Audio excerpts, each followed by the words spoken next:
is available, but it was open. He has done the work. He's just waiting for the money. It's not the next trip is going. It's not. He knows he has the money. He even wanted to go to Canada to go and surprise his last time. He wasn't going for show. He knows he has the money. That the money is coming. He can afford to go to Canada.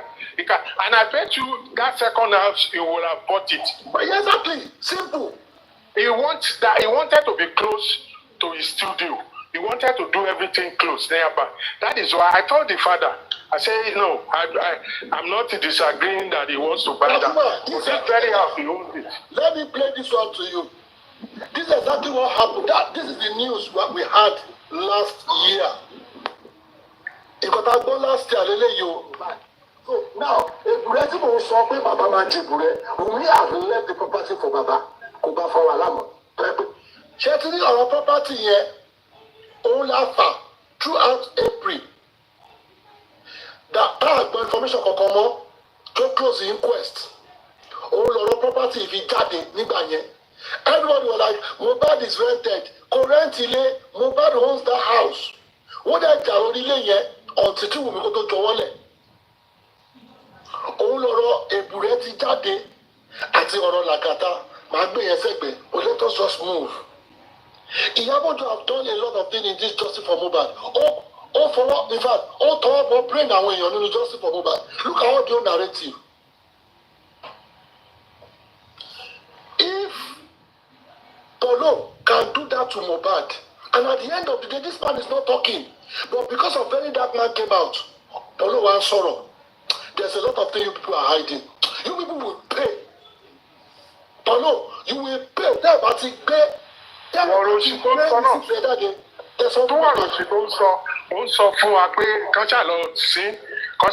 Mohbad. Let this boy rest. Mohbad is resting. He is not resting because he's dealing with the people that fire him. If you see him not resting, it's because he's dealing with them. It's just his slain body that is in the mortuary, which I'm sure when the time comes, the body will be buried. But his soul is catching up with all the people. They will come back. Square right in the Sakuma. Somebody, okay, let me tell you, who is controlling lifestyle? Lifestyle went to London, just like that. Lifestyle just disappeared. In fact, all of London, just like that. When Ayan people, Slatan, no, they sorrow. Nígbàtí wọ́n fẹ́ gbé Mohbad kúrò nínú ilé, Ayan said, Mama wọn ti kú. Mama wọn ló kú níjọ́ yẹn. Ayan is junior brother to Slatan. And Slatan is coming to tell us pé Mama òun ní kò máa sọ̀rọ̀ nípa Mohbad. So ikú wo ló pa ìyá Slatan níjọ́ tí Mohbad kú tí Ayan fi bẹ̀yẹn lẹ̀ kò tó almost 30 minutes Ayan tún padà wá ó wá confirm bóyá lóòótọ́ ni Mohbad ti kú. Let's play VDM to find out what really transpired between that 2 million. Eja play. I will come back to this. Take your property. For your son. Me, agbára ti lọlẹ̀. Ìyábọ̀ tó ló jẹ́ kábẹ́rẹ́ ó ti lọlẹ̀ nígbà yẹn àti káàtì ẹ̀tàn díẹ̀ ló kù. Kàrímọ́ wá jáde ó bẹ̀rẹ̀ sí máa ó gbé everybody ó gbé owó platform sáré. Kì í ṣe mi ló gbé sáré o. Ó gbé owó platform sáré. Everybody ń dùn gbà yẹn. Everybody ń dùn. Ìyábọ̀ tó náà mọ ọ̀pọ̀ tó ṣe sharing game. So people can just act movie. People can see when I tell them I don't you know, I can curse my mother. When I know that if anything should cancel boss, everybody's going down for it. So I have to do everything I got to do. Mama bu ya mi gan to ni pe mi fẹ́ ká ṣiri tú. But lẹ́yìn a ṣe ń sọ̀rọ̀ pé wo má bínú mo sì máa bú ẹ o. Mo máa bú Ìyábọ̀ Òjó o. Tí má ti bú gbogbo wọn ẹ tẹ̀ máa bá mi jẹ́ lọ báyẹn. Àṣírí sì máa tú ẹ lọ kọ́ sílẹ̀. Mohbad máa tọwọ́ bọ ẹnu ẹni ó sì máa tọwọ́ bọ ẹnìkan. Last time escape ẹ o ìwọ ló sọ tí Mohbad ibi tó gbé Mohbad sí ìwọ ló dárúkọ pé Mohbad is lying down under the staircase yẹn dẹ̀rẹ̀ ó ti rún staircase yẹn ti rún ibẹ̀ lẹ́gbẹ́ gbé Mohbad sí definitely ìgbà tẹ struggle bọ̀bọ̀ yẹn sí kọ́nà kan òun lè fi lọ gbé sẹ́gbẹ̀ẹ́ ẹ̀kíní last time Lagata fi lè mọ nọ́mbà ẹ̀ tí Lagata fi lè trace ẹ̀ tó gba nọ́mbà ẹ̀ lọ́wọ́ ẹnìkan tó fi lè trace ẹ̀ ọ̀rọ̀ nọ́mbà ẹ̀ sọ. Sọ lórí social media ó gba fóònù ẹ̀ ó ṣàbọ̀mọ̀ wá ó fà fóònù ẹ̀ lọ. Amaka bó ṣe lámàkà lọ nìyẹn. Ẹ wá sọ pé Ìyábọ̀ Òjó control TikTok. Mo sọ sí I'm still coming back. 2024 March. Mo sọ̀rọ̀ yìí mo ní I talked about this. Mo ní they hijacked. Mo ní wọ́n ti hijacked the. Mo ní they hijacked justice for Mohbad. Mo ní if you notice. Justice for Mohbad has been hijacked. Anything people, they've been doing it in January. I've been advocating for people's mental health. These are the things they do, but people fail to listen. 2024. Look at the petition they wrote. How do you think they want to get justice? You are scaring almost of the host. Is those things that you did in January, in the beginning of justice, is it not happening now? They are carrying everybody. One way away, check it, say, is it not your plan at the beginning to scare people from justice? You are writing a petition, fake petition. The name of the chamber is in Ondo State, and you are using that chamber to be rubbishing people on the platform, scaring people. You even put your own name. Hello, Aristo, your name is there, my name is there. In one point, I was shocked until this thing leaked out. I was with a guy, the guys from my village. To me, he said they typed all those petitions. They did it by themselves. They did those petitions through Lagata, and Lagata put it out there. And it was stated in a newspaper in Nigeria. All the newspapers, in fact, all newspaper carry this thing. I was shocked when I saw that newspaper yesterday. I was shocked. See, my own thing is how can we get that justice? Because all the strategic way they are using to make sure they destroy the justice is glaring that you people can see it. To get justice is broad. Take it from the head, anywhere. It's broad. Why some people will be fighting you because you are fighting for the right thing? Underground. What is the meaning of underground? What is the meaning that you guys are? I don't understand. You are the number 8 group, number 2. Tell me one thing you guys have achieved. I can promise you in answers, everybody, they stood their ground and they make sure, look at Toge from Victoria Island to Lekki, nobody is paying ticket. At least we achieved one thing for those days. Answers. But tell me, you are the group, what have you achieved? How many people have been arrested? It's not a joke anymore. It's becoming party now. Once they announce, they are not interested in every host anymore. Aristo, this is the point. Tap on people. And you think God will start pointing gun on each one of you that is destroying just for Mohbad. How can you create about 20 users' name and you will be brainstorming one person on your platform and you are still making people feel that you want to get justice, not knowing that you are lying? It's only God that will judge those people. How can you have 20 users' name? What is your motive?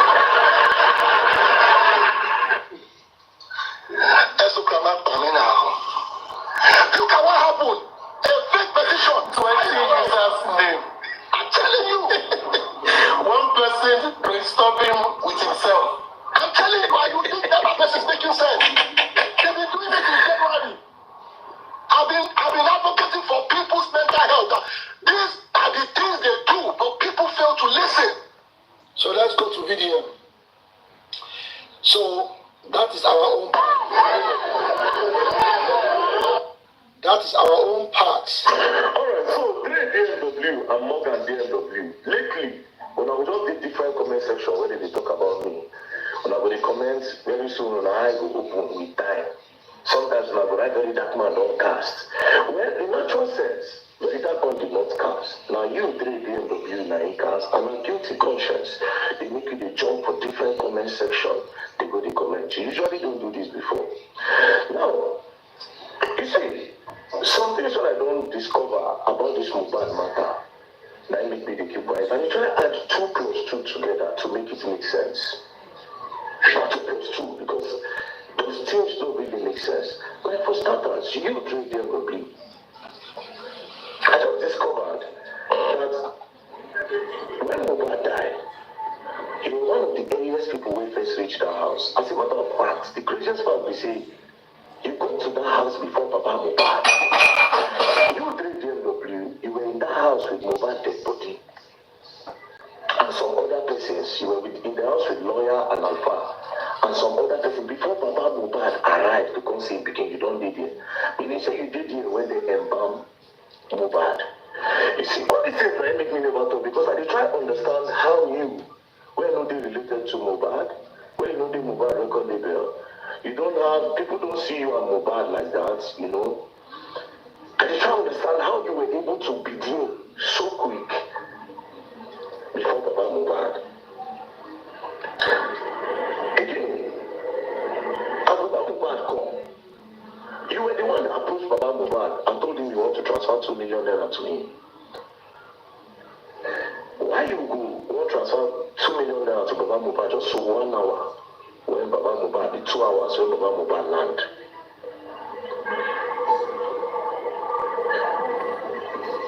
You see, this is why I've not said anything, because it still doesn't make any sense to me.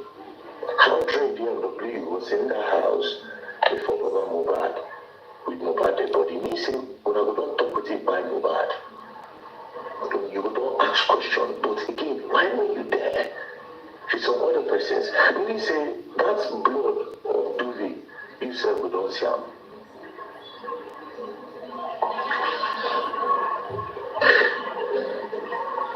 And the craziest part of all of this is that same you again, they inside group chats, and when they post online, so now they find justice for Mohbad. But you were actually in his house with his dead body. And now you approach Baba Mohbad with 2 million. You see, all of this don't make sense. That is why I never even come online. It don't make sense to me. And again, you drew DMW. Based on my investigation, you were the one that sent someone to go and tell Zinoliski to leave Malian's record, and then Amandi no go survive her. And as the boy no leave, the narrative again was pushed against the boy. Now my question is, what was you people's interest in this whole matter? How come you reach Mohbad house before his own father? And this is why I still try to understand what they go on, bro. And this is why I have stopped saying something about Mohbad matter, because it looks like a lot of things I wouldn't know might be involved in all of this. So it only means that you people were not looking for justice. You were actually pushing all the narratives so that people would not. You see, I don't have these answers, and this is what I'm trying to make sense of. But Dre, I'll wait for you to deny this. You were in the house before Baba Mohbad. You see Mohbad dead body. You see how they embalm Mohbad. You see the blood with the duvet. And everything is making sense, because immediately I start this Mohbad thing again, a lot of now start to do damage control. When I start with manipulator, different blogs they carry out. Then again, when I continue now, the new one I've that my long cast. All of this is to stop me from talking anymore about it. Now you do different comment section. Guilty conscience to disturb you. Again, that 2 million when you won't give about Mohbad, what was it for? Because you later can give Adura, you later can give Darusha instead. What was? Why? Like, you don't never tell the papa never knows what happened to a picking. You don't rush for the offer and 2 million. You drink the probably. I'll wait for you to deny. You know me, I'm dropping. I'll wait for you to deny. So, as you didn't go to the comment section, they go right for that podcast. Me, I really did actually dig more deeper. I didn't know you were in the house. My investigation made me not know, say, you did the house, which is still shocking to me. I And in this video, I'll tell you people your next line of damage control. You will say, you don't call this person name, you don't call that name, you don't call this one name, you don't call that one name. Now, not three turn. In order to discredit it, no, it is not a turn. It means that I'm doing a proper investigation. Right? The investigation of the dudes. So anybody name will come to the picture, I will talk about that. Do you understand? Or maybe when I go write it, don't cast again, or when I go write manipulator, or when I go bring up the video, say, like the video, won't bring the video down. Something I just know that your damage control will not be outside this. But my question to end this video is, how come you were in that house before Mohbad? How come you were in that house before Mohbad? And how come you were offering Mohbad 2 million naira? What were you offering him for? Is it that you wanted him to see you people in a good light so that he will not talk towards your own direction? What were you doing in that house day, which is the people for Mohbad house, that day? Between the body and lawyers Alpha, before the father of the boy come. And why did you offer him 2 million? And why did you send somebody to go and tell him with whiskey that Naira will not survive this? I should come to 30 BG because Naira will not survive this. Same way you go see the Justice for Mohbad group, as if you don't get any idea, as if you just be random person who want help for the justice. But meanwhile, inside the group again, you were not talking about justice. You were just sponsoring different. Now you know some commissioner of police. Now you the call police. Now you know a lot of things where they happen. Like, what is your interest in all of this, Jay? So your damage control now, I don't even really. That's why I know they talk. I don't really understand. Anyways, we die. That's for your mother. Wait for my next post. It's not going to play. That's what I'm learning. This guy has actually given us an insight again. Proper insight. Celebrity battle that man buy say you dey buy. I'm loving it. In fact, money interest budget. You see the game. This KW. Oh, close more LAGATA. Ayat, this is the question for you. Ibolowa, the dancing. Where you dey, you don't sleep, go. This guy is close to LAGATA. You hear the last part. He's pushing a lot of information. Kilo Shelembe, oh yeah, go to TikTok, go and destroy them there. Oh yeah, narrative. What is he doing inside the house? Now tell me, you mean after IYABO have done everything, you only train you are? Or to not join one in a group? He went to join them in the group. Now he was inside that house. Who offered the 2 million? We even thought it's Davido that offered the 2 million. Not knowing that this boy, this nonsense boy, you saw Mohbad on the floor. So you are telling me that you did not take picture. You are telling me that you didn't record the guy. And look at the power. He said they should go and tell Zelensky to leave Naira Marley. This is a game of music. It's a way to cripple one person. Now, I want to take a more narrative. Loto, there's a petition. See, I want people who don't manipulate people in there. Sam Larry and co. Sam Larry is in the question because you can't just be bullying Mohbad just like that. But because now we are now digging to find out what is this guy, the 2 million, what is it for? What is the 2 million for? Remember when you saw that dead body on the floor, now you issue 2 million to go and bury Mohbad fast. Darosha, you are a stupid boy. Darosha, you are a nonsense boy. And you don't how much are they going to pay you?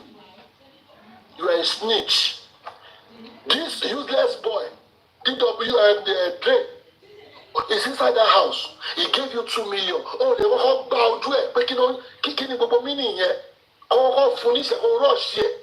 You didn't do that. You collected that money. Only Jekuje. So now all these people now, they offer you guys 2 million naira. To do what now? Láì ṣe pé Mohbad did not have money. Láì ṣe pé Polo cannot. So do you mean when Mohbad buying, Polo is not aware? Polo, all of them are aware. Why IYABO was there? So Polo cannot say, hey, this boy is dead now. Hey, well, let us do it. See, you guys are fool. Ọlọ́run tó fẹ́ mú yín jọ yẹn. Ọlọ́run tó fẹ́ mú yín jọ yẹn lè ṣe jẹ́ pé ẹ lọ kó wọn fún Darosha tó ṣe lọ ra pósí kékeré. Polo, kẹ́ni kò fẹ́ ṣe ni, the moment they give you that news, you could have buy the biggest, in fact, the biggest coffin for Mohbad. Èyí tó tún ju size yẹn lọ. Nobody will complain, no.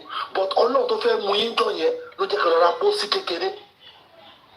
Ọlọ́run tó fẹ́ mú yín, that God that want to catch you people that made Darosha to go and buy small coffin. Otherwise, you guys could have buried Mohbad. Okay, for instance, Mohbad should die. Lenchi, just a minute. They bought that coffin deliberately. Baba Mohbad only said go and bury him. He wasn't part of the burial. What's his name? Darosha, he knows the game. Mohbad he stabbed in the neck, and they have to cover that neck. Kò sí ẹni tí ó máa rí Mohbad tí ò ní mọ bí Mohbad ṣe kù tó. Afọ́jú ló máa sọ pé kí n tó kàn pọ̀ sí ní òní béèrè pé kí ni àìtó nítàn. Darosha knows what was part of the game. They know what they were doing because they have to cover up that neck. Continue, sir. Yeah, you are right. You squeeze. In fact, if it's not because of God and Mohbad's head, tí o gbà fún yín, ó gbé kẹlọ́ra pósí kékeré, ẹ wá ń rọrùn yẹn. In fact, you are so wicked. Even Polo, IYABO, OJO, so you mean they did not snap the pósí to you people? Ibi tẹ bá ọmọ yẹn dé, ẹ bá débi tí, in fact, ẹ bá dé, ẹ tún wá ra pósí, ó jẹ̀yà láyé. Ó tún jẹ̀yà nígbà ẹ tún gbé iyọ̀ sí láyà. Ilẹ̀ ilẹ̀ lásán tó tutù ẹ tún gbé síbẹ̀ tẹ aṣọ sílẹ̀ gbé fóònù sílẹ̀.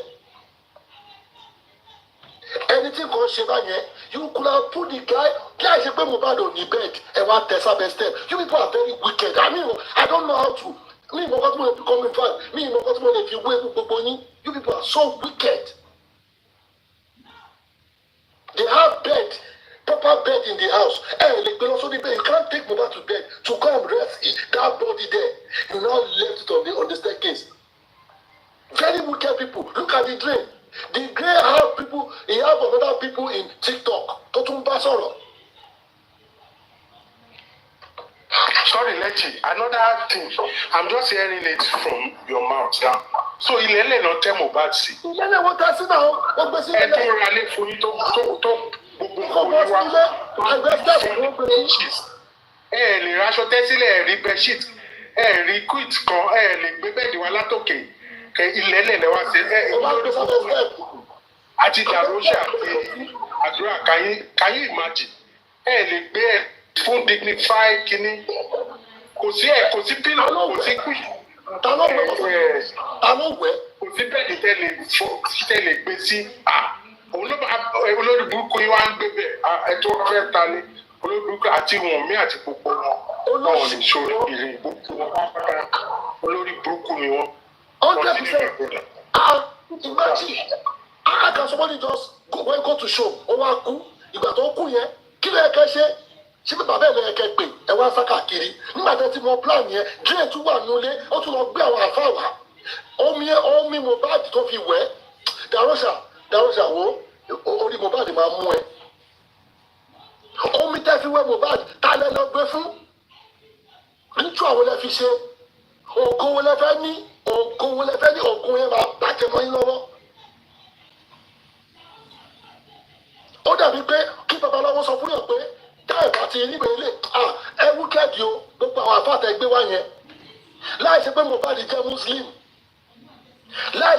Muslim gbé pásítọ̀ nígbà tó fẹ́ bẹ́ẹ̀ni ẹ̀ wá lọ bú pásítọ̀ fake pásítọ̀ wá ìgbà tẹ́ fẹ́ lọ wẹ̀ ẹgbẹ́ àwọn àfáà wá kí wàá rẹ̀ fún mi Mohbad ṣe omi tẹ́ fi wẹ̀ kí lẹ́ fi ṣe omi tẹ́ fi wẹ̀ bọ̀bọ̀ yẹn kí lẹ́ fi ṣe tí mọ̀ kankan ẹ ṣẹ̀ṣẹ̀ bẹ̀rẹ̀ ní drain ó wá fún yín 2 million kí ló plot 2 million yẹn I don't really get it nǹkan tó ń da bọ̀bọ̀ yìí lórí dark man ó ń dà lórí irú kí ni 2 million yẹn wà fún? And we even thought it's Davido tó send owó àwọn tí wọ́n congratulate Davido náà orí ẹ̀ ti dàrú òun náà wọ́n aṣàpábà pé you send 2 million ọlọ́run máa yọ ẹ̀ that pé Dre yìí ló single handed ló mú owó ìjáde ìwọ náà wá ń claim ẹ̀. This Dre ayat ti sùn ni ó ti sùn ó ní he has to explain the parts tí bàbá yìí ń play nínú justice for Mohbad ayat ló dé explain ibẹ̀ yẹn. They gave you 2 million after 2 million okay oníkó lọ ra pósí wọ́n ra pósí yẹn ẹ tún wá ra kékeré ẹ bá tún wá bẹ́ẹ̀ dọ̀rùn ẹ̀ sínú ẹ̀ bàtà tún wá bẹ́ẹ̀ díẹ̀ omi tẹ́fìwẹ́ ẹ ti gbé lọ aṣọ tó wà àti gbogbo kinní yẹn ẹ wá lọ ṣògùn sí ẹ wá jù sínú kinní yẹn kọ́ ẹ̀mí ẹ̀ má gbèrí mọ́ kẹ́ẹ̀mí ẹ̀ má gbèrí mọ́ ẹ wo pásítọ̀ yẹn ìka tó fi ń fọwọ́ bọ̀dì òun ló fi ń nà sí gbogbo yẹn ìka tó fi ń tọwọ́ bọ̀dì ló fi ń owó ní lọ́wọ́ sí kò ná normal hand sí ó ń fi ọwọ́ má dìde níbi tó wà yẹn má dìde ó gbọ́dọ̀ disturb anybody ẹ̀ ẹ̀ ọ̀pọ̀ bọ̀bọ̀ yìí máa disturb gbogbo everybody ló disturb all the whole world F2 kìíní kan France ó gbé BBC gbé imagine ẹnìwẹ́ ti jẹ́ lọ. And thanks to you, it was on New York, what do you call that street, Papa? That you posted this thing. The whole world stands still. Times Square. Oh, I'm there. Times Square. It was on Times Square. Thanks to Lench. It's on Times Square. Yes. And you don't think this guy will just go like that? You have that bathroom. He's not going anywhere. The boy like But if you go in, the baloba, go in the plan. Nípa ọkọ ẹ̀ èyí tẹ́tún jẹ lẹ́yìn ikú ẹ̀ tẹ́tún perpetuate lẹ́yìn ikú ẹ̀ gbogbo yín. They will pay for it one by one. lẹ́yìn bàbá ẹ̀ nítorí bàbá ẹ̀ ṣiṣẹ́ bàbá ẹ̀ ló tọ́jú ẹ̀ so òun nìkan ló ní ráì láti jẹ gbogbo ẹ̀yin tó kù tẹ́ ń jẹjẹkújẹ lẹ́yìn gbogbo yín ẹ lọ bá láìpẹ́ ọjọ́ gbogbo wọn máa jẹyà yẹn o Cherry the funnest part of it. Let me be honest with you. The funny part of it, won't try to manipulate this justice as present. But thank God, I want side because inside what in take responsibility in Qatar and share brain. Look how TikTok over silent. I want your information and I want Bulokaki. They're moving everywhere. They're trying everything. The same thing Instagram. Different narrative and we're doing your own comments everywhere and it's unusual. Dre doesn't comment. Look at Toto Dike. All the Simba but Oroto saw Osimbo because question to be in the group will make sense. Òun lọ̀rọ̀ tí mo sọ pé ṣé Liam ló pa Mohbad ni àbí báwo ni ó ṣe kí ló protect. Let me now tell you bí ẹ̀mí ṣe sọ fún èmi gan sìn. Ìgbà tí Wùmí sunkún lọ bá wúmà yẹn àyẹ̀jẹ̀ ní o ó sunkún lọ bá wúmà yẹn pé ẹ má yẹ ká àṣírí tú o ó dà pé Mohbad kọ́ ló lọ mọ́ ìgbà yẹn wọ́n ti ń plan fún Mohbad. Ṣé mo pé Queen Mother máa ń pín àwọn ọmọ yẹn káàkiri. Wùmí ò bá máa wọ problem yẹn because Wùmí ó sì ní good body ó sì ní gbogbo kinní yẹn but lẹ́ẹ̀kọ̀ọ̀kan ó sì máa ń jẹ center. Òun ní agbára tó ní tó fi lè máa bá Mohbad sọ̀rọ̀ anyhow because tó yẹ pé lóòótọ́ ló fẹ́ Mohbad ni wàá gbọ́dọ̀ sí ọmọ ẹlẹ́nu because pé okay lóòótọ́ mo ti marry let me listen to my husband but because Ìyábọ̀ Òjó ṣe ó mọ̀ tí máa ń lù ẹ́ lábẹ́lábẹ́ fún iṣẹ́ ẹ̀ ṣòwò yẹn yóò tó ń gbà ni. We are talking about this lover ó ti ṣe pé ó lóun kọ́ ni this lover but tó bá dójú iná ṣó máa nípa òun ni this lover ni. She has to swear èpè múyàn sì mo máa múyàn lárúgbó ẹ ti dàgbà màdá ó lè ju 50 years àbí ṣé 50 years àbí kò wọ́n sọ ni ní ìmọ̀ ẹ̀yà ìjẹ̀ṣà. At the same time look at how you are manipulating everybody no knowing pé bọ̀bọ̀ tó wá sínú ilé yẹn ṣó wá lè pé kò ní picture Mohbad nílé bó ṣe kú ó ní ó máa ní gbogbo rẹ́kọ̀dì yẹn to God save you people but I believe 100% ẹnìkan tí máa post ẹ̀ sínú chat yẹn PDM ti rí nǹkan tó ṣẹlẹ̀ sí Mohbad ó ti rí òkú Mohbad but ó kàn rẹ̀ kẹ́ wọ́n pé ẹ̀yìn ibo lè fẹ́ gbé gbà ó fẹ́ kó ṣẹ̀sín ó fẹ́ kó ṣẹ̀sín yẹn ni olúwa ń jáde lẹ́yìn kọ̀ọ̀kan ó ní I'm coming back to continue ó fẹ́ káwọn pípọ̀ yìí ṣẹ̀sín ẹni gbogbo wọn ti scatter gbogbo wọn ti 46 years old kò máa ní yẹ woman yìí o ìwọ ló dágbó Nàìjíríà rò ìwọ ló da orí yọmí ó tún lọ mú orí yọmí ó tún gé orí yọmí ó tún gé sí méjì pé kó má ṣe kéèsì yẹn àwọn tẹ̀lé pé yí orí yọmí sá fún ẹni ó ń sá fún kọ̀ọ̀kan lọ́nà ìgbé ìdí tẹ́tí jẹ tẹ́lẹ̀tẹ́lẹ̀ òun gbogbo ló ń fa gbogbo problem yìí bẹ̀rẹ̀kẹ̀tẹ̀ tó lọ kí ló ṣẹlẹ̀ bẹ̀rẹ̀kẹ̀tẹ̀ báwo ló ṣe gbé bàbá kúrò ẹ̀ ń gbé wọn kúrò ẹ̀ ń lo scope kí táwọn ṣiṣẹ́ yẹn who is doing that job I'm not surprised. The man said, Baba Mohbad, we are going to see the ID. Baba disappear. Ani Baba Mo. Today, I don't feel for you people are not honest. 100%. You people are not honest. They will be talking. We want that justice. You come in, Dre 2 million existing. We knew that there's 2 million in that first day. 2 million, but we don't understand. Is it the video that sent the money? But this guy, one these guys, Davido. Sorry, Lenchi. Has the video ever laid claim on that 2 million? No, when he didn't talk about every time they say Davido, thank you very much. Davido will just come and say, yes, I do it for them. You go understand.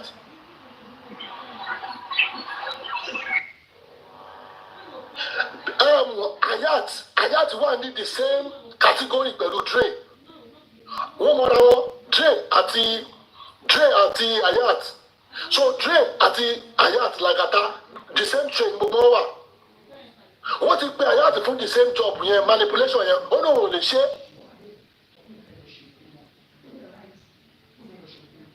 Lagata gbàrò wọn ó bẹ̀rẹ̀ sí máa misbehave. That's why mo máa ń sọ pé tó bá yẹ pé èmi ni wọ́n drag bí Lagata wọ́n ṣe drag Lagata bá ti sá lọ. Mo máa tètè sá lọ but still ó ṣàkọ́rí mọ́ pé láyé owó ẹ̀ gbọ́dọ̀ pè iṣẹ́ àjọ máa pín owó ìṣe owó èmi gbọ́dọ̀ pè. Ó ṣàwọn onímọ̀ last man ó ṣe jẹ́ gbogbo àwọn ọ̀dàlẹ̀ náà lọ so mọ́ bàbá Mohbad ó dẹ̀ believe it. I'm telling you. Àti Gurexi o àti Lagata gbogbo wọn àti J whatever they call am gbogbo wọn and he believes in them and it's easy to see through them. It's easy it was small tí Èkó mo wà tí mo ti rí he wanted to come and see me. I said no. All of them gbogbo àwọn tán tí bàbá má ní tó listen sí gbogbo àwọn although he has a lot of pressure but unfortunately gbogbo àwọn tó listen gbogbo wọn náà bá sábẹ gbogbo wọn pápátá. I love the word pressure. Good morning, everybody. Kudaji, Salenchi, Mofi, my brother, Toshe Soroton, Logiri Koneso. Got to share the Ruby Mohbad. It's a very sad thing. I've listened to all kind of orin tí wọ́n kọ Naija bó mọ̀ pé Mohbad ló ń kọ orin tí máa ń gbọ́ lọ́mọ tó tí máa ń kọ, you understand me, not until when the young one died. And the circumstances behind the fire tó kọjá bẹ́ẹ̀. And Nigeria ló ṣẹlẹ̀ sí ọlọ́mọ jẹ́ kí Nigeria ṣẹlẹ̀ sí wa. There are a lot of all kind of people from different industries that are involved. At a point in time, they mention our loba, they mention our don't say cults, our yeye pretty, our bloggers, our TikTokers. Some families were involved as well because they were complicit to the fire of that boy. Even into their girlfriend there. I think it's very sad. And that reminds me of I am not a pastor, I am not an imam, it reminds me of a scripture that I posted on my timeline. And it goes like this. It's an Ephesians 6:12. It talks about the principalities and powers of this world. Well, let me enjoy.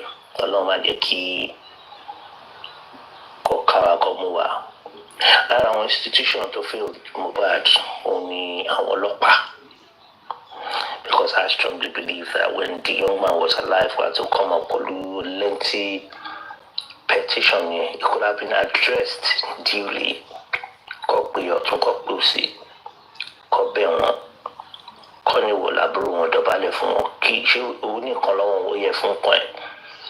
Emma continue láti máa ní bọ́ọ̀lì lára mọ́. Emma continue láti máa nà ọ́. Nobody deserves to be turned into a punching bag. And this is some of the reasons why I never liked, for once, because I did school in Nigeria, but the fraternity over here and there. And a lot of people join it without even knowing what it might lead to. Some people join it because they want protection. I don't know if you need protection. Or let me join it because they've been bullied. Some of the people that are screaming justice for Mohbad, I don't know how long I'm a very shy person. Thanks a lot for that. Timoso, T Molala Mohbad. I can't, he didn't say a word, but between me and you, I had seen lots of videos of people also wrong by visitation of Mohbad, spirit boy, Olabara, and Mohbad is still crying out for help. It's very sad to get a society that really in Nigeria to do it good. And what you want to do, celebrate and non-celebrate. I'm not going to be mentioning names, but you saw some Momo Loba, singing. Baba Mohbad back calling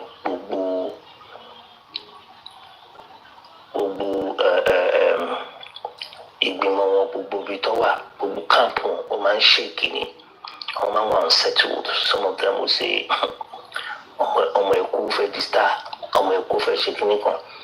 do you know what a solemn is? That is where Baba Mohbad to change for Mobile. Go Lolopa, no soldier, but every time he sings, BT, Batawalaye, only throughout singing. And you know, I want to call Jabe, a good lifestyle of a current. If you Baba, pressure Olori Baba, kò sí ẹni tó máa gbàdúrà kí ọmọ kú lójú wọn. I don't pray it, and I pray it will never happen to anybody. And a lot of things, telling you understand that this man is not a learned man. Because you learn university, he understands everything about PR. Pressure, amounts, lórí ẹ̀, ọmọ ẹ̀kú ẹ̀bẹ̀ sí gbé kámẹ́rà kiri. Nǹkan tó fẹ́ sọ aṣọ, and tó jẹ́ pé mentally was stable.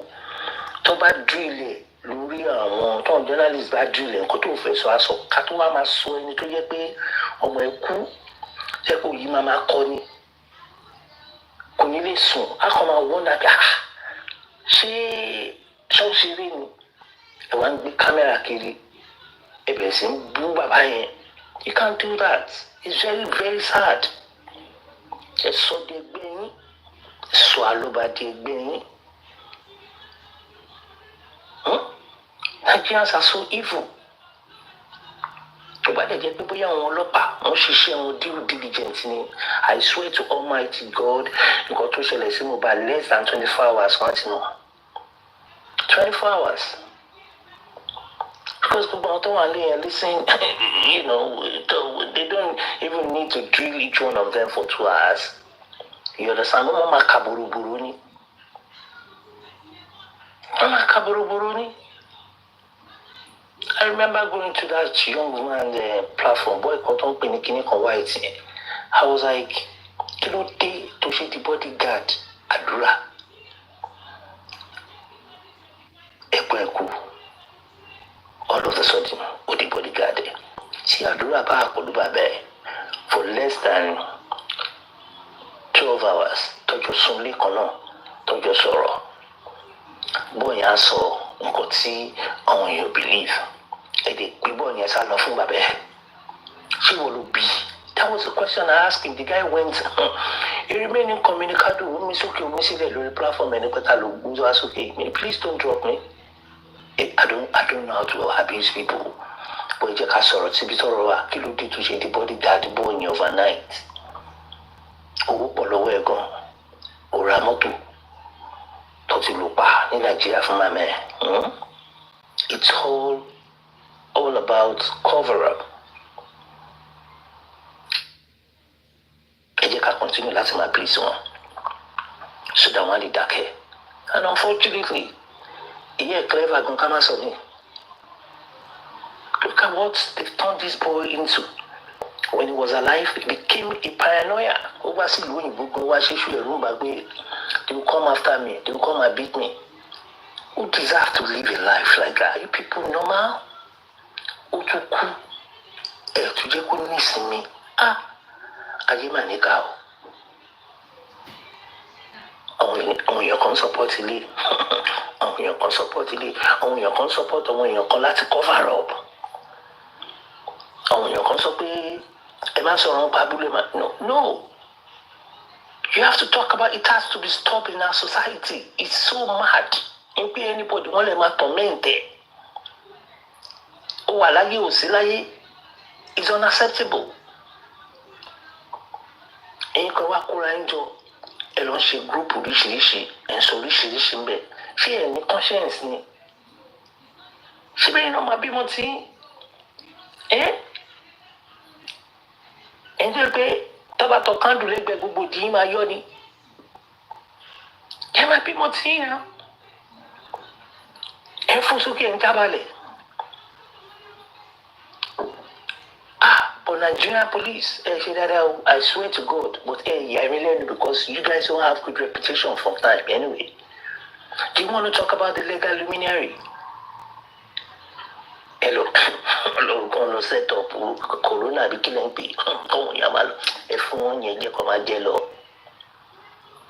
You know what's all that nonsense all about? It's very sad. Ọmọ yẹn kọ́ bẹ́ẹ̀ ọmọ ṣé ẹ̀yin ẹ̀ ń jẹ kíní kan ẹ̀ ń jẹ potato lọ́wọ́ ó yẹ máa jẹ búrẹ́dì lọ. You wey you suppose dey inside prison. Àwọn ló ń galamabat kákàkiri ló ń lọ France ló ń lọ gbogbo ẹ̀ tó ń gbé kíni pàǹpà sọ́run. These are people that tó gbọdọ̀ rí àwọn gómìnà olùbẹ́ náà ló ń gbowó lọ́wọ́ wọn nìyẹn tó máa ń ṣe pé ìlú ti dorí kodò ìlú ti di ó ti di jàbájàbá rédèrèdè. They entertain nonsense.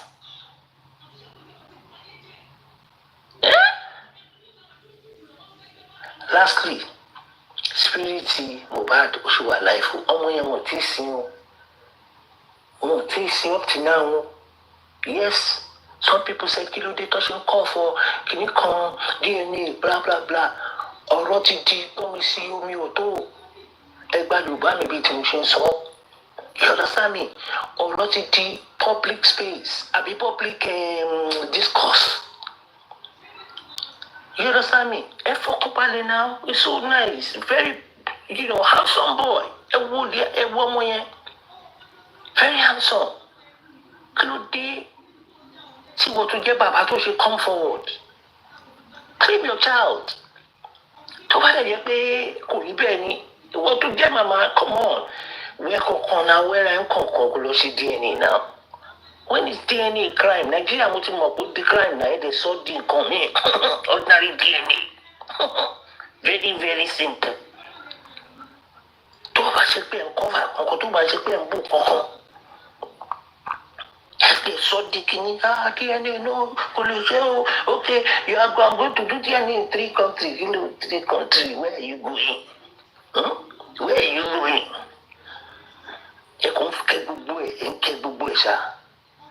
We can't continue like this. And I must give credit to all the people. Don't come up with their own platform. Láti sọ̀rọ̀ nípa Mohbad. Nítorí pé a fẹ́ jẹ́ kí same thing kó ṣẹlẹ̀ ní Nàìjíríà. Òun làwọn èèyàn ṣe ń sọ̀rọ̀ ẹ̀. Mohbad ló ṣẹlẹ̀ sílẹ̀ ní ta ló mẹ́ni tó máa ṣẹlẹ̀ sí lọ́la. And some people are still somewhere sitting down. Tó ń gba royalties boy. Kí ẹ sọ pé bàbá ẹ̀ fẹ́ fi kinní kan. Òun ló bí. Ṣé ìwọ ló bí ni? Ṣé ìwọ ló bí ni? Wọ́n kọ́ ló bí now. And the court won't declare gbogbo ẹ̀. So he has the right láti ṣe anything. Come on, come off that. Come off that. Go through. Why are you people being evil? Olótù, ẹ ṣe ń gbádùn platform yìí.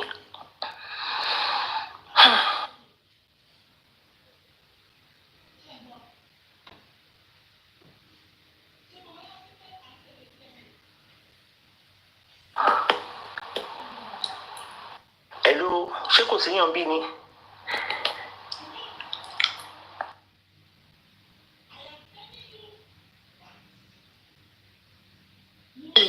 Mo wà ní báyìí, ẹ máa sọ̀rọ̀ lọ. Bàbá, mo fẹ́ dákẹ́ for now báyìí. Ẹ máa gbá yìí ẹ wọ ẹjẹ pàtẹ́wọ́ fún yín because àwọn yẹn lásán ọbẹ̀ ni.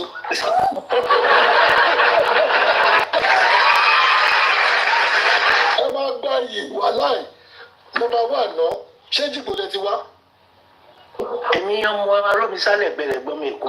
Irọ́ ni ó ẹ wo ẹ fún mi lọ́wọ́ yìí látọ̀ bẹ̀rẹ̀ ẹ fún mi ẹ gbà ẹ ṣe gan. Ẹ gbà yìí bàbá mi. Bí ẹ rí gbogbo àwọn ọ̀rọ̀ tẹ́ sọ yẹn on point ni o. Àwọn èèyàn ò lè understand.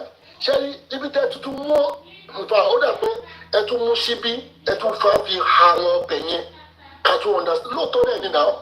Because àwọn èèyàn understand corona inquest yẹn is a trap. Báyọ̀ pé a ní strong man níbẹ̀ yẹn gbogbo kíní tó ń ṣe yẹn ẹ̀wọ̀n prosport kíní kan. It should not happen. Kò yẹ kó happen báyẹn. Ẹ máa ń gbé bòdì ń gógó wáyé tí group chat dẹ̀ ń lọ lọ́wọ́. Corona inquest yẹn group chat yẹn wọ́n ti ń sẹ̀tẹ̀ ọ́. Ẹ̀wọ̀n kan ti drain yẹn ló tún lọ ń bá ọlọ́pàá bí gbogbo ẹ̀ ṣe ń lọ. Ṣé rántí bàtí kéèsì yìí bẹ̀rẹ̀ àwọn ìyàbò tó gba síìtì pẹ̀lú àwọn ọlọ́pàá. Fún ìgbà almost 1 month ni wọ́n fi jókòó. Every time tó bá ti lọ sí station wọ́n fún wọn ní department kan. Whereas Ìyábọ̀ Òjó ló ń plan gbogbo kínní. Another style ló tẹ́ pé pọ̀lú ó mọ̀ nǹkan tó pa Mohbad òun náà sún sẹ́yìn. Look at the drain yẹn ló máa ń tẹ̀lé Davido. So ẹ wá mú ọmọ ọlọ́mọ nígbà ẹjọ́ ọmọ gbé yìí náà ẹ wá mú ọmọ ọlọ́mọ I don't understand nínú ilé ẹ̀. Mo fẹ́ sọ kankan fún yín kí Mohbad tó kúrò nílé yẹn ara fún. Nígbà tí Mohbad sọ pé ṣé bá ṣe ń lọ sí club yẹn bá ṣe ń lọ sí kínní ó yẹ kí n mú security dání náà Darusha ló lè explain bẹ́ẹ̀ àtàdúrà. Àwọn tó tẹ̀lé ní pé a ti tó náà kò sí nǹkan tó lè ṣe lọ́nà ìpò plan ikú fún ọ̀gbọ́n yẹn. Kálọ́ ní bodyguard nǹkan yẹn lọ́wọ́lọ́wọ́ kò sí kó tó fẹ́ pa ọ̀gbọ́n yẹn ẹ wá wo rántí driver yẹn pa. So ìgbà tí gbogbo wọn ṣe ń sá káàkiri inú ilé yẹn so driver yóò mọ̀ pé kankan ṣẹlẹ̀ inú ilé yẹn kí lóun náà fi dúró sínú ilé yẹn so ẹni pé Mohbad lówó lọ́wọ́. Ṣé Mohbad lówó lọ́wọ́ Mohbad tó pín owó kó tó kúrò ní ológun kìíní yẹn Peter tó pín owó Mohbad pín owó ó pín owó fáwọn boys but ẹ wá wo bí tí gbogbo kìíní yẹn ti ń bọ̀ so báwo ló ṣe máa jẹ driver lówó tí driver máa fi sùn sínú compound yẹn I'm telling you gbogbo kìíní wọ́n script gbogbo ẹ̀ ní ikú tó pa Mohbad yẹn àwọn kọ́kọ́ ṣẹlẹ̀ ilẹ̀kùn Mohbad ó ní problem báwo ni Mohbad ṣe ṣílẹ̀kùn yẹn ṣé ó fọ́lẹ̀kùn yẹn ni bàbá ní láti sọ fún abílẹ̀kùn yẹn ṣe rí àmì tó lọ bẹ̀ yẹn ṣé wọ́n ká ilẹ̀kùn yẹn sílẹ̀ táwọn èèyàn fi wọlé lọ dúró de Mohbad tó fi dé gbogbo ìjà tó ní kówó jà ẹni rántí pé prime ìtẹ̀lé wọn délé so prime ló dálé ti gbogbo àárín yẹn so gbogbo àwọn tó wà nínú mọ́tò yẹn àti dírẹ́bà o àtàwọn tó gbé wálé o ẹ wá sọ fún mi Zlatan tó wà nínú ibẹ̀ yẹn òun gbé mọ́tò ẹ̀ pẹ̀lú bodyguard ó gbé lọlé kò ní problem ìgbà tó wá gbọ́ pé Mohbad kú gbogbo wọn ara wọn sínú ilé yẹn train ó wà nínú ilé yẹn ibo lẹ ti rí àfà ẹ wá parọ́ pé Mohbad kú Tuesday lónìí pé Mohbad kú Monday kúkú tó kú Monday yẹn ẹ wá jẹ́ kọ́lọ́lọ́mọ nítorí bẹ́ẹ̀ wọ́n pé ọmọ yẹn máa gan ẹ wá gbé iyọ̀ sí láyà iyọ̀ tẹ́ gbé sí láyà yẹn ìtumọ̀ pé ẹ fẹ́ ṣe narrative yẹn wọ Tuesday ẹ jẹ́ gbé yín rí o train yẹn tó fún wọn 2 million yẹn definitely he was there on that Monday morning night morning ó wà bẹ́ẹ̀ yẹn. àṣeyàn nìkan. ó bẹ́ẹ̀ wà bẹ́ẹ̀ jọ Monday so òkú Mohbad sì wà bẹ́ẹ̀ yẹn kí bàbá Mohbad kó tó dé ní Tuesday. So definitely ibi tó ti mú bàbá yẹn wọ́n lẹ̀ pé Tuesday ni Mohbad kú wọ́n láti ya Mohbad wà bẹ́ẹ̀ o ò lè sọ fún o ò lè relate pẹ̀lú bàbá Mohbad torí pé kí ni you are a selfish human being. Bàbá yẹn rò pé Tuesday lọ́mọ kú at the end of the day kí ló tún ṣẹlẹ̀ ẹ wá tún ẹ jẹ́ stroll lọ Tuesday yẹn wọ́n ti play a lot of game wọ́n ti play lọ́jọ́ Monday. Níbi tó ti gbé Mohbad lọ hospital níbi tó ti parí pé Mohbad is dead níbi tó ti sọ wípé bàbá kan lọ sínú hospital yẹn tó ní I saw Mohbad this morning how did you see Mohbad tí Ìyábọ̀ Òjó sọ pé Mohbad die in the house ibo ló ti rí Mohbad in Tuesday ṣe ní pé bàbá tó sọ̀rọ̀ yẹn a máa wọ́ọ̀dì ẹ̀ ó wà lórí Instagram a máa wọ́ọ̀dì bàbá yẹn ó wà ní Instagram. Ṣé wá rí ìgbà tó parí script yẹn tán thinking pé wọ́n máa lọ sí Mohbad ní Tuesday ká ní wọ́n succeed ní gbogbo nǹkan tá à ń ṣe lẹ́yìn àìmọye àwọn èèyàn tó ti ṣe báyẹn káàmọ̀ bó ṣe kú now think of it. bàbá ṣe mọ ibi tó dùn jù wọ́n pa Mohbad wọ́n tún pa wọ́n tún kàn lọ́rùn. ok nígbà tẹ kàn lọ́rùn yẹn tán ẹ máa gbọ́ nígbà tẹ kàn lọ́rùn yẹn tán ẹ wá wẹ̀ ṣé ẹ mọ̀ pé ìwẹ̀ ògo nǹkan tó máa ń ṣe nínú àwọn àfáà yìí nìyẹn tó bá ti wẹ̀wẹ̀ yẹn ìwẹ̀ yẹn wá gbé sínú agolo nínú bottle water wọn náà wọn fi lọ ń ṣe kíní fúnra wọn. omi tó fi wẹ̀ Mohbad òun dà ẹ kọ́lé ẹ dúró omi yẹn dà omi tẹ́ fi wẹ̀ Mohbad aṣọ ẹnìkan tó wẹ̀ tẹ́ fi nù lára òun lẹ kó sínú láìlọ yẹn blessing olórí burúkú nìyẹn. You assist all of them.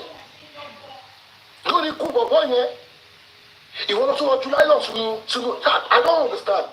So family náà tún lọ́wọ́ nínú bí bọ̀bọ̀ ṣe pa ẹ́. Family náà lọ́wọ́ nínú ẹ̀ torí pé láìlọ yẹn kí ni blessing lọ July lọ sínú kí ni ṣe nínú kòtò yẹn. Tó dẹ̀ mọ̀ pé Ìyábọ̀ Òjó is close to gbogbo àwọn tó wà nílé yẹn. At the end of the day kí ló ṣẹlẹ̀ ká ní wọ́n lọ bẹ́ẹ̀ni Mohbad ṣé níbi tó pọnlọ́wọ́ ti pé ká ní wọ́n ra casket ńlá tó bẹ́ẹ̀ni Mohbad tó ṣe bìtìfín bẹ́ẹ̀rẹ̀ àfún kò sẹ́ni bọ̀dì tó máa mọ anything ẹ wá mọ ibi tí ọlọ́run tí wàá mú wọn ó tún wá lọ sọ bàbá Mohbad pé ẹ lọ ru ọmọ yín ẹ kí ló tó bá mi lọ ru ọmọ yín definitely pé poison lè fi pamọ́ yẹn ó fẹ́ set bàbá Mohbad up pé tí bàbá Mohbad wà fi lè gbé òkú yẹn tó ti ń gbé lọ sí Èkìtì báyìí ẹ kò máa pọlọpàá fún bàbá Mohbad pé bàbá yẹn ti pa ọmọ ẹ lọ chẹ́ẹ̀kì mọ́tò tó ń gbé lọ bàbá Mohbad wà ní mọ́tò yẹn ó ti pa ọmọ ẹ ń gbé lọ sílùú ẹ wọ́n á rẹ̀ sí bàbá yẹn wá lọ tì mọ́lé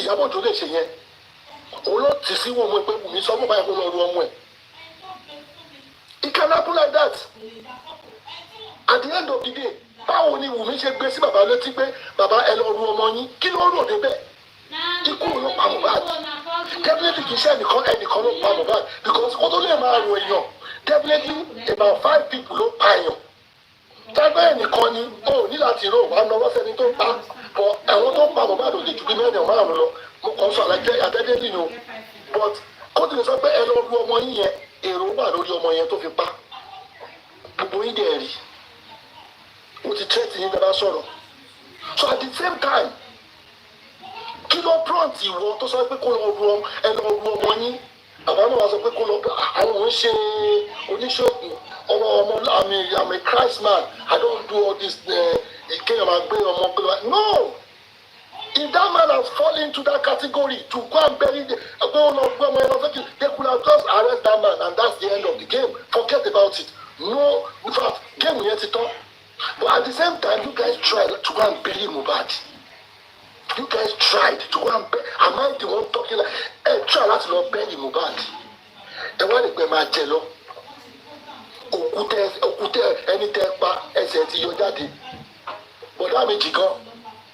Ẹ̀dẹ̀ mọ̀ pé Mohbad fún yín lówó lọ́jọ́ yẹn tó ṣe skit yẹn ó fún yín lówó ó tún gbé yín sínú ó tún fi yín ṣe skit ó tún fi yín kọrin ó plẹ̀kẹ̀ popular wàhálà ìpè wọ́n ní tí wọ́n sọ pé omi ló máa ṣẹja jiná wà ní irọ́ ni ikú tó pa Mohbad ṣe wá ní pé dre yìí gbogbo ọ̀rọ̀ tó sọ níbẹ̀ yẹn jìgàn ṣe é mọ́ pa ẹ̀ ni ṣé ẹ lè yí ìtẹ̀yàn kan ẹ wo ó ti sọ pa DNA o.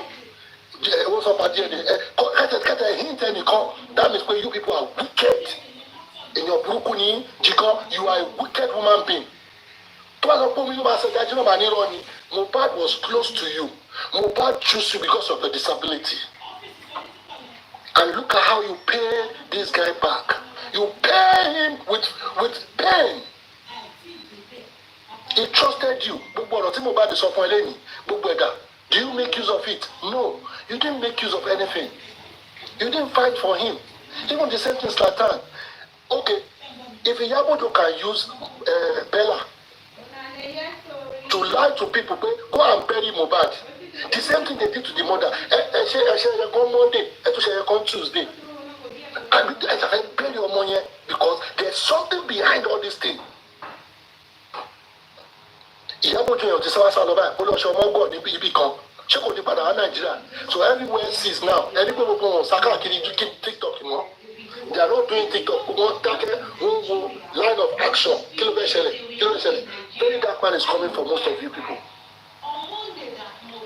it's coming ó ń bọ̀ ọmọ àwọn ọmọ bíi kíni máa end sí kò lè end báyìí because very dark man ti sọ pé òun máa mú ọrùn Ìyábọ̀ Òjó òun máa fún bẹ́ẹ̀. Tobi the Somalia is not a joke. Tobi the Somalia, I will squeeze IYABO Òjó, I will squeeze her neck until Toba. In the next life, yes, video cover. Or else Madalubo, what he make a statement and this thing will happen. I'm going to enjoy justice for Mohbad, yellow consulate. I'm going to buy justice here. So what do you have with him? Gbogbo wọn wá scatter ẹwọn group chat wọn ti scatter they can't continue no more go to Instagram IYABO Òjó ti delete gbogbo nǹkan o ti delete everything. Really? Yes, go to Instagram o ti delete gbogbo nǹkan. Kí ló dé tó ṣe ń sá kí ló ń bò? Ó fẹ́ bò kọ́pa ni èrò nǹkan pọ̀ wà tó ń bò náà. Tó o bá bò wọn kan ó yẹ kó jáde kó ti challenge bọ̀bọ̀ yẹn náà. Ó yẹ kó ti challenge BDM. I know IYABO Òjó doesn't take shit. My goodness. Àṣírí tú wá dákẹ́ wá di ọmọgọ̀ fún rẹ̀. Òun kan ló ń pọ̀ ọmọgọ̀ Canada. Ọ̀gá o. Bọ̀bọ̀ tó Dre yìí ń sìn. If you know Dre will cost you for money tonight. Kò sí ọ̀nà máa ṣe. Dre wá dẹni tó ń sá káàkiri lórí platform káàkiri ó lọ káàkiri. Ó lọ comment. Àbẹ̀sẹ̀ ló dùn wá rí. Kò wá lẹ́nu mọ́ àwọn celebrity tẹ̀mí mọ̀ tó pé Naija. So I pay recently because in the video she most of them cannot even go to gbogbo wọn now. Ojú ti gbogbo wọn now. Ojú ti wọn lọ́rọ̀ Mohbad yìí. Má ṣe o.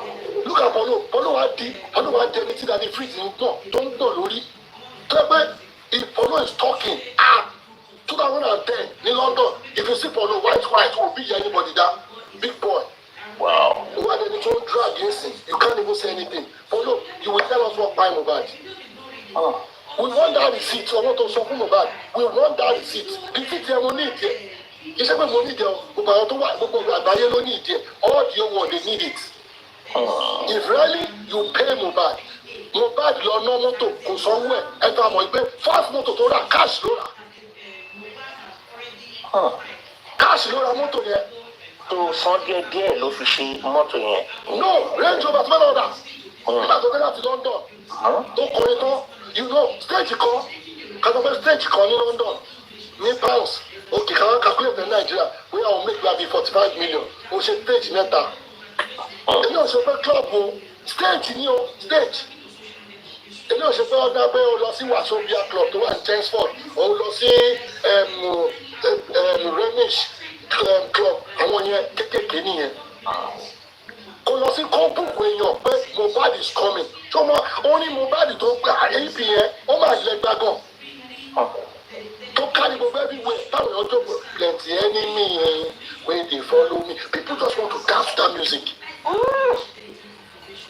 Ó máa ṣe lọ́dọ̀ tó ó make ẹ̀ tán ẹ wá ní kó lọ ọmọlọ́mọ tó ti ní dream ó mọ̀ pé òun lọ Canada visa ti ready tẹ lọ sí wá wọ́ ọmọ Ìyábọ̀ Òjó Joseph tí a ṣe Philip àbíkí lórúkọ ẹ̀ tó wọn ò make ẹ̀ igbó nìyẹn fàkóra.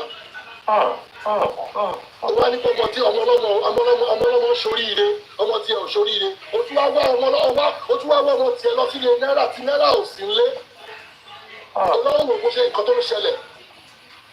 Why do you go without informing Naira Marley? Festus, thank you very much. Why don't you inform Naira Marley? Ó dẹ̀ sọ pé Naira Marley ò sí lé because pé èrò máa ń pọ̀ nílé yẹn. Anybody can walk in. Ó rán ọmọ ẹ̀ lọ síwájú ẹkùn kó tójú ẹ̀ bá rí kó fara mọ́. Kó fara mọ́ Mohbad wá jáde ó kárí ẹ̀ wá ń boost ẹ ti lọ wò ó ọmọlọ́mọ ẹ wá nídìí omi tó fi wẹ Mohbad ẹ fẹ́ fi lọ máa fi ṣe ṣàìtún láti máa fi wẹra yín kó òkun yẹn tún máa ṣáà lára yín ṣáà Mohbad bó ṣe ń lọ music industry ẹ máa wọn tó ti kún bẹ́ẹ̀ tá a gbọ́ ni. Ta ló wẹ Mohbad? Ta ló wẹ Mohbad? Omi ẹ̀dá ta ló gbé omi yẹn? Aṣọ nìkan náà àdìjẹ lọ jù sínú pé nínú grave ẹ̀. Powerful. Ta ló wẹ Mohbad? Because you can't back Mohbad or lè sí bàbá yẹn báyẹn in the first instance. Bàbá ẹ̀fọ́ntì wo lọ ní kó tó máa ju aṣọ sí ní ṣojú gbogbo yàn. Live video. Imagine òkú èèyàn. The audacity is unbelievable.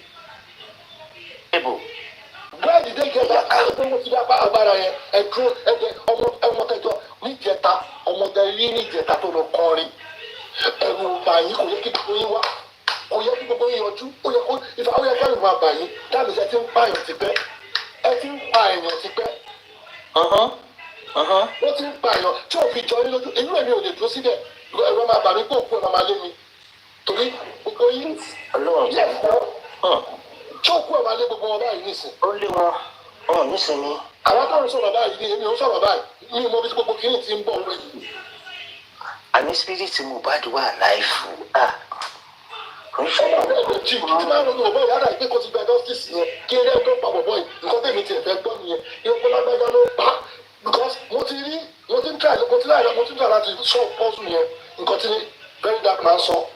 Ó ní Donodiski bọ̀bọ̀ Dre yìí ó ní kí Donodiski máa bọ̀ lọ́dọ̀ Davido pé Naira Marley ò lè kò lè survive ẹ̀ definitely wọ́n ti set trap fún bọ̀bọ̀ yẹn.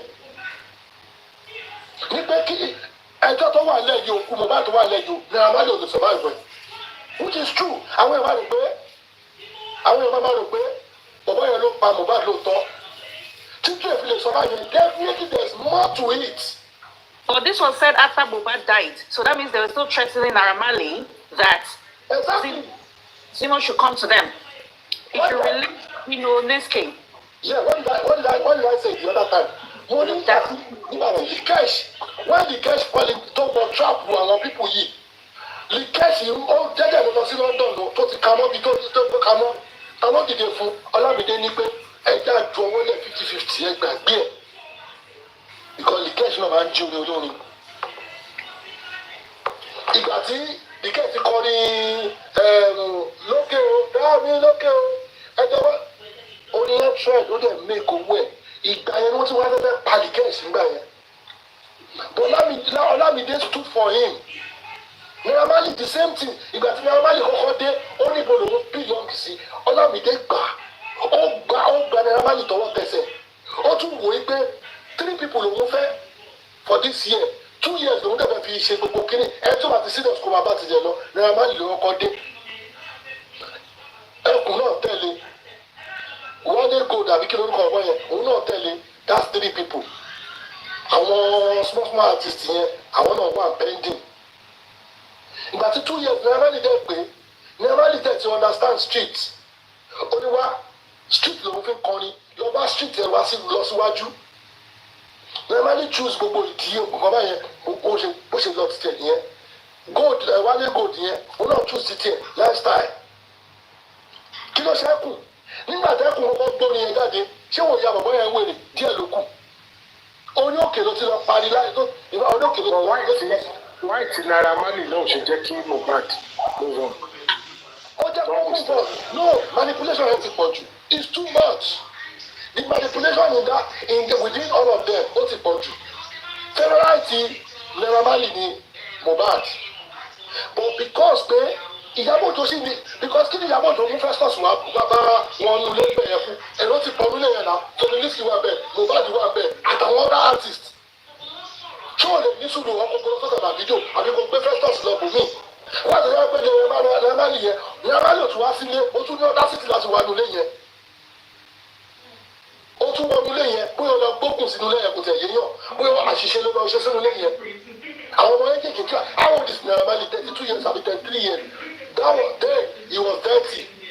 Àwọn ọmọ yẹn less experience now wọ́n kàn ọlọ́run kàn bless wọn but ìwọ́n tó ti wọnú ayé Ìyábọ̀ Òjó tó ti wọnú ayé tó mọ̀ bó ṣe ń lọ ó lọ àwọn boys yìí náà ó tún wá ń ṣe jàmbá fún wọn Ìyábọ̀ Òjó ó burú gan-an you are very wicked anyway for that group chat alone àti the content yẹn nílẹ̀ tó máa tún lélẹ̀ àti mọ̀ nǹkan tó máa ṣẹlẹ̀ anyway because òun náà ṣe bàbá yẹn òun kò sí wọ́n ní what you did in reverse will actually turn backward òkàn tó ṣe fún Naira Marley táwọn ẹgbẹ́ tó fẹ́ fi lè pa òun ọlọ́run gbé padà fún ẹ̀sìn God has actually reversed everything back to you táwọn àwọn òbí àjẹ́ báyìí ní ìwọ ni because those days àwọn boys yẹn tó wá ti rí picture Naira Marley wọ́n ìwà ìyára rò gidi ni mo ti níbi kan tó ti tẹ́lẹ̀ Naira Marley sílẹ̀ àwọn boys yẹn tẹ̀ tẹ̀ mọ́lẹ̀ imagine kó wá rí Naira Marley ní gbangba ṣé òun ìgún náà bẹ́ẹ̀. náà ẹ bá show bọ̀bọ̀ yẹn jẹ́ kò ń gba show kò ń gba anything Mohbad náà the same thing tẹ́ ṣe fún tẹ́ cancel most of the show bẹ́ẹ̀ kì í lọ́mọ fi survive.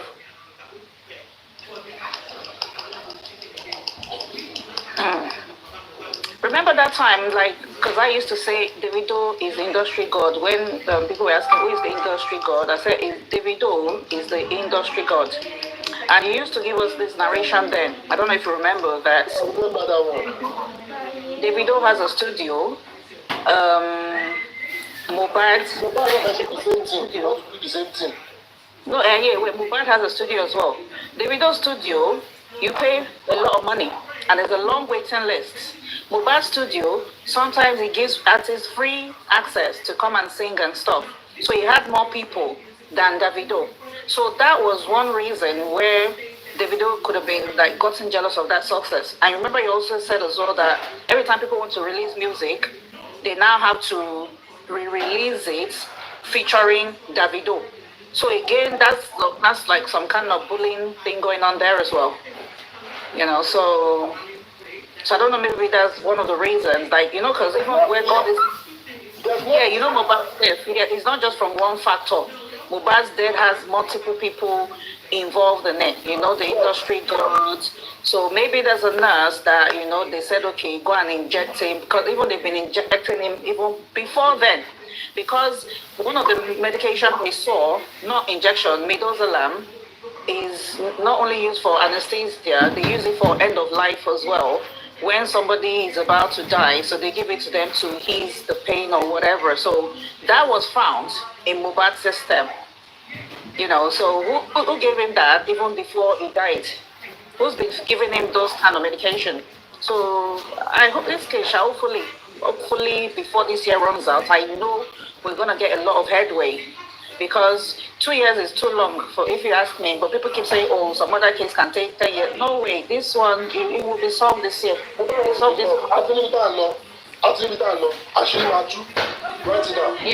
Yeah, and the CCTV, I mean, if I don't even know why I'm saying this, there's CCTV itself. Yeah, I've known that one since day one. CCTV, Mohbad's house CCTV. that he backed up copies to his friends. One of his friends has sold it. The other one, that Folashade was saying the other day, that they first spending to sell the one in his hand. So someone has bought it from spending. The other copy, they copied it into two. Darosha has got one copy. There's another copy out there somewhere. So whether they like it or not, this thing will come out. Even the police that came, they have a copy of that CCTV of how they butchered Mohbad. And I know that kind of thing would not, I mean, those kind of things, you can't hide it for long. So these people, they will learn. They will learn. They will learn. No. People were talking. You know me, I don't really go on platform to talk because all these things from day one, they told me, because initially I was like, they said they're infection. And then, the gist lover, because gist lover is not just one person. There's many gist lover. There's the original one. And there's the one that took over from that gist lover. Because from day one, when we were on Instagram arguing that, once somebody called Mohbad, they said he died of hair infection, so we were going back and forth that, it's true, hair infection can kill. Gisovan now replied to us and said, it's not hair infection. If you want to know how Mohbad died, go through his phone. If you go through his phone, you will see where he made a name, like under the contact. Go to the contact where he says Canada doctor or Dr. Canada or something like that. He said that would give you a clue to Mohbad's death. That was what Gislova told us then. So the day after this, Gislova just uploaded, even his phone, his mobile phone itself, showing that Wumi sent me a message. So that message Wumi sent was like, Prime Boy was the one, she said he used juju to punch her husband. So that was the narrative she now pushed out again. And then it was the day after this that all of a sudden we just heard that Gislova is sick. IYABO just took over that blog with somebody else. Because the Gislova that we know from way before, Gislova used to drag IYABO OJO. Gislova used to post that Gislova was the blog that released IYABO OJO, her daughter, used to do threesome with one pastor like that. That pastor, I don't remember, pastor, what I don't remember, Apostle something. Suleiman, Apostle Suleiman. Gislova was one that told us IYABO is a pimp that used to give girls to all these pastors and other people, and sometimes she will offer her body and her son's body here. Apostle Suleiman, thank you very much. So that Gislova then is not the IYABO one. So that's why there's been a lot of confusion and everything. But that Gislova was different. That one used to be very good. It was the one that won Nambali back then in 2022. Stop touching Mohbad. Leave Mohbad alone. I don't want to hear you touch Mohbad. And since then, Nambali stopped. But Sam Larry continued. Because Sam Larry works for the monarch and all these other people. So that's what's been happening since.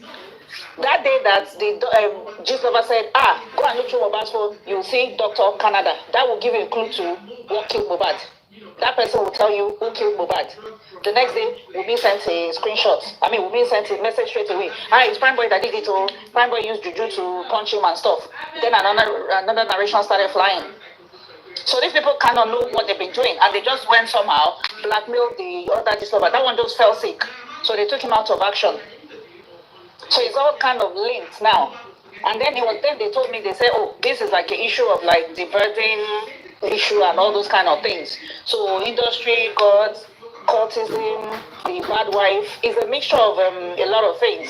So God help us, I know we'll get that justice definitely, because this cannot continue. This definitely should not be allowed to continue. So otherwise people will do it again. Good morning, Sele. How are you? Good morning. Good morning. Sorry, Aduke. Sorry. Good morning, Sakuma, Aduke, Onibaja, Didi. I've just been laughing. Everything that is happening now is just like a prophecy that is coming to pass. So just looking at it. Sometimes when I just pick up my phone, check old videos, there's nothing new. There's actually nothing new. But where and the lesson.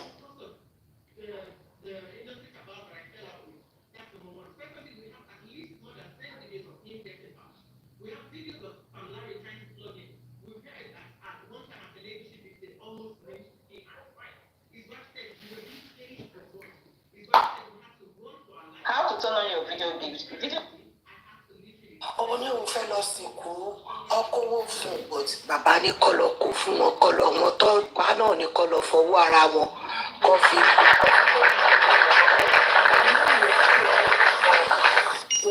Ṣé rí nǹkan tó wá ń dùn mí nínú ibì kan ni pé ṣé rí gbogbo àwọn olórí burúkú tó ń nèlè bàbá yìí àwọn tó jẹ́ pé ìkún ayọ̀ wọn kò ní bá wọn láyé ìbànújẹ́ ló máa fi lògbé sí ayé wọn wọn ò ní kó jẹ́ pé nígbà tí bàbá máa gbé òkú Mohbad ó lọ police station ọ̀ọ́ni rí ibi tí Wùnmí tó ti gba death certificate ní hospital tó mú dání tí bàbá òde mọ̀ tó ń da àgbàlagbà bàbá yẹn láàmú ní òru yẹn tí bàbá lọ sínú police station tó lóun ti write statement ìgbà tó ní all station is settled tí bàbá òde mọ̀ kankan bàbá oníbàbà tó jẹ́ pé òun wò pé it is true ṣé Mohbad kú ni àbí ó kí nìkan tó ń ṣẹlẹ̀ nínú ìlà ìlò ìbànújẹ́ ni bàbá yẹn wà tí bàbá fi wà nínú police station bàbá yẹn lẹ́yìn after 3 hours ní òru yẹn ni tí ọmọ ẹ̀ kú gbogbo àwọn tó jẹ́ pé wọ́n nèlì bàbá yìí wọ́n sọ aburú tí ò ní tán ló máa wọnú ilé wọn ní àṣẹ Ìdùmarè bàbá kúrò bẹ́ẹ̀ tó wá sọ fún bàbá yẹn kó lè fún ní kankan bàbá tún gbéra wọn ò rí gbogbo yẹn sọ àwọn olórí burúkú tó jẹ́ pé wọ́n fi ẹnu bà bàbá yìí jẹ́ wọn ò rí sọ ó tún wá gbéra bàbá tún lọ mọ́ṣúárì ṣé bàbá tó fẹ́ lọ sin ọmọ ẹ̀ ìyẹn o ó tún gbéra ó rí gbogbo yẹn kọ síta òun wà níbi tó ti rí yẹn kó tiẹ̀ máa tẹnu mọ́ pé ṣèbí tó bá rojọ́ wọn ṣèbí bàbá lọ sí police station wọn ò fún wọn ní police report ṣèbí bàbá gbọ́mọ lọ́mọ́ṣúárì wọn ò fún wọn ní ṣèbí Wùnmí mọ̀ ó dẹ̀ jókòó nu mọ́tò ó ń tẹ̀sí láti máa cover gbogbo nǹkan tó ń ṣẹlẹ̀ pé tó bá ṣáàrí nǹkan kan bí gbọ́mọ ẹ̀ sí wàá ṣáà lọ sin ọmọ ẹ̀ wọn ò sọ̀rọ̀ nípa nǹkan tá a fẹ́ máa tẹnu mọ́ nígbà tí bàbá dé nínú ilé yẹn ṣèbí nígbà tí bàbá tó ní ọmọ bàbá ó wà ní abẹ́ CS yẹn Mohbad ó wà lábẹ́ CS níbi tó ti gbé yọ̀ sí ṣé bàbá wà bẹ́ẹ̀ tó fi fárun Mohbad ṣé bàbá bá wọn sọ pé ẹ bá mi fárun ọmọ mi o ó ti kú o ṣé bàbá bá wọn sọ pé ẹ bá mi gbé yọ̀ sí o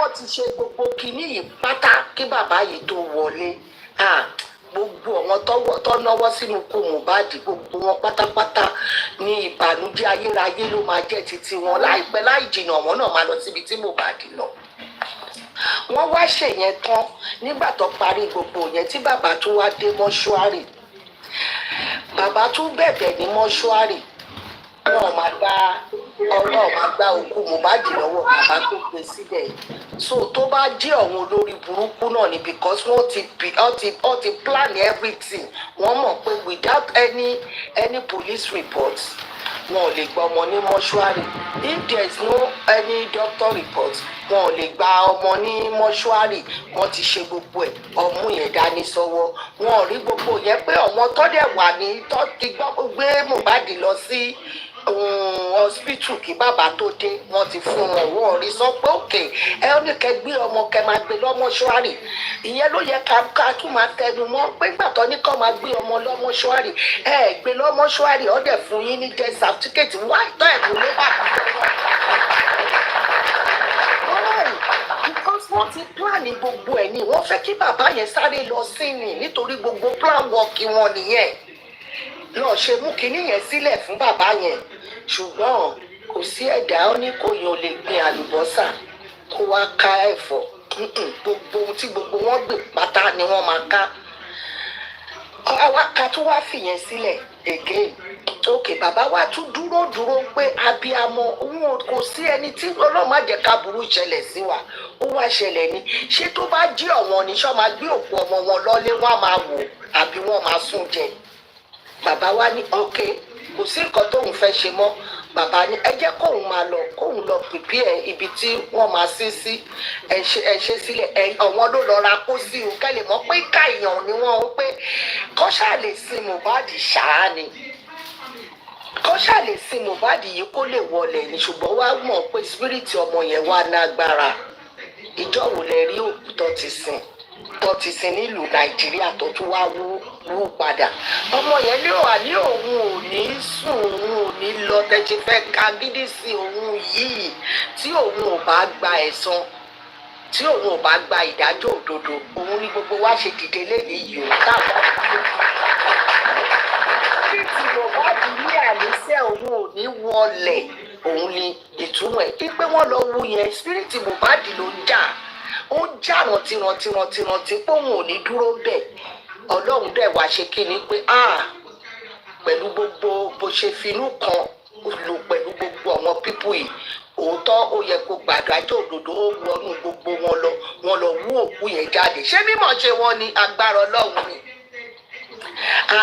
àti pé Ọlọ́run wà lẹ́yìn bàbá Mohbad gidi gan ni if not so mo tún wá fẹ́ yọ ibì kan jáde ṣe bí ńgbà tí bàbá dé tó ti fa gbogbo inú ẹ̀ Wùmí pèdè fún bàbá ń pé bàbá ẹ gbé òkú ọmọ yín ẹ lọ ro tí ó bá sí pé evil gidi ni Wùmí èṣù ló ń gbé nínú ẹ̀ òun ló pa Mohbad Wùmí ló pa Mohbad ó dẹ̀ mọ̀ pé bàbá ṣé Wùmí mọ̀ pé bàbá òde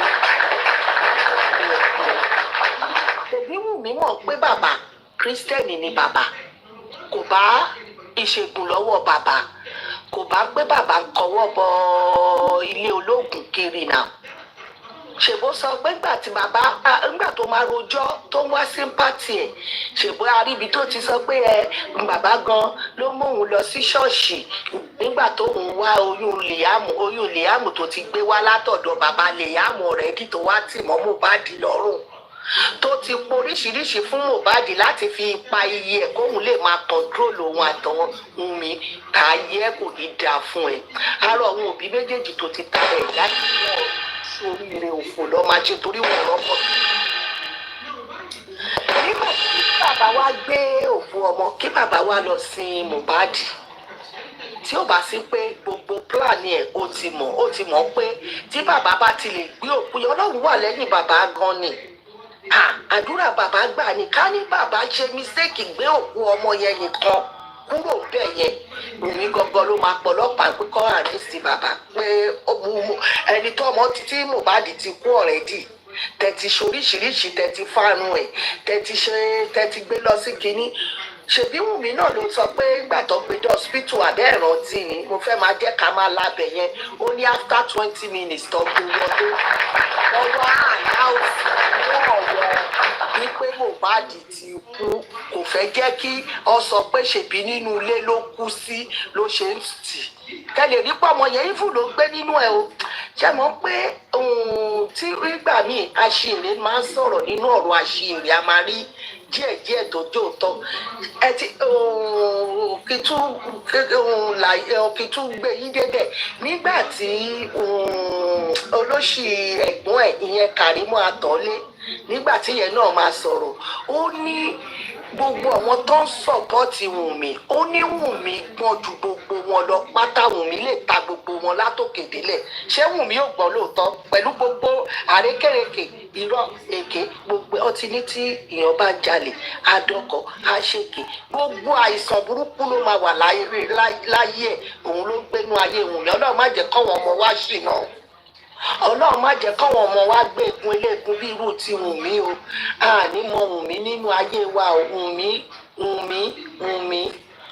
Mohbad ti gbé ẹrẹ ọ̀hún ogun ọ̀hún ti gbé ẹrẹ ọ ní òní nísìnyí ó ní wàá jẹ ṣégeyà oròbí pé ìwọ níbi tí èèyàn kan ti kú tọ́mọ ní lágbájá ó ṣe tàmẹ̀dù ẹni yẹn wá kú kọ́ wá sọ pé lọ́bẹ̀ ó lọ́bẹ̀ ní tó ṣe ó ẹlẹ́dẹ̀ ò dáríjì ẹ o kọ́ wá wa lọ kọ́ wa bọ̀ kọ́ ló ti kú wọn á ní gbére ni fónítọ̀hún bó ṣe máa bá kú nìyẹn ṣó tí Mohbad ṣẹlẹ̀ ẹ lórí ṣó mọ̀ pé òun ti kú ó ti fi kú ṣe àgbà gbogbo wa ó ti gbére fún ẹ gbogbo ẹ lórí ìgún yẹn báyìí ó wà lórí ẹ sí ẹni tó lè wẹ̀ kúrò títorí pé kí ni ẹni tó gbé ẹré tó gbé ẹṣẹ pé kékeré ni èyí táwa ṣe yìí sórí Mohbad ó ti gbé ẹré ó ti gbégùn lé ẹ lórí ọ̀rẹ́dì kò sí bàbá ńlá ẹni tó lè wẹ̀ torí pé kí ni òun ṣe àlàyé mọ́ ó ti di òkú àwọn àáfàá tó ń lọ bá àtọwọn wòlíì àti gbogbo àwọn èké àwọn tó ń ṣiṣẹ́ fún ẹ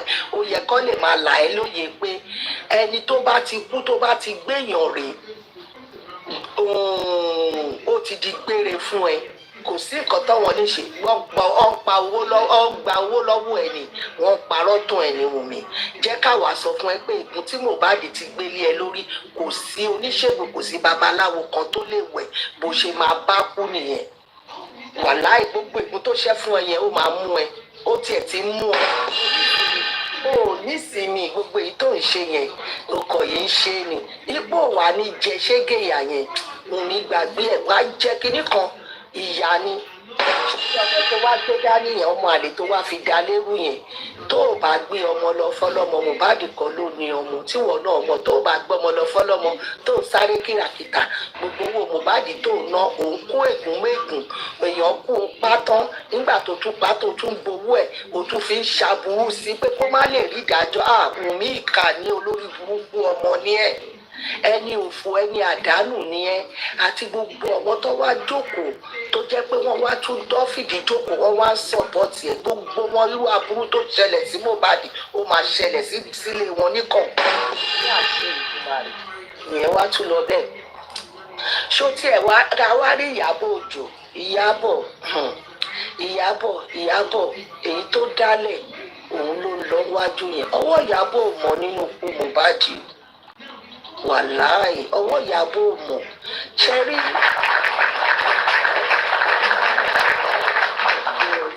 gbogbo ẹ̀dá tó bá bímọ sí ayé kó má dòró ni kó má ṣèkà Ìyábọ̀ ń ṣèkà ọmọ ẹ̀ ló dì sọ́wọ́ ló dì sẹ́sẹ̀ yẹn bó tiẹ̀ jẹ́ pé wọn náà ló ń bẹ́ síta ọmọ ò tí ì bímọ olóbímọ ìyẹn á ti mọ̀ pé wèrè tó wà lára ẹ̀ òun náà ló máa gbé ẹ débi tó jẹ́ pé o máa ti rẹ́wọ̀n rí báyìí o ò ní bìlíìfù ojú ẹ ìtorí pé kí ni ìṣẹ̀dá Mohbad tẹ ṣe ó dúró láti gbẹ ẹ̀san lára yín ó bímọ sáyé ò ń ṣèkà ẹ̀dá tó bá bímọ sáyé tó bá jábí amọ gidi ó yẹ kó máa bójú wò láti ṣèkà fọmọ lọ́mọ ṣùgbọ́n òun bójú wò ó wá nírò pẹ̀sùn òní ké wàláì tàlà Ìyábọ̀ lọ kọ sílẹ̀ ní èní wá jẹ́ kínní kan ṣégeyà ni ọmọ ọmọ ẹ gan wá bẹ jẹ́nu ẹ̀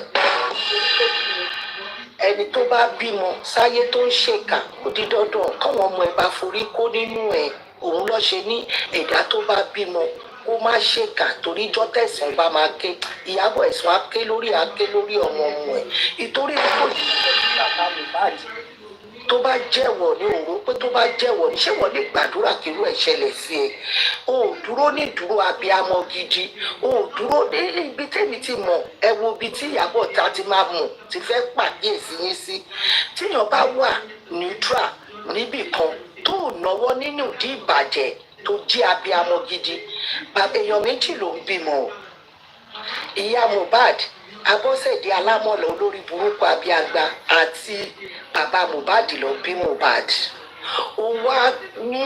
ó wá mú ìyá Mohbad torí pé kẹ́ lè ráyè wọlé sí lára ó wá mú lọ sí ilé Mohbad pẹ̀lú síbi tí Wùnmí wà ẹ wá gbé ọ̀wọ́n gọ́fúnà ẹ wá gbé ọ̀wọ́n èèyàn dìde ẹ wá ní kó máa lọ gbé owó fún bẹ́ẹ̀ sódà tó bá rí owó á lè down to your own tone Ìyábọ̀ o dẹ̀ ló ṣèkà o dẹ̀ ló wá dájú òdodo o ní kúure òkú ló máa páyín ẹ̀ dànù ló máa ṣe ìwọ tó jẹ́ pé gbogbo owó ẹ̀ ló ti bẹ̀rẹ̀ wọ́gán ní the main actress nínú gbogbo kìíní tí Wùnmí lò ìyá òun olóṣó ó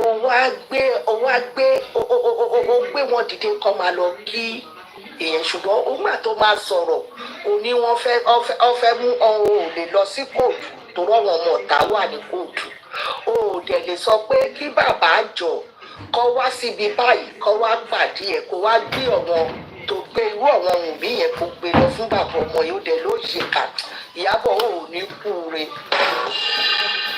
òfò ló máa ṣe ó wá mú owó sí bàbá ó fi bàbá yẹn ṣọ̀tá ó wá kí ìyá Mohbad mọ́ abẹ́ títorí pé kí ni ìyá Mohbad ti mọ gbogbo bẹ́ẹ̀ ṣe pa ó mọ gbogbo bẹ́ẹ̀ ṣe pa ó rí everything ó rí ẹ̀jẹ̀ bí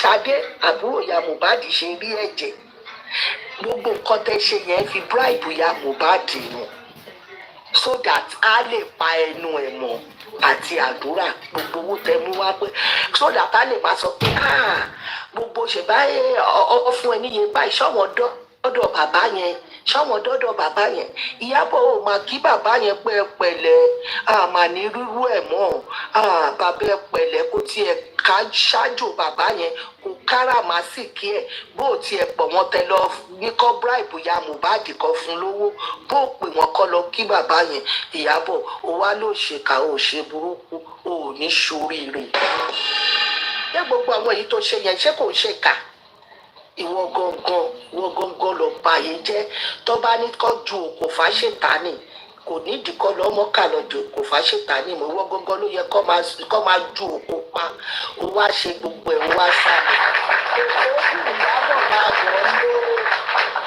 Ìyábọ̀ èkó dùn máa bọ̀ lé gbogbo iṣẹ́ ibi tó ṣe kó wá kẹsàn ẹ̀ ó ń dúró díẹ̀ o ìyẹn ogún ọdún ni ó ń gbóná fẹlifẹli ó ń dúró díẹ̀ ṣòtí gbọ́ máa bọ̀ lé ẹ ṣe ìgbé dúró náà àdúrà gbogbo wa gbà.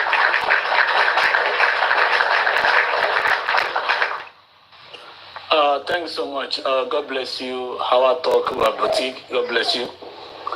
Thank you, Gladiator. My happiness for the gift. God bless you all. Can we have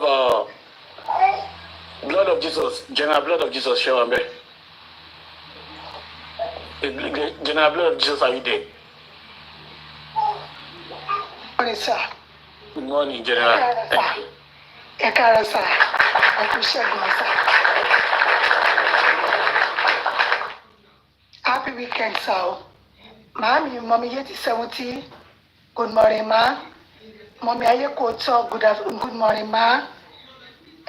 Mommy, happy. Mr. Toyib. Good morning.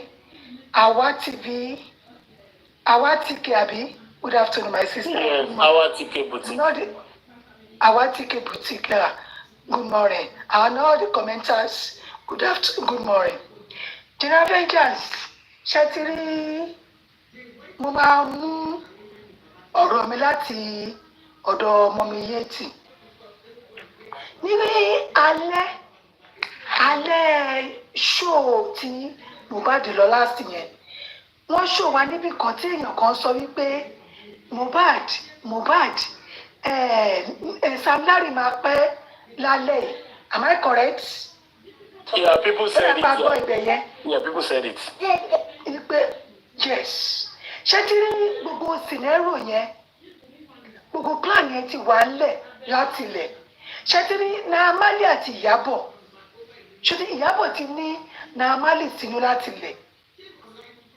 ilẹ̀ ló ti ní sínú ó dẹ̀ wá ọ̀nà láti mú wá láti bring it down ẹgbà yẹn lẹ́yọkàn. So ó kàn lo incident Mohbad yẹn láti fi ní gbogbo nǹkan tó fẹ́ ṣe láti mú wá láti jẹ́ kó complete scenario tó fẹ́ ṣe fún Naamali. Tó ti yé yín. So ó kàn lo ọ̀rọ̀ Mohbad nínú iná wọn Ìyábọ̀ mọ̀ wípé Mohbad ó máa pa Mohbad torí kò sí nǹkan tó ṣẹlẹ̀ nínú ilé yẹn tí Wùnmí tí ò kì í sọ fún Ìyábọ̀ nínú ẹ̀ ní Ìyábọ̀ Gistlover àti Instablog àwọn méjì tí Wùnmí ń lò nìyẹn Ìyábọ̀ ní Gistlover and Instablog Wùnmí ti ń lò tipẹ́tipẹ́ pẹ̀lú Ìyábọ̀ tó jẹ́ Gistlover. Ṣóyẹ yín so Ìyábọ̀ gangan ẹ mọ̀ pé nígbà tí Mohbad kúrò ní ilé Naamali ṣóyẹ tí Mohbad kúrò bí ọ̀dọ̀ Okoye ló gba Mohbad ẹ̀yin ẹ bá wá bí Ìyábọ̀ àti àlè ẹ̀ wípé ṣóò tí wọ́n lọ sí tí Mohbad lọ ṣe fún wọn tí ó pẹ́ tó fi kú níbo ni gbogbo àwọn fídíò yẹn níbo ló wà rìsíìtì tí wọ́n fi sanwó fún níbo afẹ́ rí so ṣe ti rí wọ́n ti gba ọ̀rọ̀ Ìyábọ̀ àti àlè ẹ̀ wọ́n ti gba ọ̀rọ̀ lẹ̀ lẹ́nu Mohbad nígbà tí wọ́n gbèrò sí UK. Mohbad ti download ṣóyẹ yín wọ́n jẹ́ kí Mohbad rí Naamali bí ẹni tó fẹ́ pa ṣóyẹ yín wọ́n ti pòkọ̀ bànújẹ́ fún Mohbad gbogbo Mohbad sọ àwọn nǹkan tó ṣẹlẹ̀ àwọn nǹkan tó rí ó ti sọ ṣàlàyé fún wọn ó ti sọ iye tó mú ní lọ́wọ́ Naamali owó yẹn gangan àti royalty ẹ̀ àti property ẹ̀ ó pẹ̀lú nǹkan tí ó ń fa tí Ìyábọ̀ àtàlẹ́ ẹ̀ tó ṣe wò ó pé tóun bá mú dáhùn ìrísí tí Ìyábọ̀ ṣe sọ wípé òun ti ní NGO tó máa bá òun gba royalty lọ́wọ́ Naamali nìyẹn tó ti ń gbé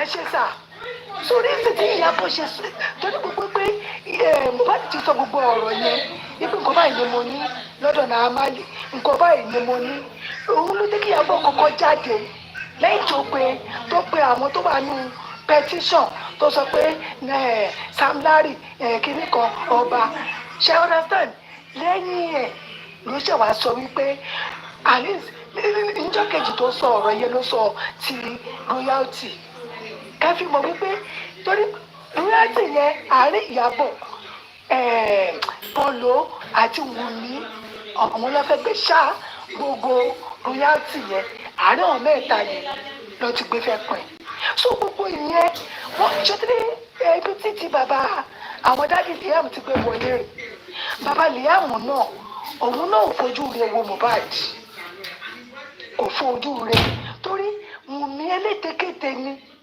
bí gbogbo ọ̀rọ̀ yẹn ṣe lọ Wùnmí á máa sọ nǹkan míì ṣẹ́mọ̀ ìjà lè ṣẹlẹ̀ láàrin ọkọ àtìyàwó nínú ilé ṣe understand so gbogbo bóyá Mohbad ti ń sọ àwọn ọ̀rọ̀ kankan ní negative fún mi ìpè ẹ ṣàmọ̀ pé mi kàn mo lọ mọ owó ẹ kínní kan ṣàmọ̀ ọ̀rọ̀ yẹn lè jáde lẹ́nu Mohbad àdìwẹ́ tí wọ́n máa ṣe lọ́gbẹ́ kalẹ̀ fún bàbá Liam ó máa gbé kalẹ̀ ní ìgbé kalẹ̀ pé níbo tí bàbá Liam bá rí Mohbad bí pé kò pa ló máa rí lójú ọ̀run. so gbogbo ìyẹn gbogbo ọ̀rọ̀ ìbànújẹ́ tí Wùnmí sọ fún ẹni tí ó wà lórí ìtẹ́ tí ò lọ́mọkùnrin tó lè jẹ́ pé ṣé kí ni mo gbọ́ fídíò babaláwo Mohbad kan babaláwo yẹn sọ wípé Mohbad ìgbàgbà tí Wùnmí lọ ṣe ultrasound ṣúyẹyìn tó lọ ṣe tí tó ń sọ pé ọkùnrin ló wà nínú ẹ̀ wọ́n ní babaláwo Mohbad yẹn sọ pé ọ̀dọ̀ òun ni Mohbad wà níjọ́ yẹn tí Wùnmí lọ ṣe ultrasound yẹn ṣúyẹyìn so wọ́n nígbà tó ṣe wọ́n ní wáá yọwọ́ lákàtì Mohbad wá sọ wípé babaláwo sọ pé Mohbad sọ fún wípé kí ló tó fi yọwọ́ lákàtì òun wọ́n ní nígbà tí Wùnmí kúrò ní ibi tó gbé lọ ṣe kinní yẹn ó gbé kinní rìsọ́ọ̀tì yẹn ó gbé lọ sí ọ̀dọ̀ mú bàbá Liam ṣó ti yẹ yín so ọmọkùnrin ẹ sọ pé Mohbad sọ many things babaláwo ẹ sọ pé òun pé Mohbad gangan ló sọ fún òun pé òun kọ́ lòun ní ọmọ tó wà nù Wùnmí pé ọkùnrin ní ìrẹ́pọ̀ sáàlì gbé jáde. ipe kò sí pé Mohbad dẹ̀ ṣàlàyé pé wọ́n tó ṣe bí nígbà tó ti mọ tí ó jẹ́ pé ẹni tó lọ́mọ rẹ̀ kí ló tó yọwọ́ lákàntì mi tó fi lọ ṣe pé ẹsẹ̀kẹsẹ̀ dẹ̀ ni Wùnmí gbé rìsọ́ọ̀tì yẹn lọ fáwọn dáàdì Liam so gbogbo kíní yìí wọ́n kò mọ̀mọ́ fẹ́ rọ́ọ̀bù Naamali láti bring it down ni ṣùtì bó tí wọ́n ti ń wo pé àwọn wo la lè gbé ikú ilé lórí àwọn dẹ̀ ṣe gbogbo iṣẹ́ yẹn ṣe sà ṣé kí nǹkan méjì tó fẹ́ mú kúrò lára ọ̀rọ̀ yẹn ni pé wọn ò fẹ́ kí ikú yẹn kọ́ gbélé Wùnmí lórí ọ̀sán wọn bá tún ikú yẹn wọ́n mọ̀ pé òun ló pa jẹ́ láti ibi ikú yẹn pé ó dà ká ní pé autopsy àti toxicology ó gbé jáde pé wọ́n pa ni ìjú ti yẹ yín wọ́n mọ̀ pé wọ́n máa wá ìdí ẹ̀ débi ọ̀rọ̀ ọmọ ìrísí tí wọ́n ṣe tí wọ́n bọ̀ tó mọ̀ pé tó bá wá débi ọmọ àṣírí yẹn máa jáde pé bàbá Liam ni ó ní ọmọ kẹ́mọ́dé gbàgbé nínú kófù wọ́n sọ níbẹ̀ wípé ẹnikẹ́ni tó bá dá orúkọ ẹni tó jẹ́ bàbá Liam kí wọ́n arrest ẹ̀ so gbogbo kíní yẹn VDM náà dẹ̀ tún sọ fún wa.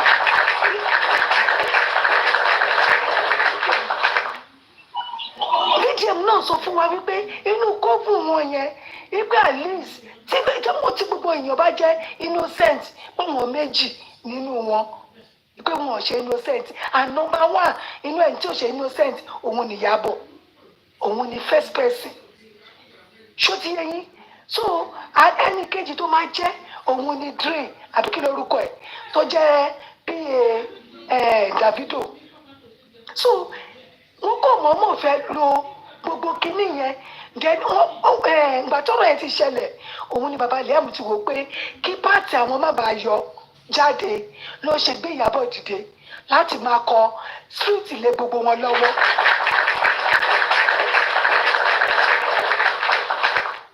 kò sí gbogbo àwọn tẹ́ẹ̀rí tó ń ṣe gbogbo ọ̀dọ̀ ẹ̀ tí wọ́n kọ street tí Ìyábọ̀ ò kọ street lé lọ́wọ́ ṣó ti yẹ yín so àṣírí bàbá Liam gangan àti Wùnmí òun ni àlejò mọ̀ pé Wùnmí gangan ìjọ tó jáde tó sọ pé ọ̀dà di Liam yẹn ó mọ̀ọ́mọ̀ jáde ni torí tó bá pẹ́ mi náà ni mo ń ṣe wàhálà tí mò ń jí bí fún justice òun náà ló má bàbá Liam gangan ló máa mọ dára àwọn kù sí nínú ilé ẹ̀ àwọn ìyàwó ẹ̀ gangan lè máa yọ lẹ́nu ṣó yẹ yín ó lè fẹ́ jáwọ́ lọ́rọ̀ Wùnmí kí Wùnmí sọ pé ni Wùnmí fi jáde ṣọlá pé Wùnmí wọn máa jáde tó bá ti rí pé ìyọ̀kan ó ti fẹ́ padà lẹ́yìn òun ìdí tó fi ẹ mọ̀ pé ìjọ yẹn náà ló jáde tó sọ pé àwọn dádì Liam ló tún sọ àwọn mẹ́ta tó jáde lóru yẹn ìjọ kan náà ló jáde ó fẹ́ fáyà Ṣadé padà pé Dàróṣà wà nínú ilé sọ gbogbo kí ní iṣẹ́ yẹn. Iṣẹ́ yẹn Naira Marley àti bàbá Mohbad àwọn ló fẹ́ dálé lórí those two people òun ni wọ́n ti ṣe títí gbogbo ẹ̀ ibò tó pé kínní VDM ò tí gbé nǹkan tí wọ́n sọ nípa bàbá yẹn jáde ni ṣọtí because eléyìí tí interview tí Ìyábọ̀ yìí bàbá ìyẹwé ṣe lẹ́nujọ́ mẹ́ta Ìyábọ̀ yìí sọ síbẹ̀ ìpè Ìyábọ̀ ò dárúkọ Sam Larry torúkọ ẹ̀ wà nínú petition náà ìgbà tí Ìyábọ̀ máa tún dárúkọ àwọn tó wà nínú petition kò dárúkọ baálẹ̀ tó wà níbẹ̀ ẹ fi mọ̀ pé ó dẹ̀ mọ̀ kó tó ń bá dárúkọ Sam Larry gangan tó wà bí Ìyábọ̀ ṣe dárúkọ Sam Larry ni Wùnmí náà ṣe dárúkọ ẹ̀ kẹfì mọ̀ wípé wọ́n fi Ìyábọ̀ ń bo àṣírí bàbá Liam àti Wùnmí ìdí tí wọ́n ṣe dárúkọ wáì tí orúkọ Sam Larry tó ṣe wúwo lẹ́nu Ìyábọ̀ láti sọ tó jẹ́ pé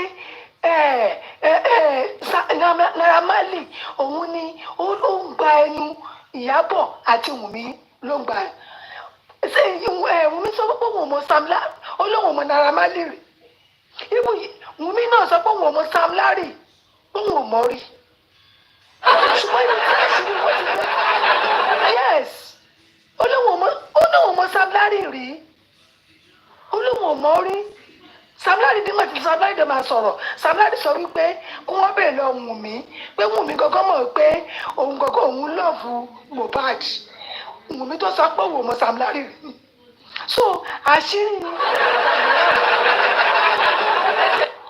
àṣírí bàbá Liam àti Sam Larry wọ́n mọ̀ pé tó bá fa gbùrù Sam Larry gbùrù máa fa gbó so ìrísí tí wọ́n fi ń kọ́fà Sam Larry àti bàbá Liam nìyẹn iṣẹ́ tí Ìyábọ̀ tó ń ṣe fún wọn ni wọ́n kọ́ mọ̀mọ́ fẹ́ bá wọ́n fẹ́ tánìṣí méjì Naira Marley ni ìdí tí wọ́n ṣe ti nítorí Sam Naamali òun ni kíní ṣe sọ wípé Wùnmí tó yẹ sọ pé àwọn industry god àwọn ló pa ọkọ òun ipe òun tí pé tí kún ọ̀dẹ̀ jẹ́ pé tóun bá sọ̀rọ̀ pé wọ́n jẹ́ kóun sọ̀rọ̀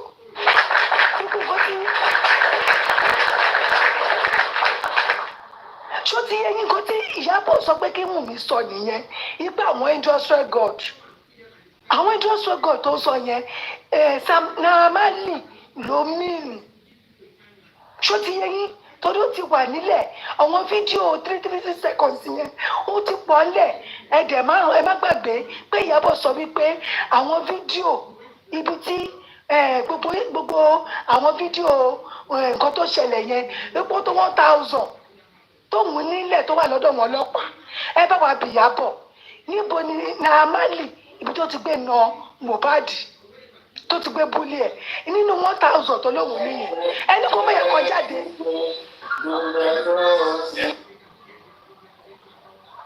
bí kí Ìyábọ̀ mú ẹyọ kan jáde nínú 1000 fídíò tó ló wà lọ́wọ́ òun kò lè rí kókó mú jáde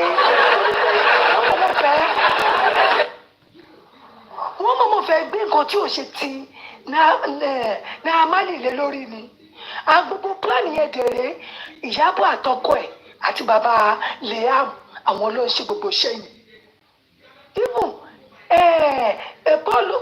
ọkọ Ìyábọ̀ gọgọ kò lẹ́sẹ̀ ńlẹ̀ torí nínú ọ̀rọ̀ yìí tó bàbá Liam òun ló ń lò láti mú gbogbo àwọ̀ àwọn tó fẹ́ ṣiṣẹ́ láti mú ọwọ́ wọn papọ̀ pé our hand is tight ṣó ti yẹ yín so àwọn dẹ̀ mọ̀ wípé tí wọ́n bá ṣe iṣẹ́ yẹn bẹ́ẹ̀ yẹn tí wọ́n bá mú ìyá Mohbad àdúrà àti dàrúṣà tí wọ́n bá mú ọ wọlé àṣírí yẹn máa tú reason tí wọ́n fi kó àwọn mẹ́tẹ̀ẹ̀ta yẹn tó ṣe kó wọn mọ́ra. ṣé tí another group ní Ìyábọ̀ máa ní dàrúṣà ìyá Mohbad àti àdúrà nínú gúrùpù kan ọ̀tọ̀ ló máa ní wọn sí ọ̀tọ̀ ní gúrùpù Ìyábọ̀ Pọ̀lọ́ àti Wùnmí àti bàbá Liam gúrùpù ọ̀tọ̀ làwọn yìí nínú gúrùpù táwọn yẹn nínú gúrùpù Wùnmí Pọ̀lọ́ Ìyábọ̀ àti bàbá Liam ibẹ̀ ló ti gbé carry out gbogbo information tí wọ́n gbé jáde torí Wùnmí á sọ nǹkan tó wà tó lọ lórí social media bàbá Liam náà sọ ibi tó ń ṣiṣẹ́ dé lókè bàbá Liam á sọ fún Ìyábọ̀ ẹ ṣe sà Pọ̀lú náà sọ ibi tó ń bá àwọn industrial god ibi tó ń bá wọn dé gbogbo àwọn ọ̀rọ̀ burúkú tó ń sọ nípa Naira Marley fáwọn yẹn tó fi ń bàjẹ́ á sọ fún wọn bẹ́ẹ̀ pé mo ti bàjẹ́ fún lágbájá mo ti bà Naira Marley jẹ́ fẹ́lẹ́ yìí ṣó ti yẹ yín so ibi tí wọ́n gbé ṣe tó gbé ṣe gbogbo mítì wọn ni ṣùgbọ́n nígbà tí tó bá jẹ́ pé ó lọ́wọ́ ayé nù ṣó yẹ kí wọ́n rí ìyá Mohbad kí Ìyábọ̀ lọ kúnlẹ̀ fún un ṣùgbọ́n kó má rí bàbá tó bí ọmọ ẹ̀ kó wọ́n má rí lọ kíní kúròdù ẹ ti mọ̀ wípé gbogbo kíní wọ́n ti sọ wípé bóyá kí n sọ wípé látìgbà tí bí Mohbad ṣe kúrò ní UK tí wọ́n ti download tí wọ́n ti gbọ́ gbogbo ọ̀rọ̀ ẹnu ẹ̀ yẹn ni wọ́n ti ń plan ní bí kú yẹn ṣe máa yá bóyá kí n sọ bẹ́ẹ̀ because tí ò bá jẹ́ bẹ́ẹ̀ ni gbogbo àwọn fídíò nǹkan tó ṣe lọ́hùn yẹn kí ló dé tá a rí ń tà ẹ mọ̀ pé Ìyábọ̀ gangan ni master planner nítorí yes ẹ wo ṣẹ́tìrí nísìnyí Ìyábọ̀ Pọ̀lú ọkọ ẹ̀ àti Wùnmí ẹjẹ́ drag wọn bí wèrè Ìyábọ̀ Pọ̀lú ọkọ ẹ̀ àti Wùnmí àwọn mẹ́tẹ̀ẹ̀ta yẹn wàláì àwọn ló lè jẹ́ ká mú nǹkan tó ṣẹlẹ̀ gògùn ká bá drag wọn wàláì wọn máa because Wùnmí ti relax nísìnyí o Ìyábọ̀ gọ́gọ́ ti relax so ṣẹ́tìrí Ìyábọ̀ àtọkọ ẹ̀ àti Wùnmí ẹ jẹ́ àdúràgì wọn bíi wèrè ẹ rí pàṣẹ máa tún jáde nǹkan tẹ̀mí ní tí mo fẹ́ sọ nìyẹn ẹ ṣé gan sir thank you very much sir ẹ ṣé gan sir. Thank you so much, General Blood of Jesus, for that wonderful one. God bless you. Please let us keep tapping our screen and let us continue to share the live. Thank you very much.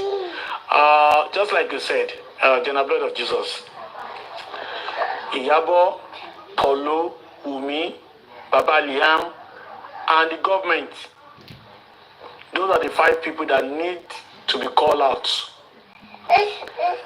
We need to be constantly calling them out. And that's why I put my title there. If they think APC government can crush J4M and defeat J4M, they should forget it. They should forget it.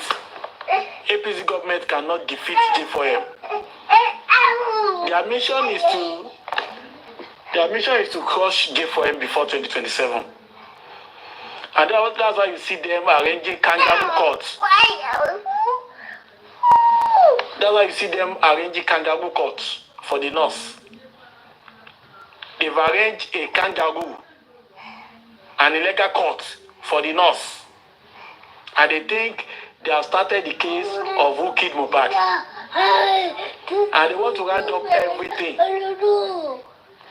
They want to round up everything before the next election. Thinking that by doing that, they are going to send you and I home. And in their minds, they think we are going to accept defeat, that they have concluded J4M case. But it is not going to happen. It is not going to happen. APC government cannot defeat J4M. It will not happen. Never. Never. The world is watching.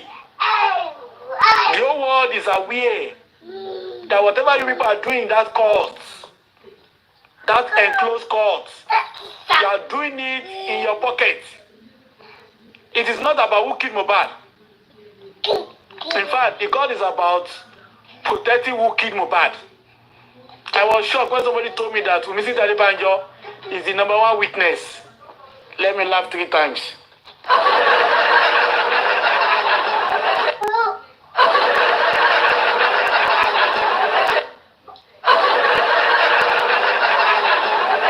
Mrs. Adebanjo, they said is the #1 witness in their kangaroo court. Witness to what exactly? Did Mrs. Adebanjo witness that some people jumped over the fence, came to the house, and killed Mohbad before 2:30 when the nurse came?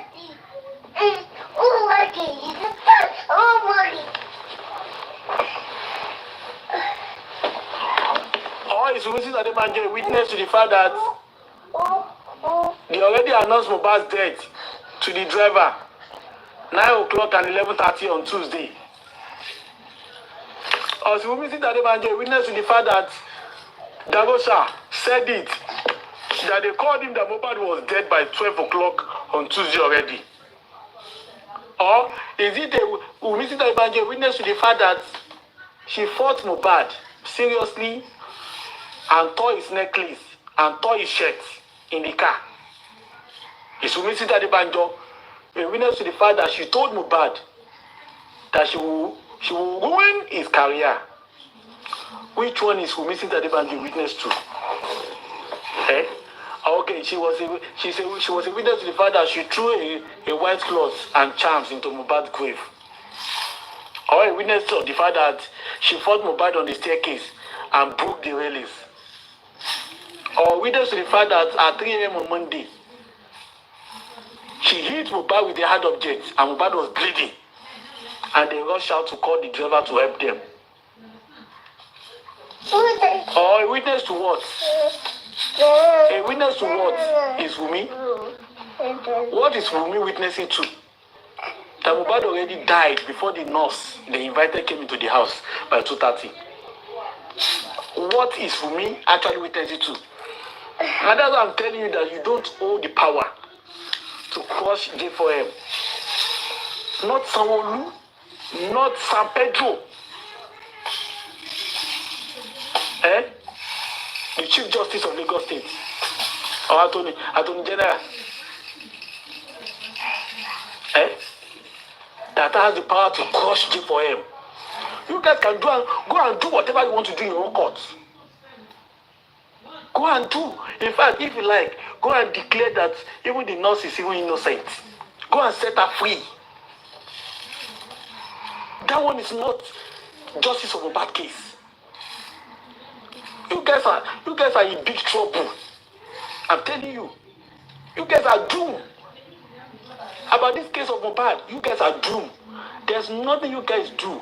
APC government, Tinubu's government, Sanwo-Olu government cannot defeat justice for Mohbad. You can go and write it down today. We don't care about what you are doing. All court settled. All police stations settled. All cases solved. No case to answer. No evidence. We don't care. We are just like VDM. Does VDM care about the useless and the show of shame that you people are calling Corona inquest, or that you people are calling case in court? The nurse, medical negligence. Does anybody care about that? No, we don't care. And we are your greatest dooms. On this social media, we will finish your life. You have the power to control the courts. You have the power to control the policemen. You have the power to control the magistrates. Just like the way Shotobi was saying rubbish in the Corona inquest. But you don't have the power to control the truth. We are the ambassadors of the truth. You don't have what? You don't have the power to control the truth. We are the ambassadors of the truth. You don't have the power to control the social media. And we make sure that J4M remains undefeated. There's no amount of money that you people will have. There's no amount of influence that you hold in Nigeria that can stop justice for Mohbad. There's no amount of how deeply rooted your political tentacles are in Nigeria that you can stop the justice for Mohbad. Whatever you are doing it now, you are doing it to your pocket. The whole world is still waiting for the case of Mohbad to start. You have not started the case of Mohbad. Charade of shame is what people are doing about the nurse. Go and do anything you want about the nurse. As for us, the case of Mohbad has not gotten to the court level. When it gets there, every one of us will be following it. Every one of us will be following it. We'll be following the case bumper to bumper to be sure that justice is served. So there's nothing that can stop Wunmi Adebanjo from going down. There's nothing that can stop Wunmi Adebanjo from going down. Nothing. Not even Tinubu himself. Not even Agbetokun. Not even San Pedro. Not even whatever you people call yourself in the political space of Nigeria and Lagos State especially. To protect the killer of Mohbad and want her to walk free. It will not happen. Not in this life. It will not happen. Not in this life. APC government, Tinubu and Sanwo-Olu, you cannot crush J4M. You cannot defeat the yearnings of the truth. You cannot defeat the echo of the truth. You cannot defeat the quest to give about justice. There's nothing you can do. There's nothing you can do. You cannot use the constitution or the law to defeat this quest. The killers of Mohbad must go down. We are not playing with you. It must go down. Wunmi Adebanjo, the killer of Mohbad, must go down. Don't think it's one of those cases that people have been handling anyhow you want it. And you are the one that have the power. You are the one in power. You can control anything. Chief Justice of Attorney General of Lagos State. Whatever he says, it's a lie, San Pedro. It's a lie. Because that's a bad case. You and every one of us that are seeking the truth, we are in the same trouser. You will know there's difference between the power in a state and power of the public. Can they kill your own child and then you allow the killer to walk free? San Pedro. Can they kill your own child, San Pedro, and you allow the killer to walk free? You guys are jokes. You are just starting. Justice for Mohbad is just starting. And we are waiting for 2026 and 2027 when the election will be in top gear. And you now see what will happen on social media. We are waiting for you all.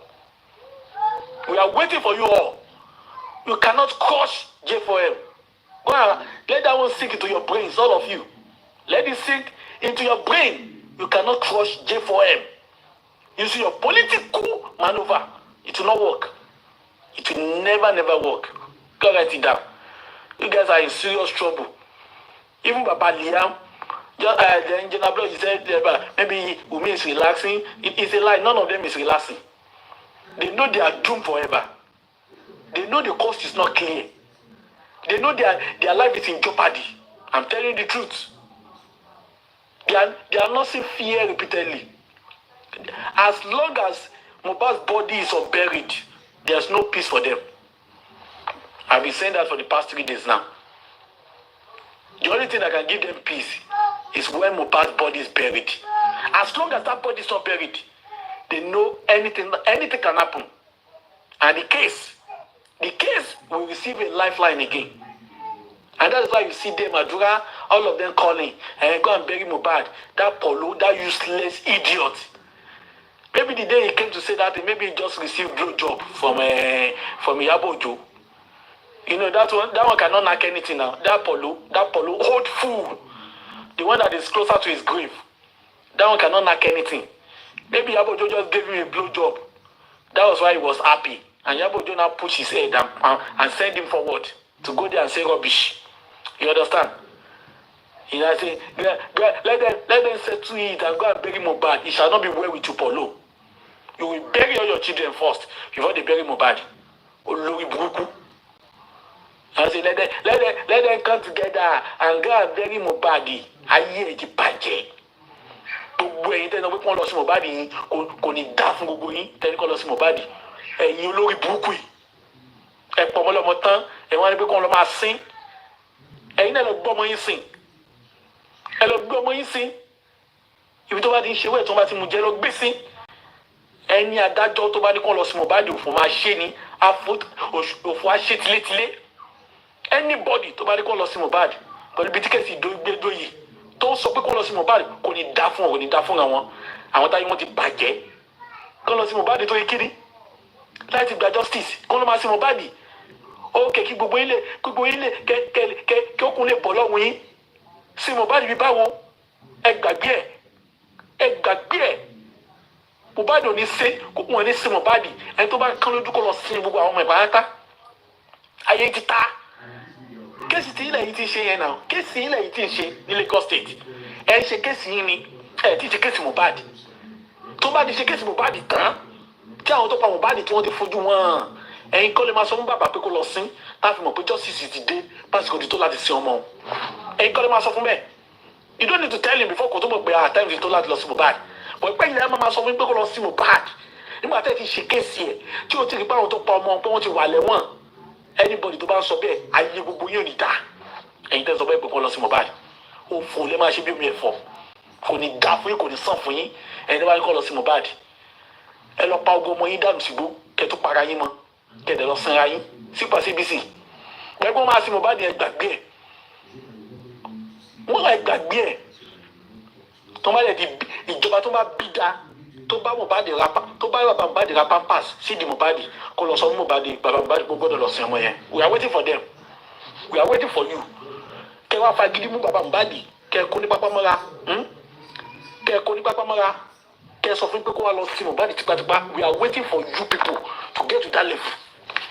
We are waiting for that. We want to hear it. We want to hear it. Abẹ́ gbọ́ ibi tẹ́tí máa sọ pé ó yá tipátipá o gbọ́dọ̀ sin ọmọ yìí. We are waiting for it. Ayé gbogbo yín ò ní dá. Ẹ̀yin lórí burúkú yìí. Sọ lè jọmọ Tinubu ni wọ́n pa. Kẹ́ máa ṣe dáadáa bí wọlé. Àbó lè jọmọ Sanwó-Olú ló kú. Kẹ́ máa ṣe dáadáa bí wọlé. Àbó lè jọmọ San Pedro ló kú dànù. Kó máa sọ dáadáa. Àbí ọmọ máa yí ṣe ṣútó bìjọ ló kú. Kó máa ṣe dáadáa báyìí. Àbí ọmọ Ìyábọ̀ Òjó ló kú dànù kó máa ṣe dáadáa báyìí ẹ̀yin olórí burúkú yìí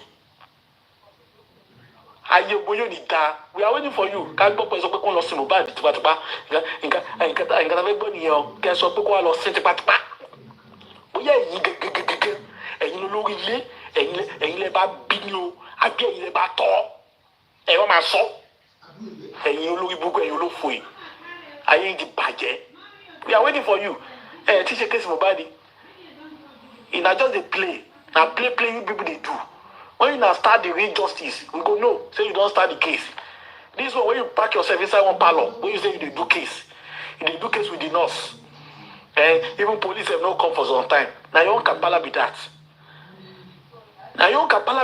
nothing concern us with that rubbish una still dey play ni we see that the banjo must go down you must tell the whole world ibi tí CCTV ilé Mohbad tó wà dènà lónìí ibi tí fún forensic tó wà ibi tí fún Mohbad wà ẹ máa sọ fún wa bí òkú ọjọ́ kan òkú fi àwà bó ṣe ń rùn tó ti wà ní stage 3 of death tó fi ń rùn ní òkú few hours òkú tó kú lágbèlò tẹ ló kú ní 3:30 àbí 4:30 tó ti yá rùn tẹ ti yá ẹ̀bámu immediately kí bàbá tó débẹ̀ and you will tell the whole world you must tell the whole world we are not fools all the grey areas tó wà ní case yìí will be torchlighted until that is done.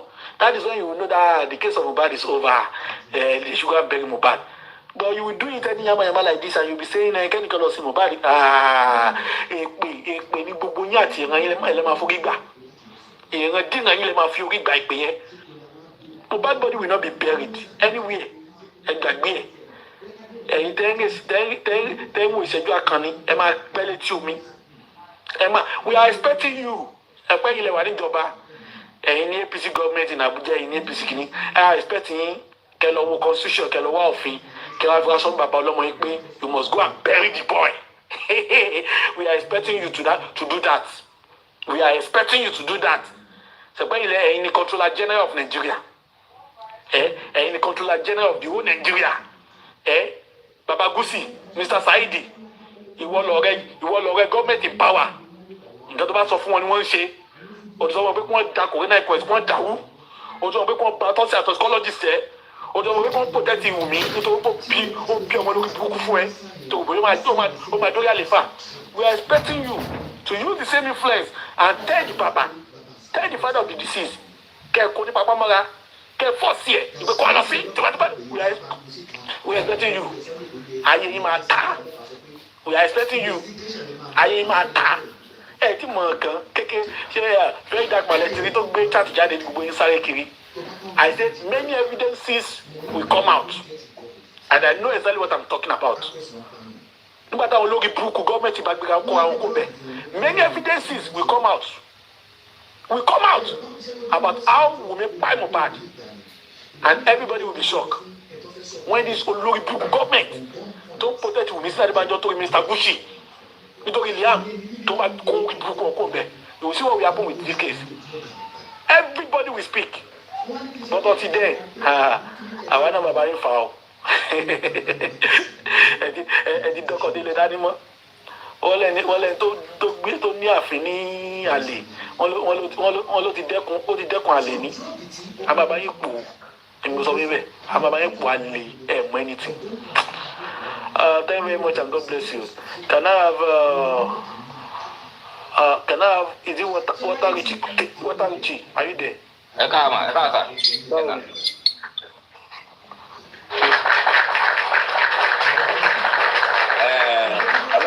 Ọlọ́run jẹ́ kó mẹ́wàá kò dẹ̀ ní sú wa.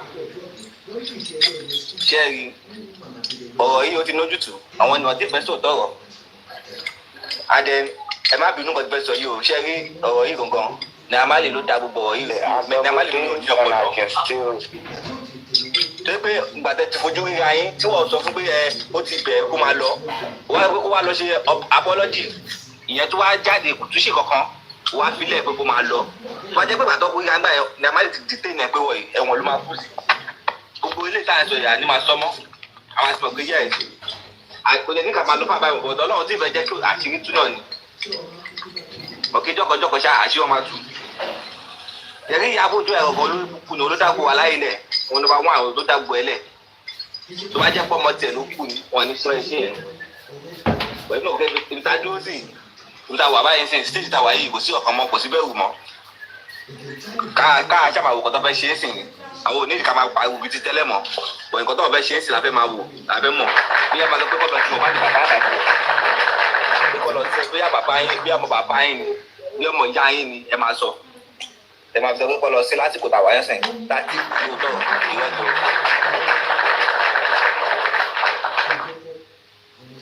náà ṣe ìjọba pé Davido mọ̀ ń parọ́ yìí ẹni yẹn kò ní làákàyè Davido yẹn gbogbo fún ara ẹ̀ olórí burúkú ni gẹ́gẹ́ mi understand tí tó máa wà nínú group kan náà pẹ̀lú Ìyábọ̀ Òjó tí wàá sọ pé òun mọ̀ ọkọ̀ ń pa ẹ̀ tẹ bá dẹ̀ máa wò Mohbad wọ́n tọ Mohbad kó lọ́dọ̀ lẹ́ amálè ni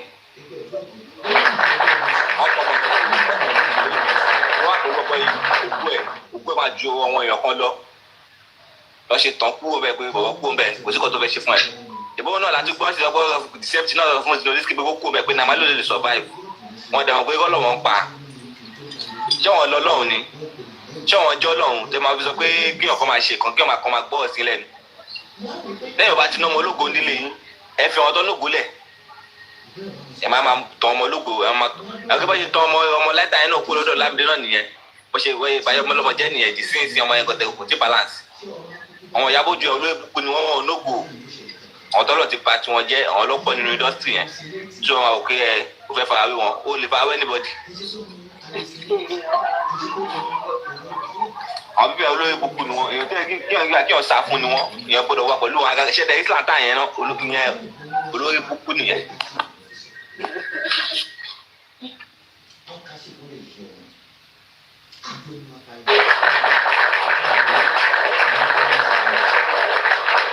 Thank you so much, Water Chief, for that wonderful one. God bless you. However, it was not the video that was in that group, but that useless DRE DMW.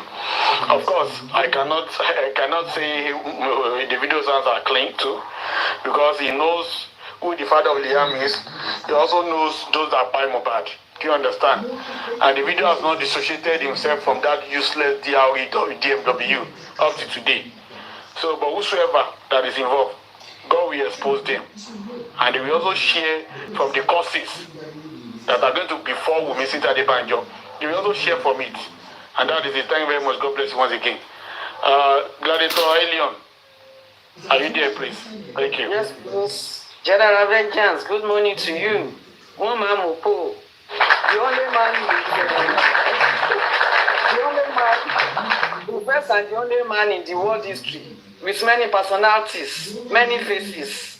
The only man that is changing like chameleon. Ìgbà tá kì í ṣe Liam.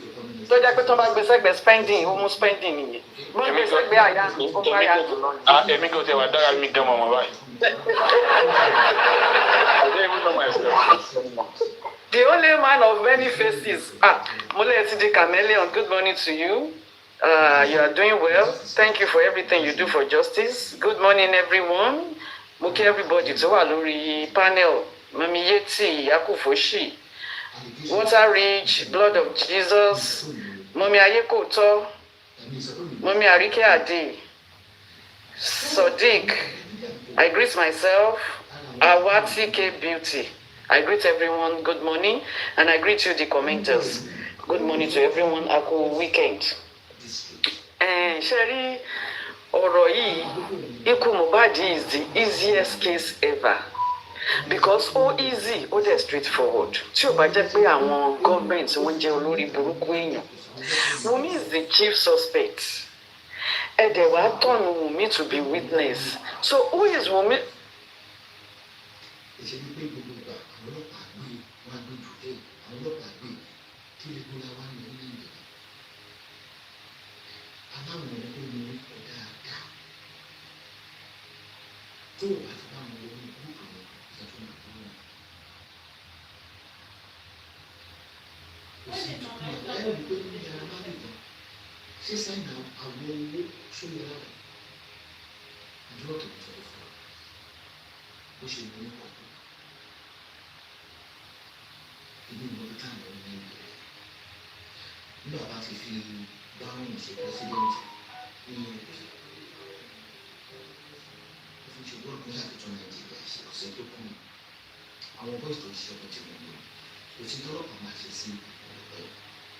Hello, gbogbo ilé, ṣé wọ́n mú lọ́ọ̀lọ́ ni?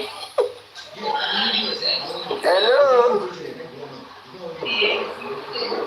Can anybody hear me? Hello, Tuetue. Àtúrí ń kó dà pé kí network ti gbé mọ́mì lọ sílẹ̀.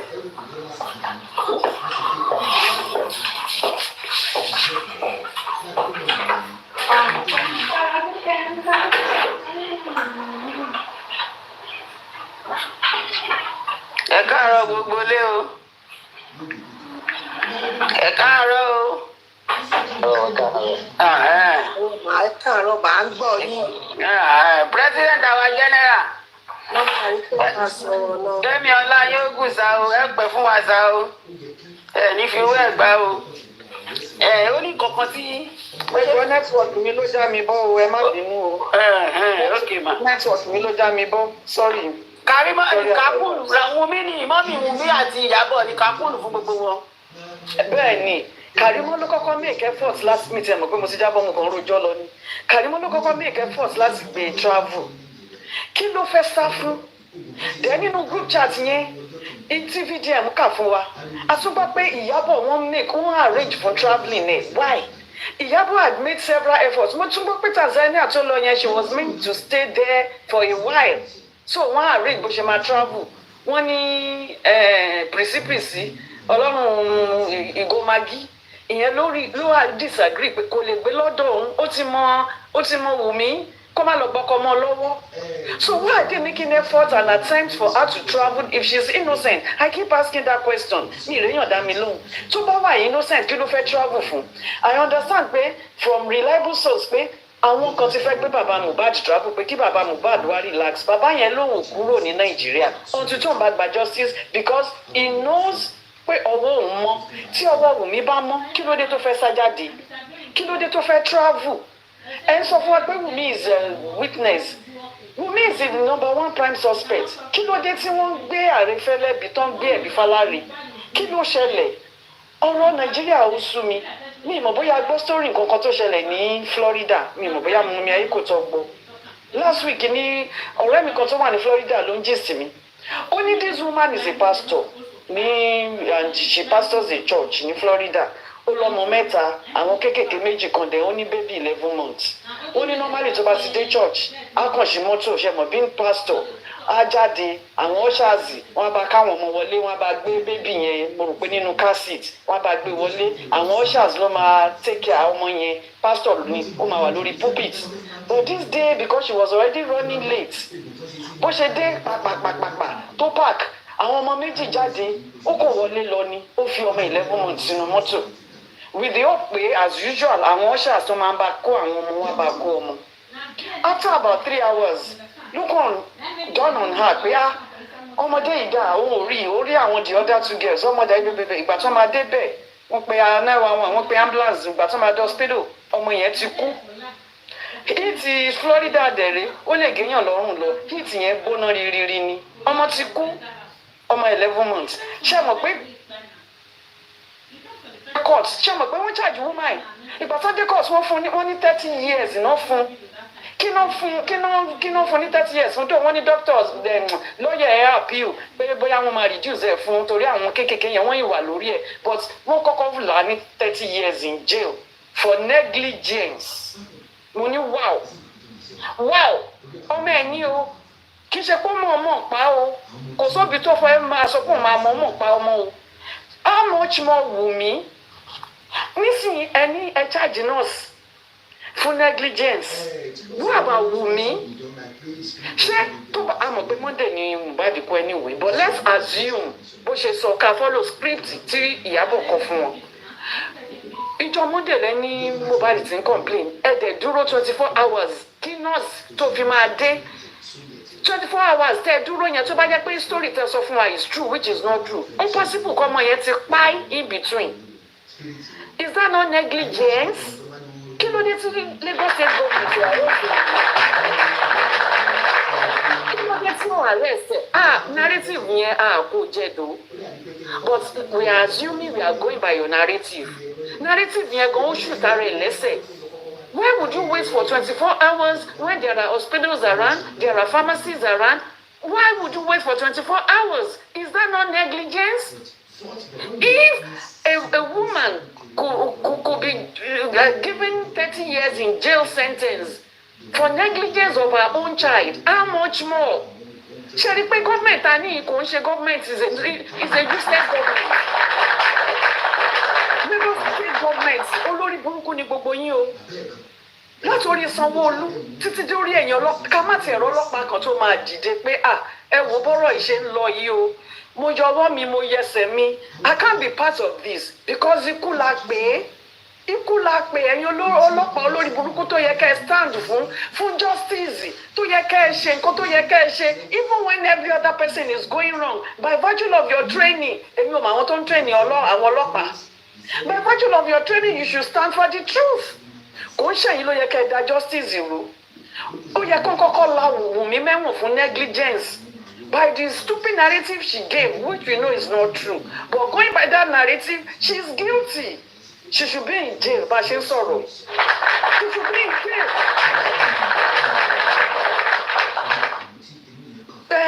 She phone forensic. Rishi.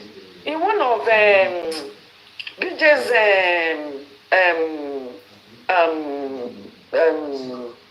Kinongpe. VJ's video. BJ, money VJ.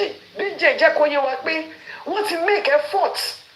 Láti get phone forensic wọ́n náà ti flag ẹ̀ fóònù Mohbad fóònù Wùnmí fóònù IYABO and some other people they flagged it and the person said oh lè débẹ̀ because ó máa show tó ń bá débẹ̀ wọ́n ti flag ẹ̀ why are they holding back justice what exactly is going on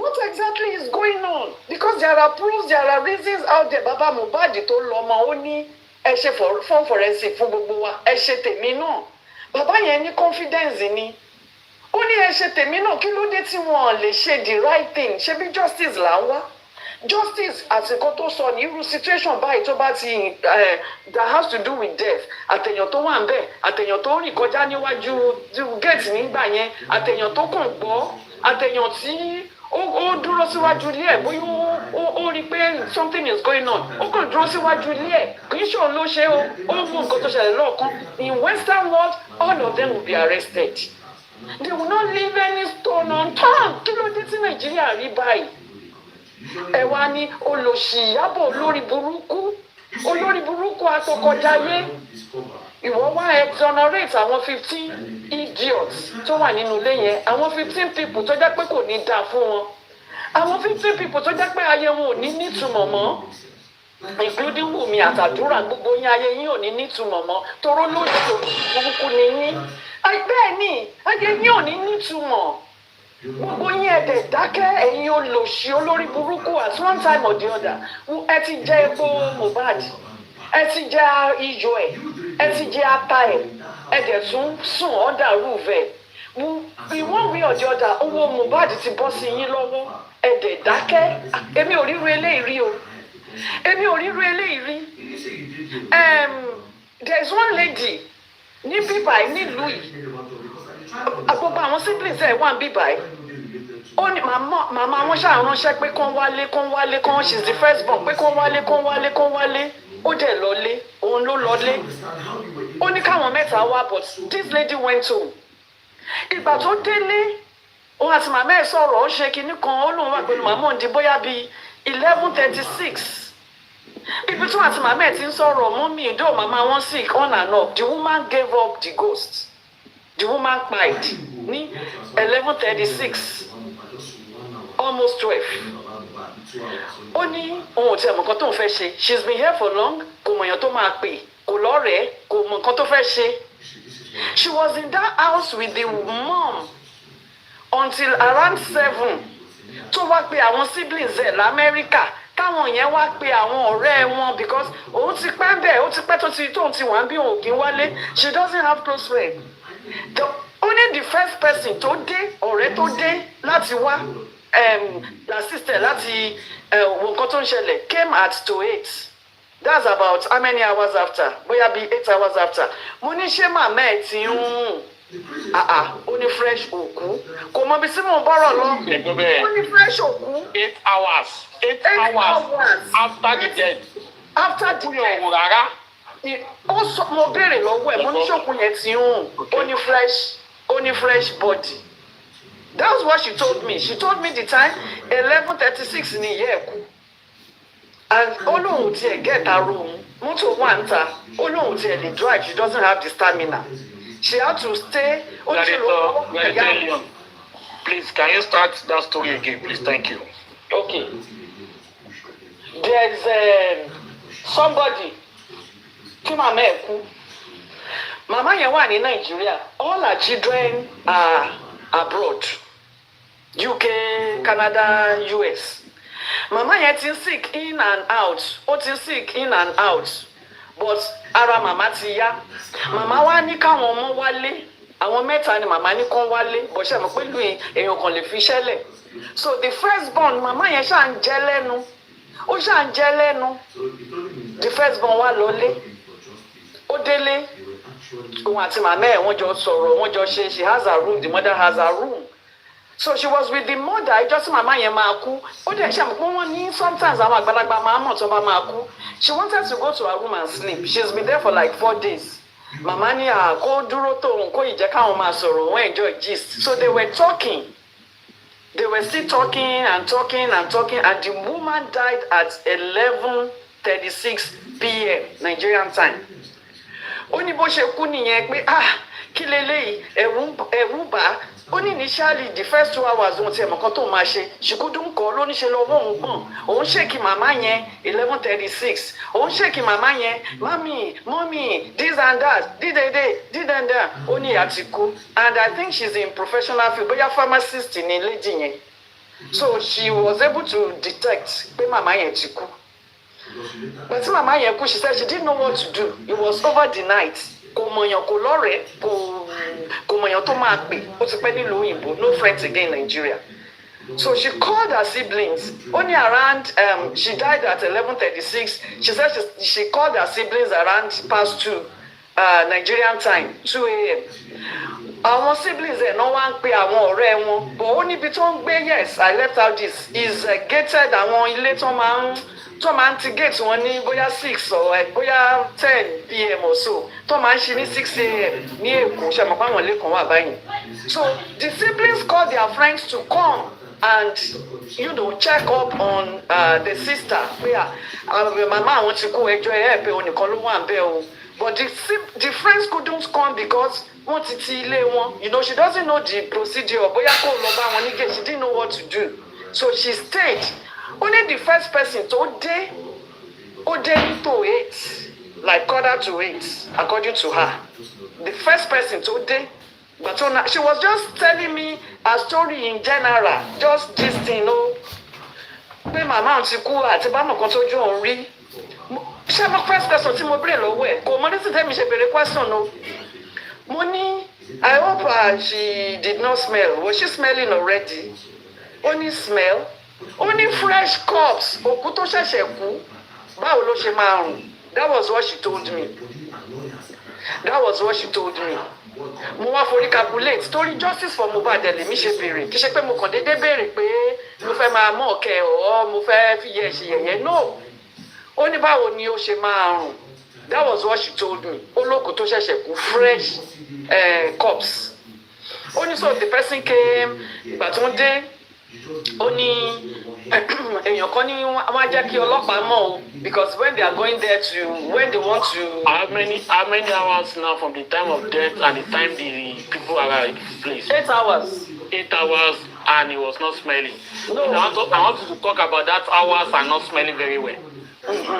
So I asked her what time did the first person come around to check on you? She said to 8. I quickly used my head to calculate and I calculated it to be 8 hours. 8 hours and I asked, ṣé òkú ìtì ń ṣó ti ń àbí ṣé orí any smell? She said fresh corpse that she just died and she's not smelling. Mo ní ó dá lójú pé kò rùn. Ó ní 8 hours. Mo ní 8 hours mà ní. Ó ní àní kò rùn. Ó ní ní màmá òun òrùn ó ní kó rùn ó ní òun fọwọ́ pa màmá yẹn lára títí wọ́n ṣe gbé sínú ambulance ni ó ní ṣé tó bá rùn ṣó máa lè súnmọ́ mo ní oṣù pé kó rùn ó lóun gbó kó rùn for 8 hours the body did not smell there was no smell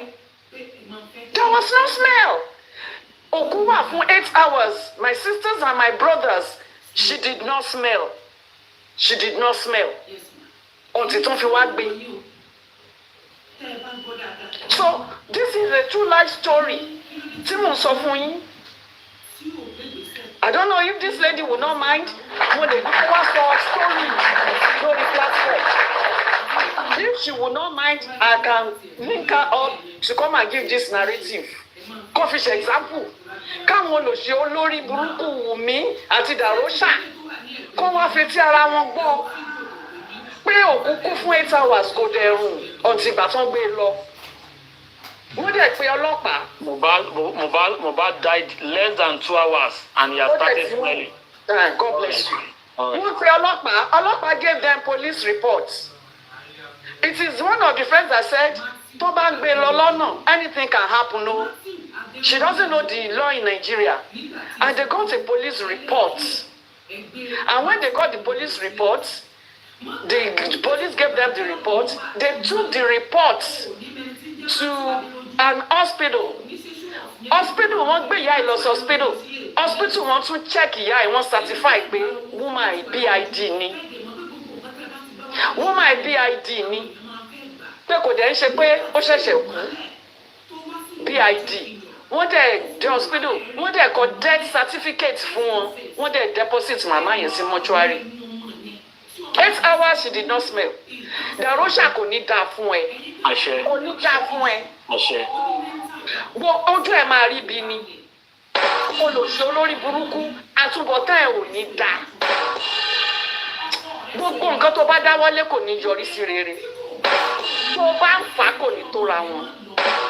Tó bá dúró ilẹ̀ agbóná mẹ́ ẹ. Tó bá jókòó ìjókòó agbóná mẹ́ ẹ. Gbogbo nǹkan tó wà lára ẹ máa ṣiṣẹ́ lòdì sí ẹni. Olórí burúkú. You know, I was querying this lady. I don't want to divulge much of other things she told me because me gba permission lọ́wọ́ èké tó sọ kìíní mo kàn ń rántí bí mo ṣe ń sọ̀rọ̀ ni. And I wish she wouldn't mind to come in here and give this testimony and hear from the horse's mouth and ask her questions if possible. I was querying her, I was asking her questions. And I was asking questions because of justice for Mohbad. And this lady was confirming a lot of things.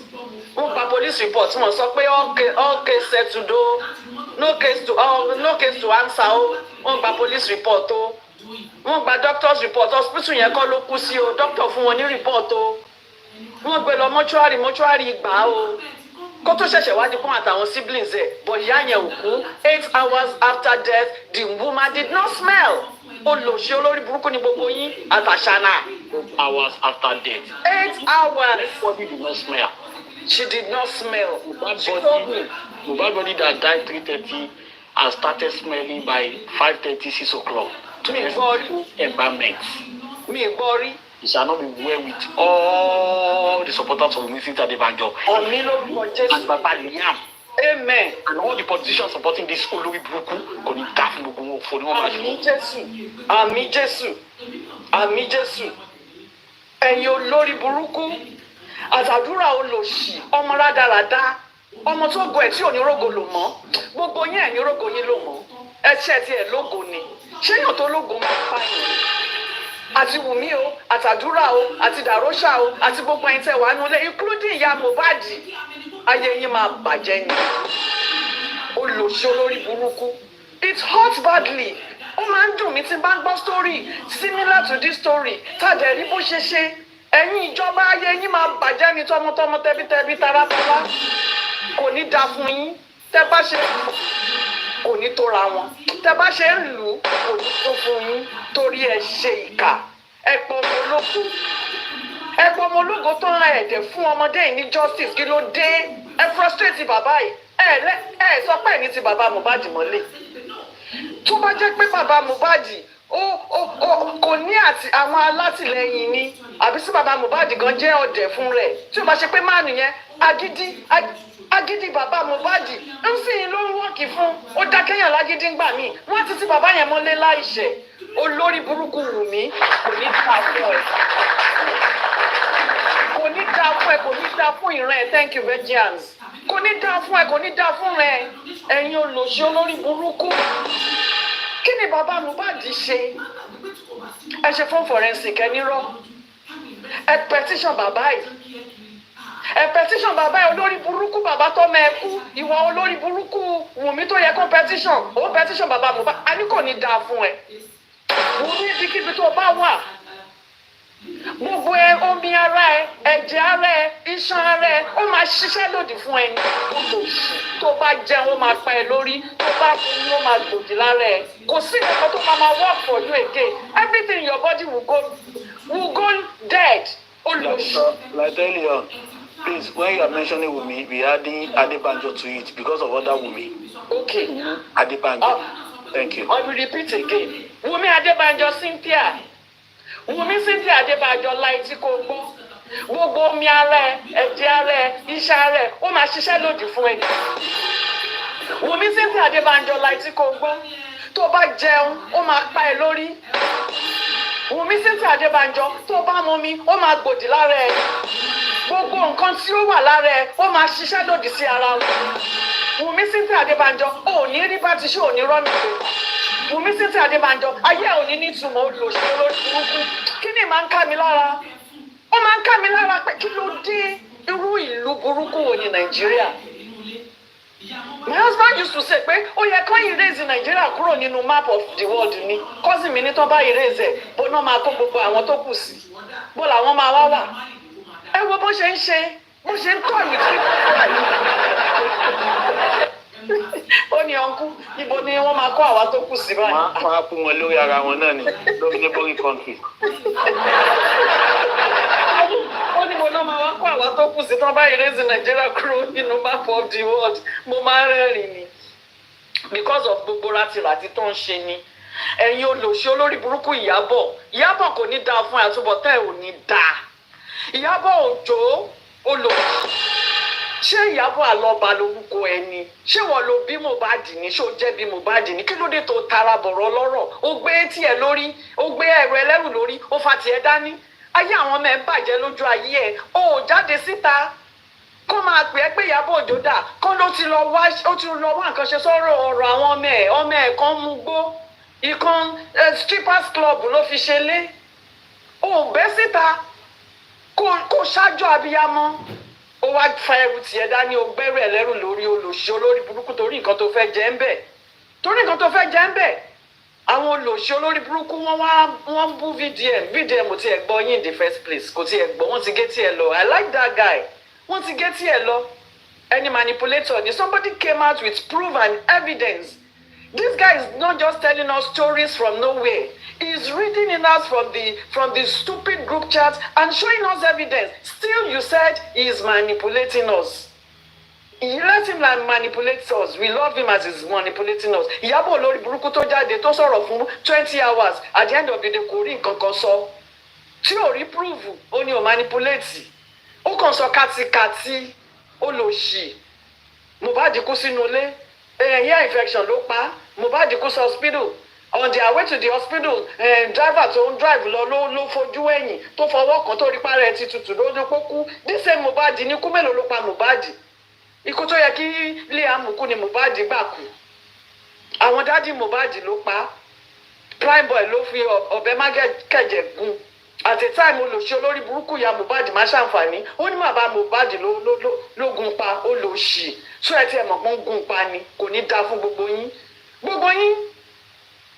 ní rí bá ti ṣe ẹni rán ayé yín ò ní nítumọ̀ olòṣì olórí burúkú kò ní jẹ yín ìmọ̀mi iye fíìsì kò ní jẹ gbogbo yín olòṣì stupid useless people. Lastly, Ìyábọ̀ Òjó àti Pọ̀lọ́ ayé yín máa bàjẹ́ ni sọ́ọ́nì kan ayé yín máa bàjẹ́ ni ẹ sunkún gbígbóná ẹ sunkún kíkorò ẹ sunkún tí ẹ̀sọ́ máa ń jáde lójú èèyàn ẹ̀jẹ̀ ló máa jáde lójú yín Ìyábọ̀ Òjó àti Paul Okoye olùlò. Wùnmí Cynthia Adébánjọ wàá sọkún kíkorò. Omi tó máa ń jáde lójú èèyàn téèyàn máa ń ké ẹ̀jẹ̀ ló máa jáde lójú yín tẹ́ bá ti ń ké torí ẹ máa ké olòṣì ní gbogbo yín. Paul olórí burúkú ò ń preach fún peace kọ́ peace ni àwọn ò preach fún peace justice làwọn ń preach fún. Ó sọ̀rọ̀ bí ọ̀dẹ̀ bí dìndìnrìn ó ti jẹ̀fọ́ wọ́n ti sọ di dìndìnrín wọ́n ti sọ di jẹ́lì kò ní làákàyè kankan mọ́ olòṣì Ìyábọ̀ olórí burúkú wọn ní common sense kankan.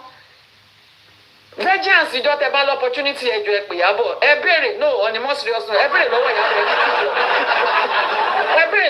Ìyábọ̀ ẹni 2+1 Sùlẹ́lẹ́ ló máa pè fún yín ẹni 1+4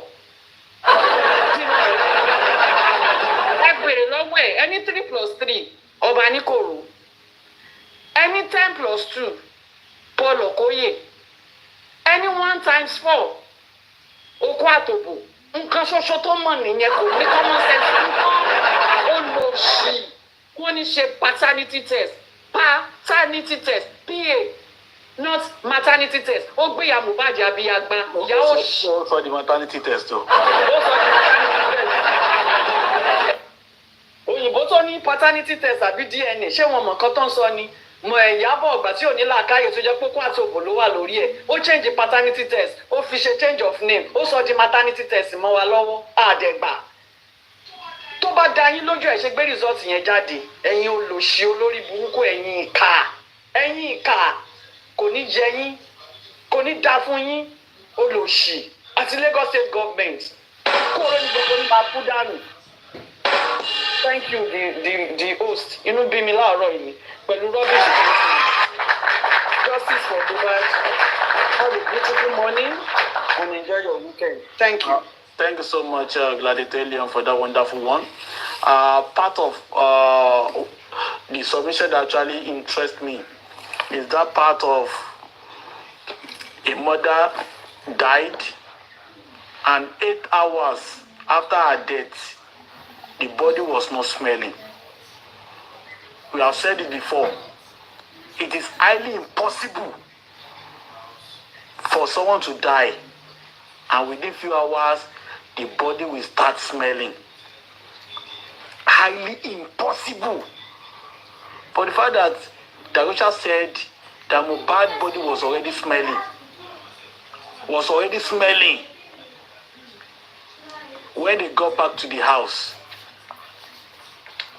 it's enough evidence to tell us that Mohbad did not die on Tuesday. Mohbad couldn't have died 3:30 on Tuesday. And by 6:30 or 7, whatever time they got to, his body would have started smelling. It is highly impossible now. It shows that Mohbad has died not less than 24 hours before they actually start the embalmment. That was why it was already smelling.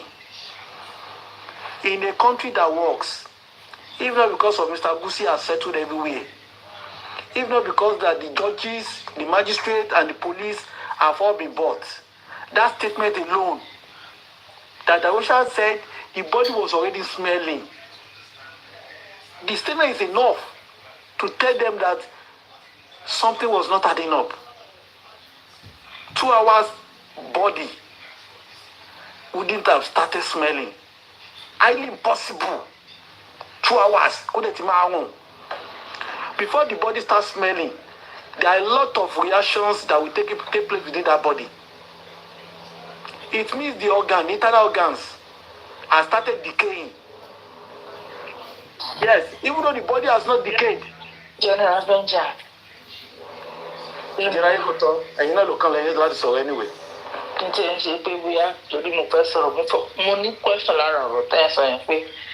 Is there no exception? There's no exception, please. After more poison, you're looking. Okay. Yes. Can more poison? To the power organs, you understand? Yes. Because the body is not from the outside. It's from inside the body. The organs have started decaying. immediately. That is it. That is it.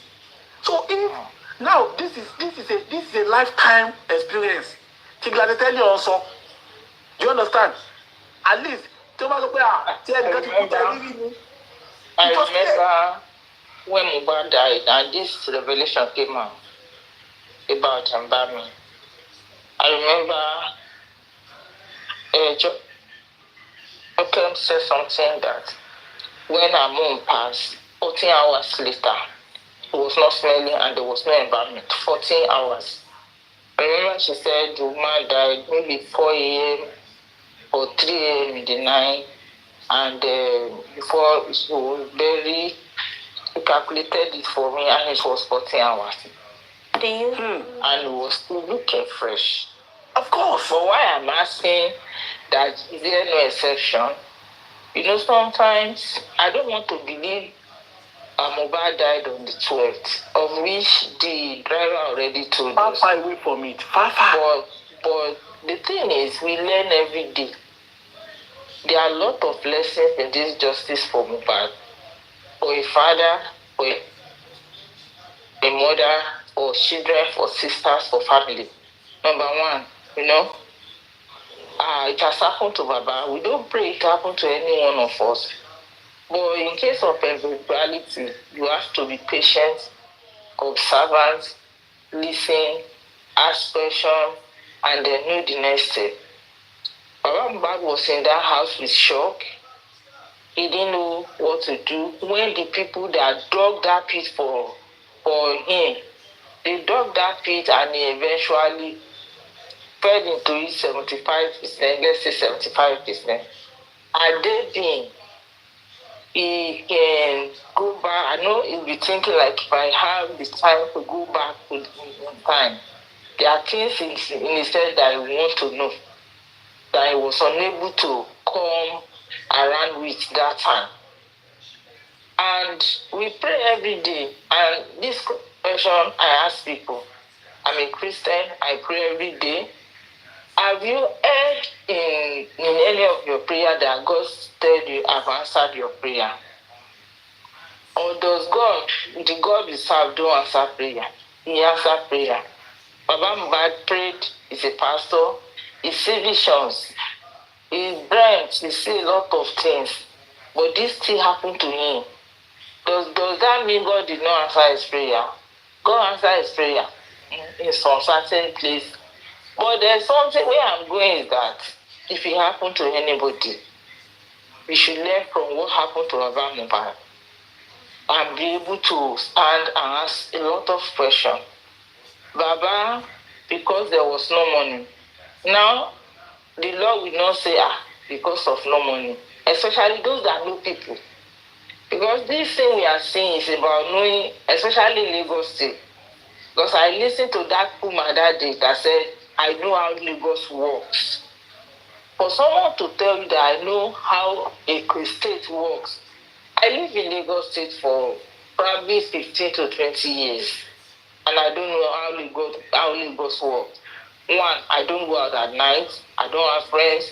But Puma told us on this platform that because I know how Lagos works. So Lagos works for those that know themselves, that know someone that knows someone. Those that can buy their ways, Lagos State work for them. I know that one when I was looking for job with Lagos State. Thank you.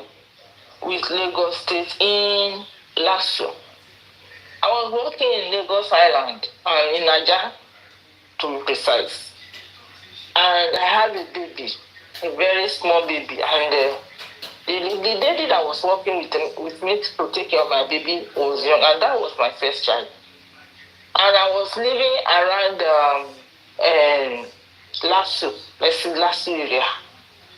My husband and I had an agreement that, you resign, and I'll be the one going so that you can't be coming late because of your baby, blah, blah, blah.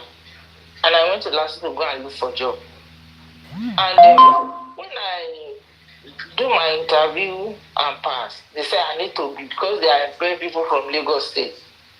And I see that Igbo is Shembi now. So they asked me to prove my citizenship of Lagos State, blah, blah. And I have someone behind my house that is a Lagosian is working last. He's the one that clear people. I mentioned is some people I know him. So they told me, and I went to him. I said, Alaji, okay, Papa, I've finished my first and second stage of interview, just clearance.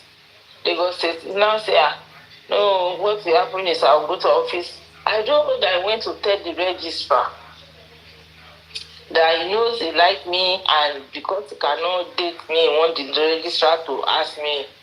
And the back and forth was so much. The registrar now told me that Igbo lady, I see, she's married too, but she did what they asked me to do. I said, what did she do? She slept with few people? I said, no. If I will not get this job on the platter that I passed my interview, let your job be there, my integrity will be with me, and I will go and look for something else to do. So it is who you know, and if you can play around, if you can pay your way, a lot of things will be falling in place for you in Lagos State, especially when Kuma said it. Now, Baba Mohbad did not know anybody. Had there been, someone was there with him and said, Baba, don't touch that body. Someone already embalmed me, let it be there. Let us go to police station. Had there been, someone told him, we have been to the police station. Had there been, they say, oh, that's the police station close to your son's house. It might not be here. But there's a point in whatever brought us here. It's showing us one thing, because I don't know why they bend Mohbad's head, and I'm still saying it. If Mohbad died in any circumstances in his house, and Mohbad was given a befitting burial, we might not be here, because when they open it, everything is set. We won't be here. Nobody will be crying. Nobody will be saying about us.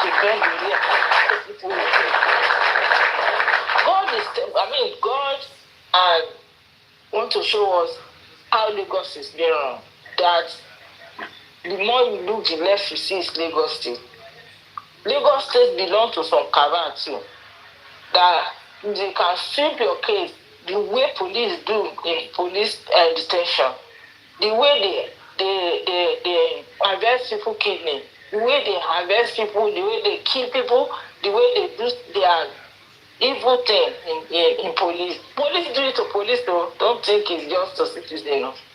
Because I remember the man that went to work with his people and someone bribed them and he want to collect her. The guy was telling them we are going to share it equally. He went to work. It was his dead body they brought. He was shot fatally in his head. They buried it immediately. It's police to police, I just told you now, so that we don't think. Nigerian system is so corrupt that you don't know the person sitting near you might be planning how to exit you so that you can step on your seat. Where am I going? Yeah, we have to learn. Along the line, this justice for Mohbad. And there is a lot of lessons to be learned. One, Mama Mohbad, when he said Baba Logun Omonyopa, Baba Yeko file suit against a straightening. By now, that one will be somewhere. You'll be hearing that Baba to file suit to prove the Mohbad. That would have established that, Mohbad actually was being stabbed to death. But nígbà tá a bá ń tọ family boy, it's a family, ìyá ẹ̀ náà ni. Did you see how the inquest went?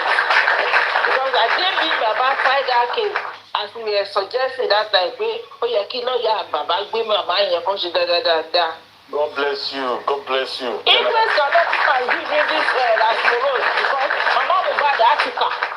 Ibi tó ti rí Baba tó ti rán yàn wá kó wá gun pa. But all of us are like, is the mother somebody I say, I told you.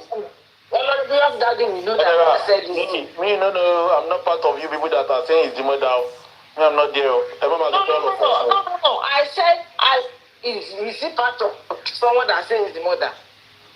There are a lot of things that happen that Baba would have used to establish it in this case for a long time. Especially when they say Baba is one that bail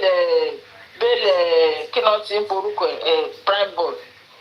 All these things would have been fought. But you don't even need to come and say, I fell up to Olokpa. If Olokpa cannot do it. lọ fà kéèsì straight ní kan sùn mama Mohbad kó lọ rújọ́ lọ́hùn ibi tó ti rẹ́ni tó wá gun pa. There are things you can do with that police. We are not arresting you, are filing a case. Okay, ọmọ gbẹ́ni wá sí kóòtù ṣebí civil náà máa pè bọ̀ tó máa sọ bí tó ti pààyàn náà. Maybe that one would have been important. Mama Mohbad is back to look at by today. Inquest cannot be telling us that we don't know what key when Mama Mohbad said someone come and stab her son. So where am I going this morning is that this case we pray God to make it favor us, to help us fight through. Because all what they are doing, you see, there's a place in that clause they are calling Wunmi now, in that verdict, they are calling Wunmi now, wife of Ileluluwa, and they are telling us it's the next of kin. Do you ever think that calling Wunmi next of kin, do you know what it means? That has power over Mohbad body. You know, you go talk, please. I'm just praying. Allow me to laugh 3 times.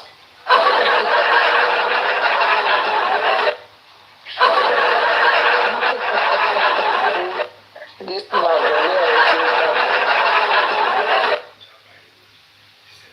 you know, all these orchestrate together to make you look like Baba is the evil one, just because Baba did not dance to their song. You see the way Lagos State is going. That woman that came out to meet them and said they took his brother's that child away. When that woman we talk, he said DPP. My brain went to Ileluluwa Mohbad case. That DPP is trying so hard to sweep it under carpet and do what they like. And I asked for something. How many people is it their DPP that make this judgment?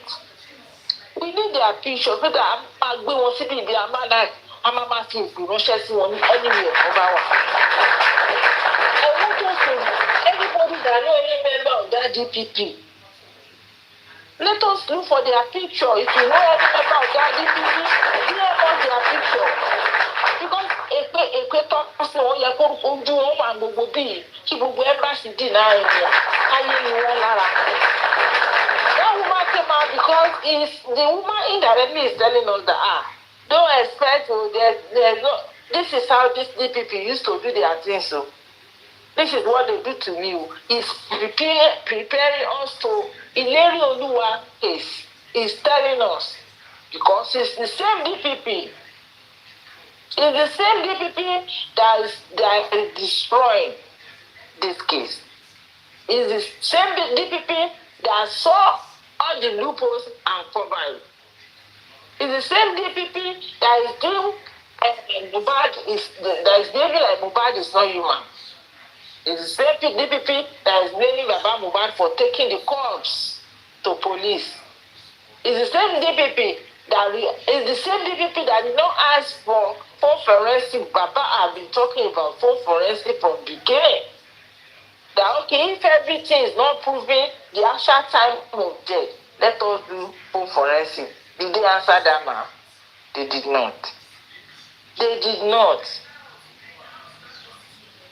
Let us, as we go along this, because I said, I know Baba will be thinking if I know that day, I will take this, I will not touch this body. But because they already know that, do you hear me asking question? And that question has been asked from the beginning. I say, why will someone that died 3 or 4 p.m. How will you now say you are the first person to send 2 million?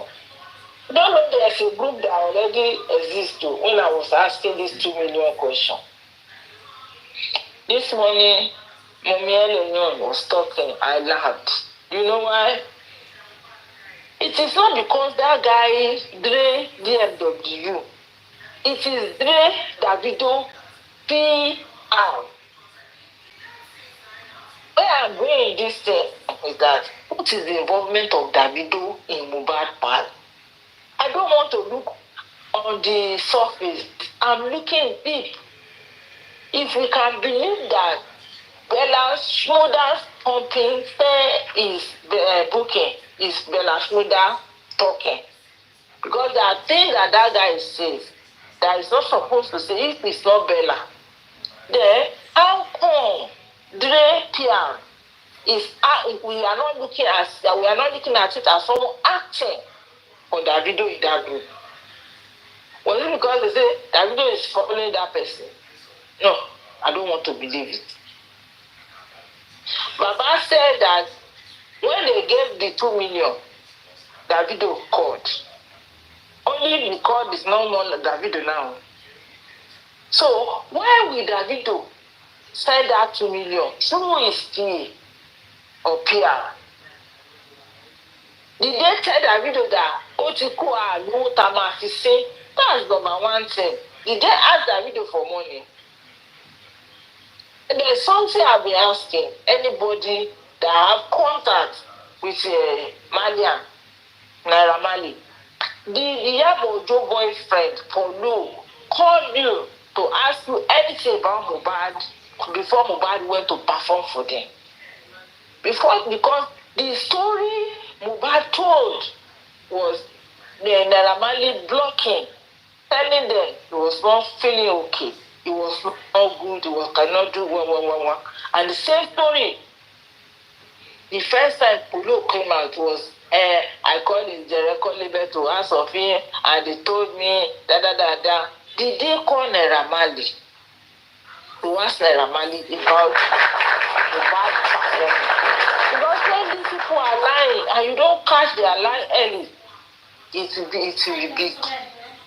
When he came out the second time now, he was not talking about the feathers he gave himself. When Mohbad died, I'm the one that caused all this thing, I was the one that took him to London, No, he was not talking. He said, let them go and find peace. Let them go and settle the family. And his body language is telling me that there is a lot under Polo's sleeve. So if anybody that have contact with Naira Marley, we ask Naira Marley for me that, Naira Marley, did Polo call you when they want to employ, when they want to contract and you told them your own side of the story or not? Because that might be a lie. If someone call you, like Polo and IYABO just said, they call you that. If someone call you and tell you my life is in danger, and the person finally died, what are you supposed to do?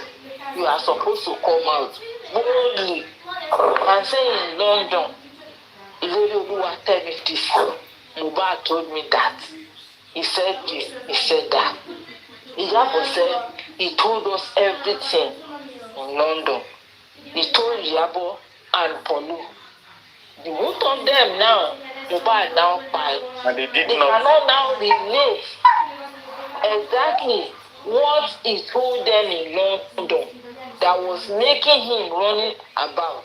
He told us everything. His life was in danger. Who was making his life in danger? Did he tell you the people that was after him? Because these two people are syndicates. They are people of interest. They are people you need to ask them a lot of questions.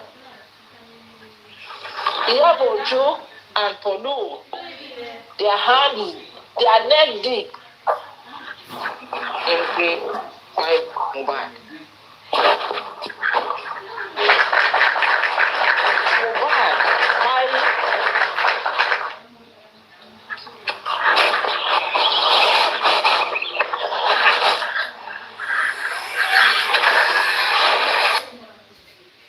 How did God the contact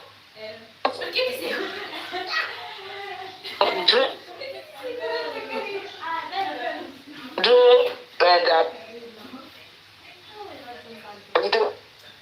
Pierre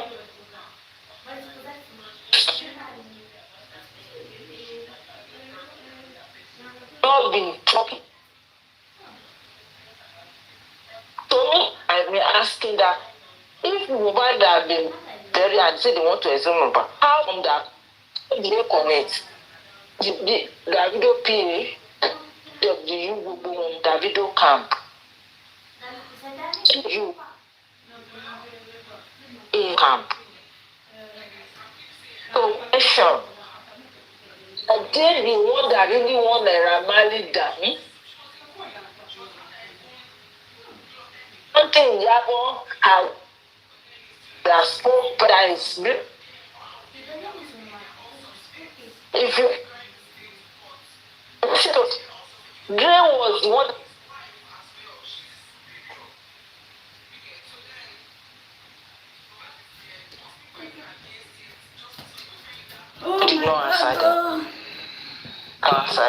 If the Davido the one doing all this, address people.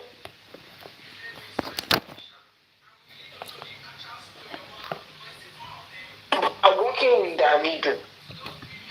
Who is working with Davido? Davido.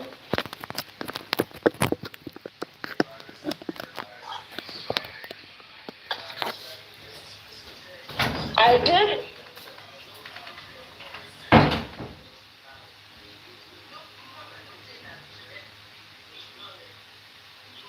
So that can anybody hear me? Are you hearing me? The network is fluctuating in general. It's really fluctuating. I'm seeing it now. Yeah, maybe change your position and you come back. Oh, that's how it's going to be. And me, I've gone down, I've come down, and I've come back more than 2-3 times. It's still not stable. So okay, that's the way it's going to be. Let us continue to manage it then. So my thing is, Davido cannot tell us he's not involved. They all know what happened there. Before Davido will give someone his 2 million.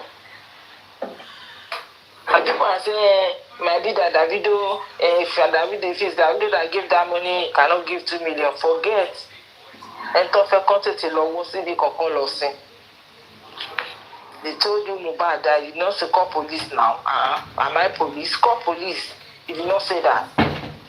They told you Mohbad that you not say what about the Principalities family? Or did they tell Davido that every member of the family is there, just need money to bury Mohbad? Nobody is suggesting put him in mortuary. Once I remember, Darusha said, and I'm saying what Darusha says. Darusha said he struck them.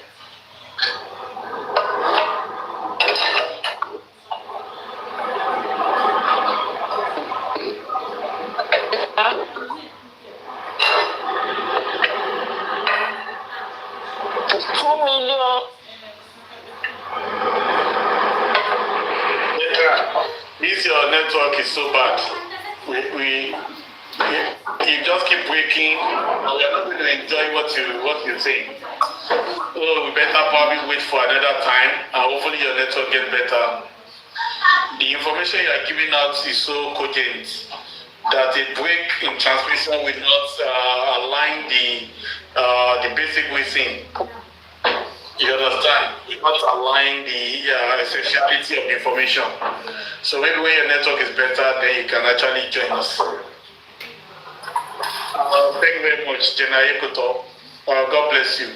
We're supposed to have Gladiator Arika Day now, but I think Jenna Tassan said he wanted to ask a question. So maybe the network is very bad, Jenna Yekoto. Tassan, you can ask your question before we move to Gladiator Yekoto Arika Day. Okay, sir. Thank you very much. Good morning, everyone. Can you all hear me? Yeah. Just to check if my network is okay. Okay. General, this is the question I want to ask. And just before I ask that question, let me just piggyback on what Mami Ayukoto said regarding petition against Mohbad.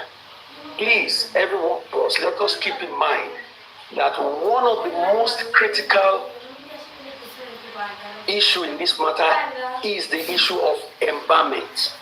Let us remember that Baba Mohbad wrote a petition against Darusha, who embalmed the boy. To this day, the police did not act on it. The police has done nothing on that particular petition. So, even if Baba had petitioned Wunmi or petitioned Mohbad, the answer will still be the same. Because the easiest one for the police would have been that of embalmment, and to this day, they have done nothing about it. So I just want us to keep that in mind. Now, my question is general, is about a corpse smelling, after buying. I will ask the question using these two scenarios. Mr. Tazan, I came up because I want to answer that question. Yes, ma'am. If you go to police, they might not work on it. But do you know that without calling police to that case, you can sue Mama Mohbad? You can go to court and file your suit against Mama Mohbad. It's not about everything must not go through police. What I'm saying is that the authority that failed to act in the case of embalmment, the petition of embalmment, where lies the assurance that they would have acted on the petition of Baba against Mohbad or against... You still did not get me. Only if there's the lawyer that said, in that type of thing, you cannot go to court directly, but you have to go through police. Then I have to talk. Let me explain what happened. Okay.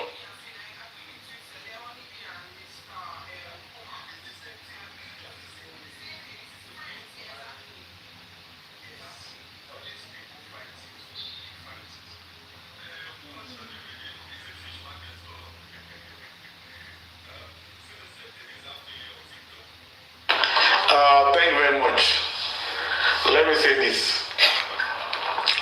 You see, when Mohbad was making that frivolous statement, the truth is this. It was the likes of Odumosu that was steering the ship of justice for Mohbad legally. And I wanted to believe that this was the same person that advised Baba Mohbad not to actually maybe sue or petition Mohbad. There is a difference between writing a petition and petition being neglected. It will have been on the record that Mohbad was petitioned or Mohbad was sued. And then the problem would have been on the government or the security officials not taking the right actions, just like it is with the issue of empowerment. But I believe the legal team that was with Baba at that time, they were the one that convinced him or downplayed the effect of suing Mohbad and told him that it would tantamount to no positivity. General, let me quickly say something, sir. Even going down. Can you hear me? Yes, General. Good afternoon, sir. Good afternoon, all the panelists.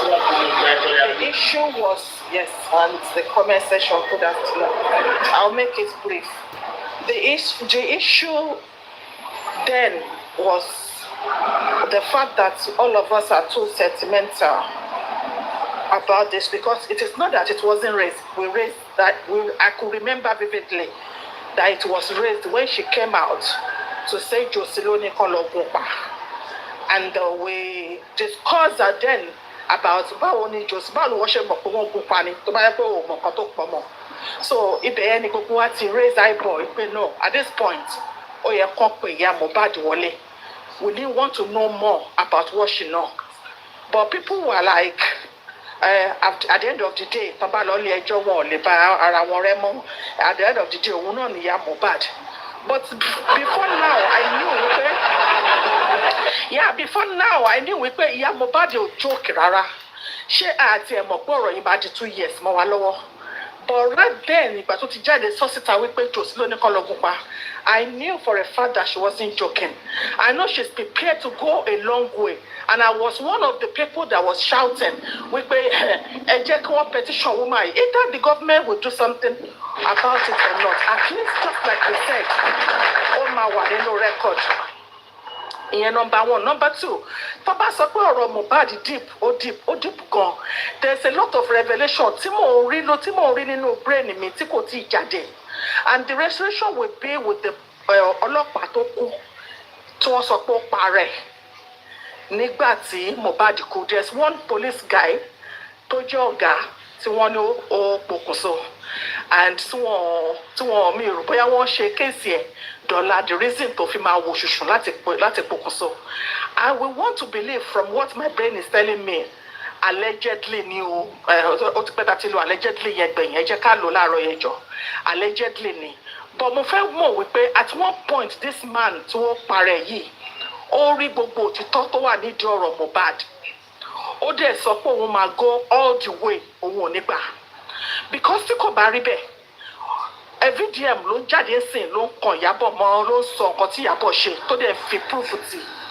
Ìyábọ̀ sọ pé kò go direct láti competition fún VDM pẹ̀lú nǹkan tó ní tó dẹ̀ mọ̀ pé fact ló wà lọ́wọ́ ẹ̀. She has to go for ọ̀gá ọlọ́pàá, which to tell you wípé ọ̀gá ọlọ́pàá tó ti ń bá wọn ṣiṣẹ́ yìí láti gbẹ̀yẹn òun náà nísìnyí ó ti wá di ọ̀rọ̀ tó bá fa gbùrùgbùrù fẹ́ fagbó. Why tí a ṣe ronú pé why tó fi jẹ́ máa yẹn ní Ìyábọ̀ competition ó sì jẹ́ PC yẹn ní Ìyábọ̀ petition. It wasn't the PC ló sọ nǹkan tó ṣẹlẹ̀ fún wa nísìnyí. It wasn't the one revealing all the truth. Ẹ má bínú ọ̀nà ni mo wá ìjọ. Àwọn ọmọ tó ń kọjá lára mi. VP, God bless you. Yes ma. It wasn't that VP kò ṣe kankan. So òun kọ́ ló bá yín jà. Òun ló tẹ according to what we had àwọn kan ló ń bẹ̀ yín wípé náà ń bẹ àwọn Naira Marley pé kí Naira Marley kó gbẹ̀bẹ̀ Ìyábọ̀ Òjó.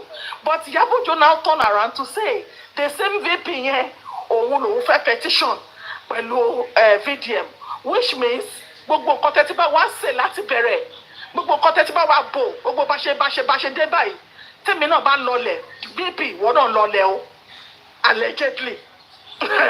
Ó dàbí wípé nǹkan tí wọ́n ṣe nìyẹn. Now mo fẹ́ sọ̀rọ̀ lórí Davido. Possibility wà kí Davido máa kó mọ̀ nípa owó tó tán send. Possibility dẹ̀ wà wípé kó má mọ̀ because àwọn náà gbèrò wípé ọjọ́ ìrìn máa wáyé wọn ò mọ̀ wípé we will still be on this case up to the date. Wọ́n fẹ́ fi orúkọ ó possible kò jẹ́ pé wọ́n fẹ́ fi orúkọ Davido kó fi short gbogbo wa down. Why? Because wọ́n ti mọ̀ pé bó ṣe máa ń lọ káàkiri tó máa ń ṣoore nìyẹn. Wọ́n ti mọ̀ pé bó ṣe máa ń lọ káàkiri tó máa ń ṣoore títí ẹ̀ nìyẹn. Ọ̀gbà sọ gba owó yẹn ṣèbí Davido pé bàbá. The truth is ṣé bàbá sure pé Davido ló pe àwọn mà? These people. These people ṣe gba Davido ló. He would have come out now to clear his name. Hold on. Davido ló pe bàbá would have come out now to Amadebe. Sherry, there will be no stone unturned at this very point. In what mo confess on it, mo fẹ́ bèrè question ni pé can we not now petition Ìyá Mohbad níbi tàdé? Because we want to start a new case. Ẹ jẹ́ ká kúkú petition gbogbo àwọn tó yẹ ká petition. Wọ́n ṣiṣẹ́ nípa ẹ̀, wọ́n ṣiṣẹ́ nípa ẹ̀. Let it be on record that they've been petitioned. Thank you, sir. Mo ń lọ síbi kan ni. I will be hearing you. Thank you. Thank you very much. My General, do I have your permission to just quickly wrap up? All right. I'll just say this. Iya Mohbad has not recanted whatever she said. Neither has Wunmi recanted all those allegations, defamatory statements they made against Baba Mohbad. So the chance is still there. The door is still open. But I also want to let us know that the Nigerian police, they are hell-bent on not doing the right thing in this case. If they want to do the right thing in this case, there are so many other files that are on their table, especially the embalming file. It's right there on their table and they have not done anything. Now, General, this is my question. I hope you're hearing me. I'll make it brief so that I can allow others to talk. If there are two corpses lying two persons who died on the same day at the same time. One died without any injury, physical injury, like a cut, with bleeding, serious bleeding from the body.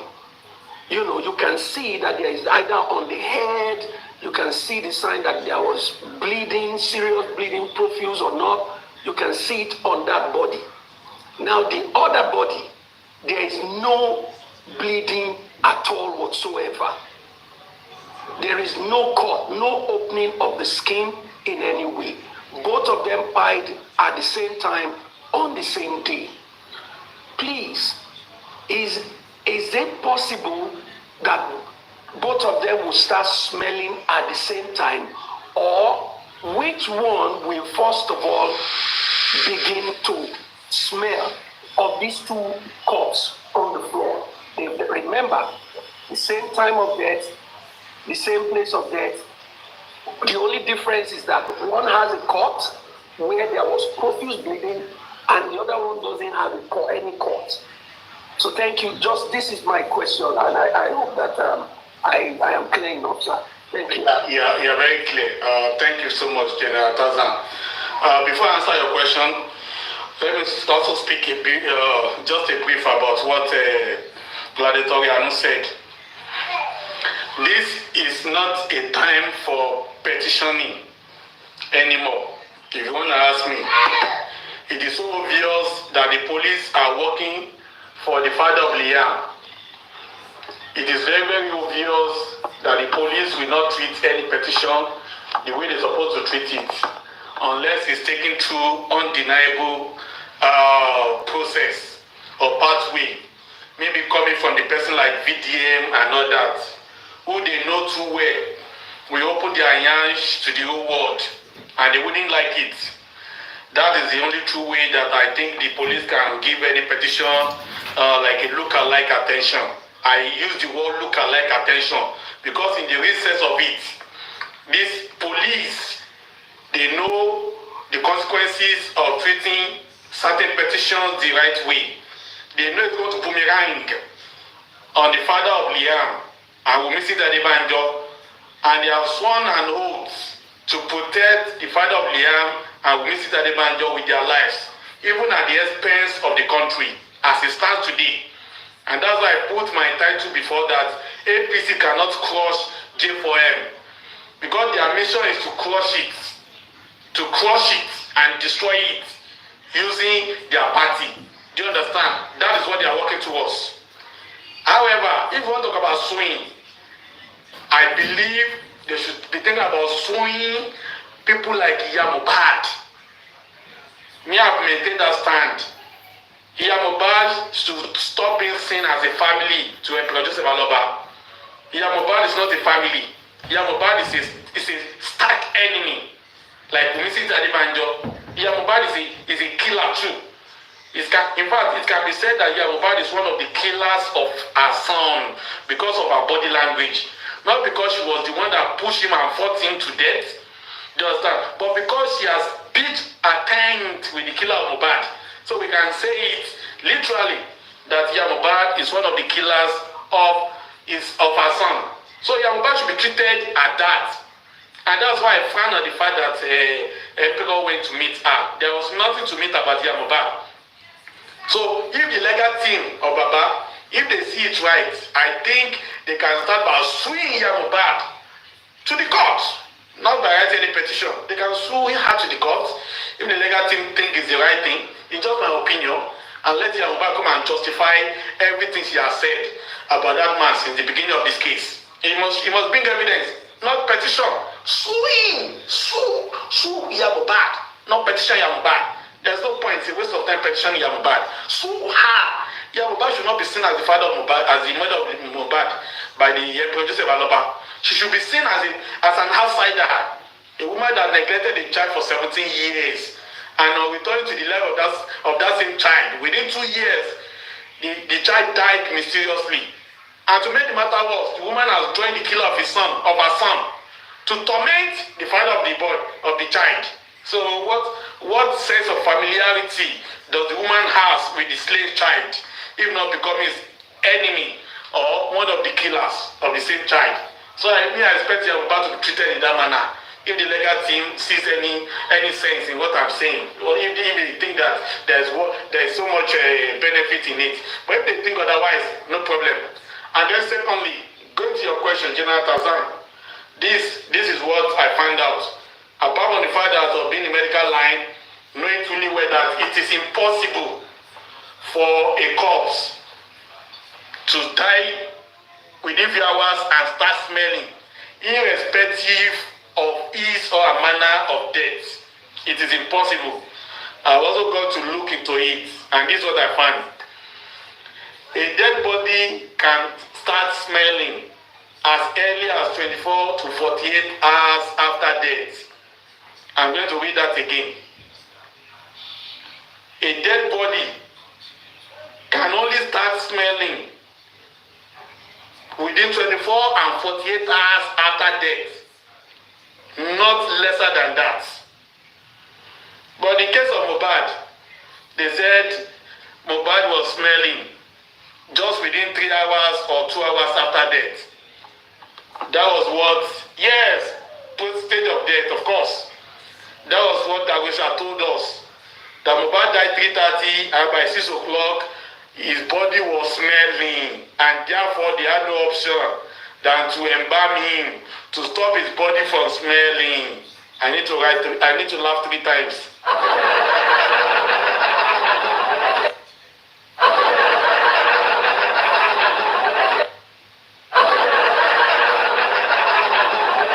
By 6:30 or 7 o'clock on Monday, on that Tuesday night, Mohbad had already died for more than 24 hours. More than 24 hours. And that was why he started smelling. He did not die 3:30 or 4:30 like the Lagos State Police and Wumisi Adebanjo and IYABO and Mr. Gusi want the world to believe. Mohbad had already long gone 24 hours before his body was embalmed, and that was why his body started smelling. A dead body can start smelling as early as 24 to 48 hours after death, as putrefaction begins and internal organs start to decompose. You know, I said it earlier. That smell originated from the internal organs that started decaying. Do you understand? And they don't start decaying until about 24 hours after death. And that was why Gladiator earlier on, in the story you narrated, you actually speaking the right truths. 14 hours. In fact, BY said on the comment section that somebody died 14 hours. And 14 hours before she was buried, no smell whatsoever. No smell whatsoever. No smell whatsoever. In fact, let me tell you, somebody close to me died. She died about, was it afternoon, around maybe 2 o'clock or so. And in the morning, that was when people gathered. In the morning of the next day, about 5 o'clock. And the body was not embalmed, neither did it start smelling at that time. So irrespective of how the person dies, maybe he died by accident or he died by clinical, internal organs, except if the internal organs were actually ruptured through the manner of his death. Do you understand? If they were exposed, they are no more enclosed within the muscles, the skin, or anything. If they are exposed, that would actually have accelerated the rate of decomposition. But in case of Mohbad, the internal organs were intact accordingly. We didn't see any laceration, any opening on his skin that could have exposed his internal organ. The only injury we saw, even on the stretcher, was the one behind his head. So it means we can actually infer that the internal organs were totally intact, and there was no way they could have been subjected to acceleration, decay, or putrefaction, or decomposition. Do you understand? So that didn't affect Mohbad. So irrespective of the manner of death, at least there should be 24 hours before we should be expecting decomposition and any foul door. But in Mohbad's case, 2 hours, according to them, Mohbad started smelling. 2 hours. And that's why I said, you see, this justice of Mohbad, in case of Mohbad, they will use it to write new medical books Do you understand? It's going to be an origin to a new medical school where they will be using how Mohbad died as a result of paracetamol injection and result of antitetanus injection. They will use it to write pathophysiology of death. Do you understand? After they have written pathophysiology of death due to paracetamol injection and antitetanus injection, they will now move to the decomposition of the death. They will now start writing that 2 hours and 3 hours after administering paracetamol and antitetanus injection, that a dead body can start smelling. And when they want to give example, they are going to refer to Mohbad case as a typical example. They are going to write a new medical book. They are going to create new medical teaching, and they are going to be teaching medical students using Mohbad as a case study. That after you administer paracetamol injection and antitetanus to a man, the man will die, and 3 hours after then, the body will start smelling. Courtesy of Lagos State government, Lagos State coroner, San Pedro, IYABO, Mr. Gusi, Umisita Debanjo, and all these useless beings, they are going to write it together, and they will start teaching the medical students. So that we can start writing it, and let us see how the world will look at us. Let's see how the world will look at us. These shameless idiots. 2 hours after Mohbad was injected, or 3 hours, Mohbad started smelling. Àwọn táyé wọn ti ta. Àwọn ìlérí bú.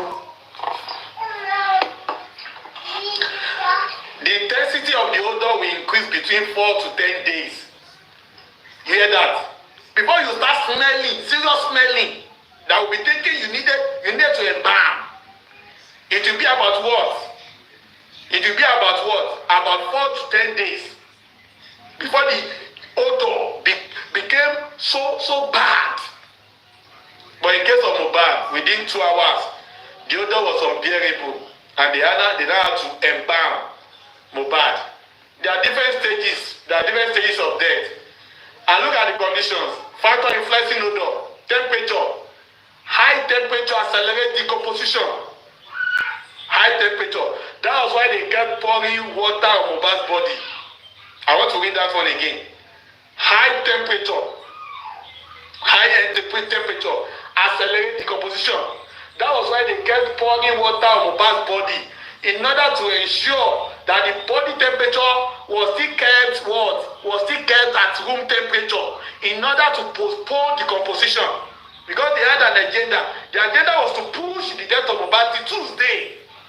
So they now kept pouring water on his body, on the water on the dead body, to make it look fresh and delay decomposition. Because higher temperature increases the rate of decomposition. Do you understand? That's their gimmick. So to ask your question, nothing will make that dead body to start smelling within 3 hours and 4 hours. It is only in Lagos State that the dead body will start smelling within 2 hours, like it happened in Mohbad case. Thank you very much, and God bless you. Let us have a Gladiator Riccardi. Are you the Gladiator Riccardi? Yes, sir. Good morning, Gogoleo. President of all the generals. Okini Abeyi Oniku. Mr. Sazan, Gogole Ekaro. Ègbé ni fún Ìyábò Òjó àti iṣẹ́ ọwọ́ rẹ̀. Ègbé ni fún Ìyábò Òjó àti iṣẹ́ ọwọ́ rẹ̀. Bàbá ti gégún fún, ọmọ ti gégún fún. Ègbé ni fún Ìyábò àti iṣẹ́ ọwọ́ rẹ̀. Ègbé ní fáwọ́ tẹ̀tẹ̀lé. Ìyábò Òjó, ègbé ni fún ẹ. Ègbé ni fún ilẹ̀ rẹ. Ègbé ni fún ọ̀lẹ́ inú rẹ. Tí gbogbo ọ̀run ìgbé ni fún ẹ, Ọlọ́run ti géèjì fún ẹ torí ìkà ni ẹ. Níbo tí mo iṣẹ́ mọ̀ pé nínú tí wèrè bá ń sọ̀rọ̀, òótọ́ máa ń wà nú ẹ̀. Níbi tí mo ti ń fi fóònù mi ṣeré, kí ọ̀rọ̀ group chat tó very dark man, ẹ̀mí agùn, kí ọ̀rọ̀ group chat tó bọ́ síta, mo wá rí ibì kan, Kàrímọ́ ló ń sọ̀rọ̀ o. Ẹjọ́ ará mi nínú Olúwa, ẹjọ́ máa bá mi gbọ́ nǹkan tí Kàrímọ́ sọ yìí. Tó bá yẹ pé ó tiẹ̀ fẹ́ make peace lórí ọ̀rọ̀ tó ṣẹlẹ̀ láàrin, ó yẹ kó in the because of Mama Mohbad. Mi fẹ́ kí ìyá yẹn jẹ ìyá yẹn gbé. Ìyábọ̀ should be ashamed of herself. You should be ashamed of yourself. Ìyá yẹn jáde láàárọ̀, ó fi ẹ̀wọ̀n nú ẹ̀wọ̀n, ó wá lọ gbé wọ̀ wá, òun dìbọ́ǹkì ìyá ọkọ síyàwó. Ó sọ pé màmá ò sọ nǹkan tí ò dá nípa mọ́ mi fún ẹ. Ókè tó wá sọ láàárọ̀ yìí ńkọ́. Ṣé o bá wọn parí ìjà ní bí ọ̀sẹ̀ bí last weekend bí ọjọ́ mélòó sẹ́yìn? Ṣé o sọ pé o parí ìjà ní Ìyábọ̀? Gbogbo ìrìn àjò Ìyábọ̀ lórí ọ̀rọ̀ yìí wàá jẹ́ ń bẹ àwọn ọmọ ẹ̀ jẹ ètò. Ìwọ náà bímọ obìnrin.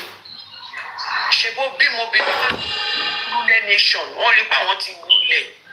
Wọ́n wá kí ló dé tó jẹ́wọ́ ló bọ́ta? Wùmí ò ní ìyá ni, kò ní fámìlì ni. Tí Wùmí bá ṣe dáadáa kí ló dé tí ò bọ́ta tàbí kó lọ bẹ̀ ìyá ọkọ ẹ̀? Ìyá ọkọ ké lórí fóònù. Ìpànìyàn Ìyábọ̀ Òjó, I'm saying this to you. Ọjọ́ kìíní àná, o rí ibi tó ti jẹ́ olórí burúkú abiyamọ. You can sue me. Òun ní nǹkan tí máa lò against ẹ. Ibi tó ti jẹ́ olórí burúkú abiyamọ, agbẹ́jọ́ ẹnìkan dàgbà òṣìkà. Wùmí ń jẹ chicken, wọ́n ń ṣépè fún mi, wọ́n ń ṣoríṣi fún mi, ìwọ àti Wùmí ń rẹ́rìn-ín. Ṣé wọ́n tó lè hùwà bẹ́ẹ̀ yẹn lórí fídíò? Òótọ́ wo ló wà lẹ́nu ẹ tó fẹ́ wá sọ fún wa ní ìsìn Ìyábọ̀? You should be ashamed of yourself. Cover your face. You are so shameless. Because I remember I followed you and I unfollowed you that very day. I used to praise you. Ṣebí wọ́n mọ bó ṣe ń tọ́jú àwọn ọmọ ẹ̀? Ṣé wọ́n fọ́ àwọn ọmọ ẹ̀ tàfàlà ni? Nígbà tí wàtá ọkọ ẹ̀ tẹ separate, ṣé o ká àwọn ọmọ méjì tó bí òkò wọn mọ́ra? Ṣé Wùmí ní làwọn ọmọ tiẹ̀ ní? Bẹ́ẹ̀kú máa yán gan. Ẹja ṣáwá. Olórí bí ẹja fólo. Wọ́n wá jáde. Ó fẹ́ máa counter nǹkan tí ìyá Mohbad sọ. Àyà kú ẹ̀. O wo tàbí amọ́. O gbọ́ ẹkún yẹn. Kára bí amọ́ ta ẹ́. Ìwọ wá ń sọ pé ìjọ tó wá sílé for the first time mo wà ń bẹ̀. Ìwọ àti Tóyìn lẹ́jọ́ wá sílé. I was there. Mo kàn kíyìn ni because mi ìfẹ́ cheap popularity. Mi ò kú. Mo dúró mo ń wò yín lọ́pọ̀ ẹ kí mi èmi náà kí mi. Mi ò gbá tẹ̀lé yín because paramọ́lẹ̀ mi ó kọ̀wọ̀ sí. Bẹ́ẹ̀ni o, àwọn paramọ́lẹ̀ nìyẹn. Kò sí paramọ́lẹ̀ ẹlẹ́tì Ọlábàjí olè. Àwọn eléyìí kífù ni. Kífù àti kàrímọ́. Àwọn tó ń ṣẹlẹ̀ yìí tí ò bá ń ṣe pé wọ́n rò. Ìyábọ̀, àyà kú ẹ̀. Àyà máa kú ẹ o. Ìyá ọmọ ké jáde. Ní ṣe Ìyábọ̀ fi àwọn ọmọ ebúra sí pé ò bẹ̀ ìyá yìí lẹ́nu ọjọ́ mẹ́ta lórí ọ̀rọ̀ Wùmí. Àwọn ọmọ ẹ ti ń bẹ̀ ìyá yẹn ní ìyá yẹn sọ gbólóhùn kan ó ní ti white ẹ má pè mí mọ́ lórí ọ̀rọ̀ yìí. Ẹ ti rí pé ó ti sú ìyá yẹn, wọ́n ti bọ̀ ìyá yẹn títí ó ti sú. Ìyá yẹn wá fi ẹ̀wọ̀n nú ẹ̀wọ̀n. Ìwọ wá gbéra. Ìwọ fẹ́ máa káńtà nǹkan tó sọ pẹ̀lú lójú. Káńtà ẹ ṣùgbọ́n omi ojú ìyá yẹn máa ṣèdájọ́ fún gbogbo yín. Ẹ wá sáré kiri. Ara yín ò balẹ̀ mọ́.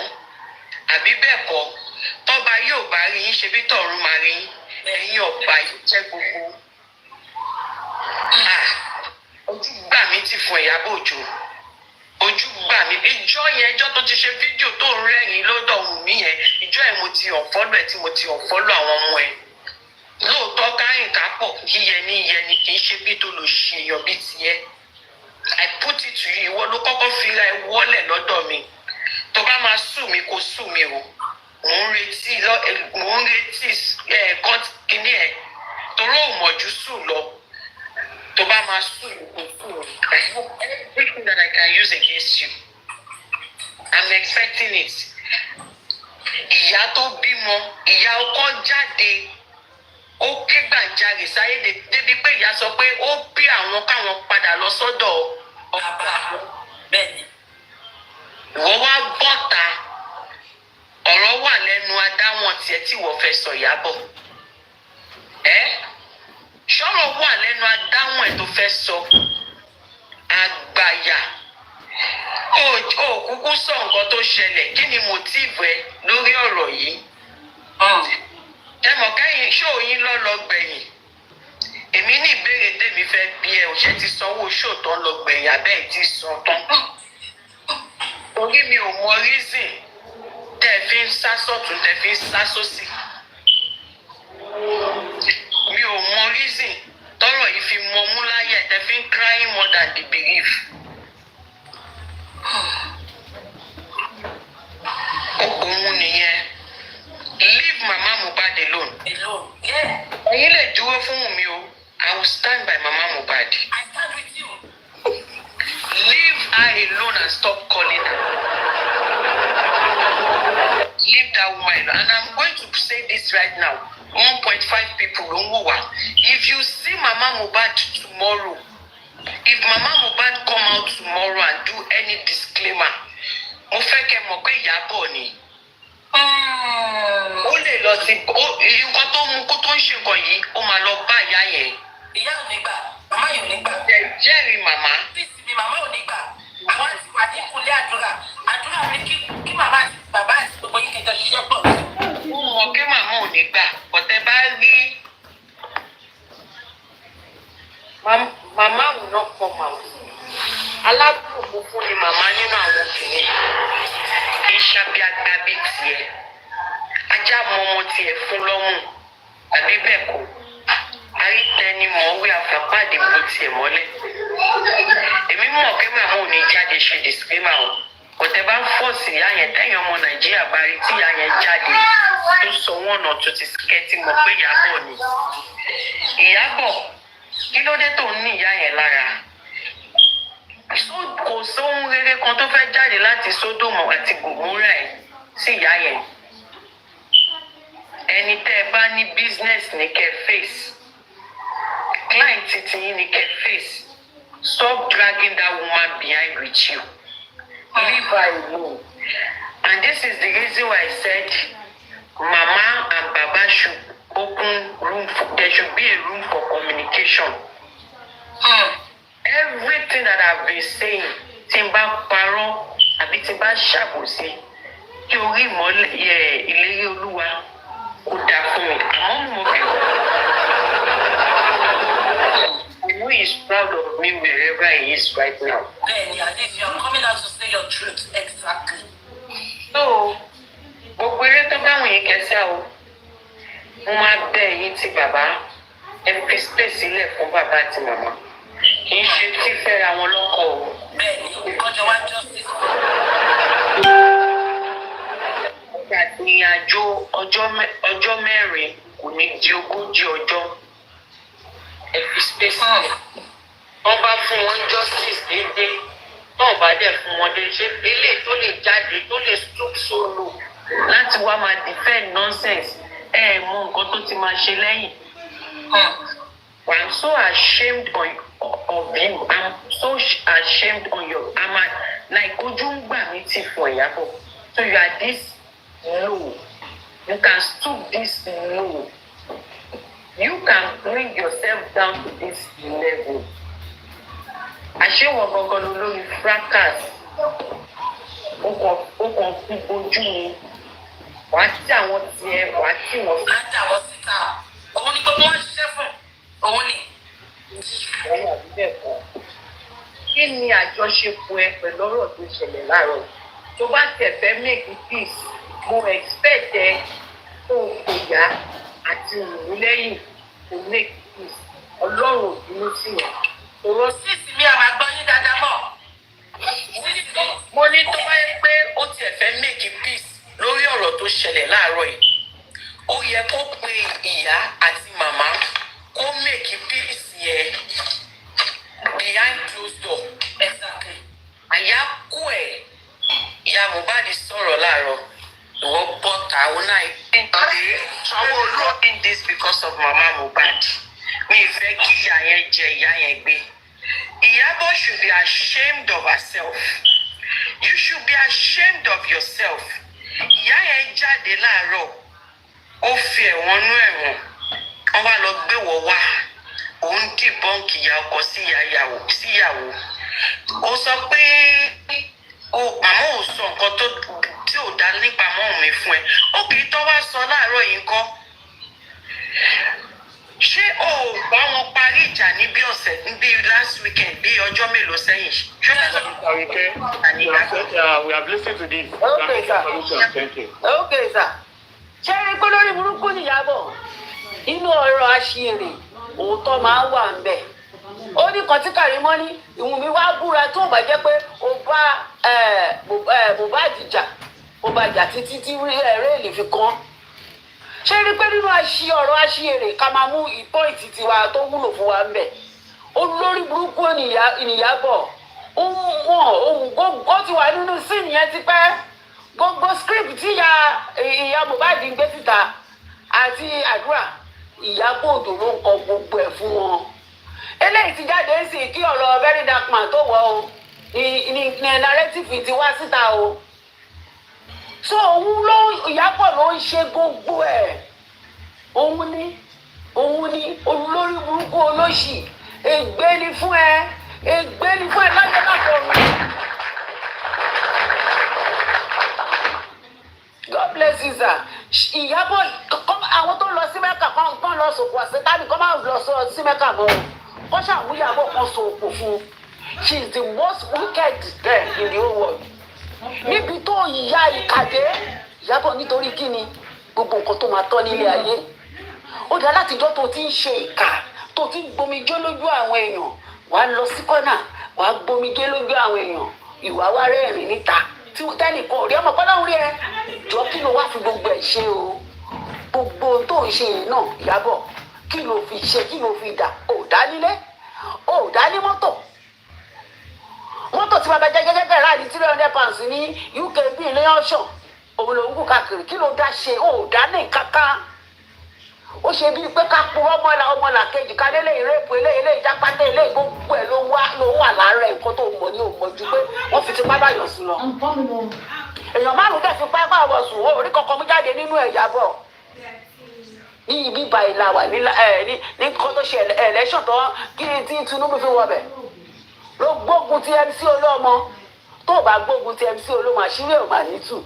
Tó ní MC Olúọmọ fún ẹ 3 million tó fi ṣòkú yẹ MC Olúọmọ ló bẹ rán ọmọ ẹ lọ school tó ló gbógun tẹ MC Olúọmọ ní kọ́líìgì ẹ bọ́ síta ní Dayọ̀ Amusa gbé gbogbo evidence níta gbàgbé oore tí MC Olúọmọ ṣe fún ẹ wọ́n wá ní ìwọ single parent jọ nínú single parent ọkùnrin àtòbìnrin èwo ló ṣe kínní ìwọ tí òun fìdí gba máàkì tó fi rán ọmọ àti ẹ lọ léwe àti bàbá kápẹ́ńtà nínú òun náà ọ̀la tó fi rán ọmọ títí ẹ lọ sí skul Ìyábọ̀ ó wá ń pe bàbá ní b-word ìwọ tó rí òbí tó ẹ bàbá wọn fúnra ẹ ló sọ pé bàbá ẹ mú tí káàkiri ó jábọ́ sí kọ́tà tó fi kú ìyá ẹ fúnra ẹ ló fẹnu ara ẹ sọ pé ìyá ẹ irọ́ mẹ́ta tó fi wọlé Ọlọ́run sùn ni ìwọ wá ń pe bàbá oníbàbá sìnkú adẹ́gbìn ọkùnrin dátọ́ ọmọ ó wá ń pe bàbá yẹn ní b-word jọ kí ló kàn ẹ Ìyábọ̀ nínú òkú ìyá àdèlè níbi ìgbóná tí ń pín ìka ajá tó ń kọlẹ̀ mọ́mù kí ni títí ẹ gan-an.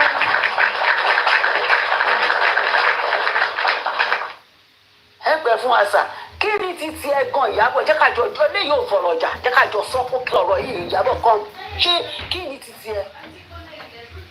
títí ẹ ń bẹ̀ ó dá gúrùpù lẹ̀ wo orí bá ṣe rí ẹ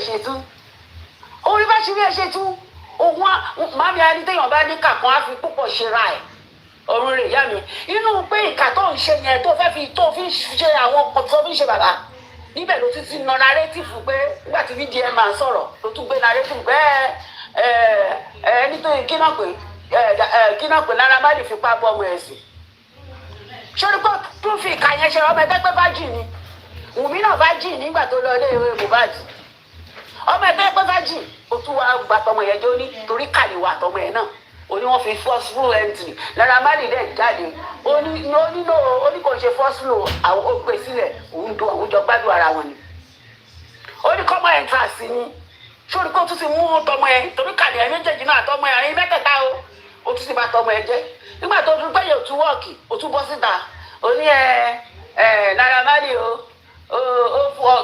fún ọmọ ẹ ó fún ọmọ ẹ ní kinní mu egbègbè olóró ó ní kinní ló jẹ́ kó kọ́kọ́ mọ̀ ó ní jìgàn máa ń sọ̀rọ̀ fún ẹ nígbà òkú ògbé kúrò lórí jìgàn ó ní jíjẹ kékeré ló tún sọ fún ẹ ẹjọ́ ẹbí wo ni jíjẹ kékeré jẹ tí ò bá jẹ́ kó o sọ̀rọ̀ ṣé jíjẹ kékeré máa bọ́ síta pẹ́ irọ́ o mi ò sọ bẹ́ẹ̀ fún wọn o ọmọ wọn wá sílé ìlú wa o ó wá sílé ibi tí Naira Marley tí gbogbo wa ti ń ṣeré o ó lóun fẹ́ lo tọ́ílẹ̀tì o òun ó wọ tọ́ílẹ̀tì ó ṣáà ń fi kàyẹn ṣẹra ẹ òfin ṣẹra ẹ nínú ẹ ọmọ ẹ tó yà kó yà mọ̀ pé olódo ni wọ́n lè kó Canada ó bọ́ sí Turkey jẹun pé Turkey gbọ́lẹ̀ ó gbọ́lẹ̀ tó fi lọ ṣe kinní bẹ̀ ọmọ yẹn tó mọjà fúnra rẹ̀ ibi yẹn kọ́ là ń lọ Ìyábọ̀ ìkàmà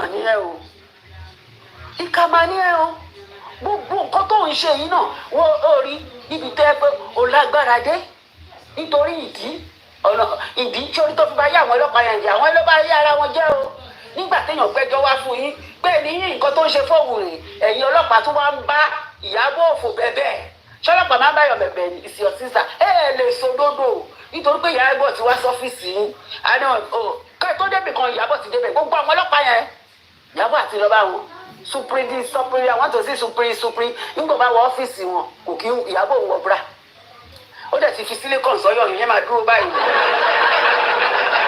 nípò yẹn máa tọ̀ sókè báyìí ni táwọn yẹn bá dẹ̀ ti wọ ọ́fíìsì àwọn yẹn ní àgbẹ̀dẹ̀ àtinú actress Ìyábọ̀ Òjó àwọn yẹn náà wọ́n ti fi actress ṣe wọ́n I love your film ìwé bá ti sọ bẹ́ẹ̀ what can I do for you ó ti túbọ̀ tì ní ẹjọ́ ṣojú ọlọ́pàá òní wo ọ̀nà tó dúró tó ní ipò ẹ̀bí ṣọṣọṣọ ibi tí ẹ ti sọ̀rọ̀ ó ti fọwọ́ sórí tébù ó ti ráàyè lọ sẹ́gbẹ̀ẹ́ ọlọ́pàá kò kí wọ pátá abáyọ̀dé sẹ́yìn ṣé okó ọlọ́pàá yóò nílé àwọn yẹn bá ṣe dọ́gì no case to answer session ti settle nìyẹn Ìyábọ̀ ló ń jẹ́ bẹ́ẹ̀ táwọn ẹ bá wà lọ́wọ́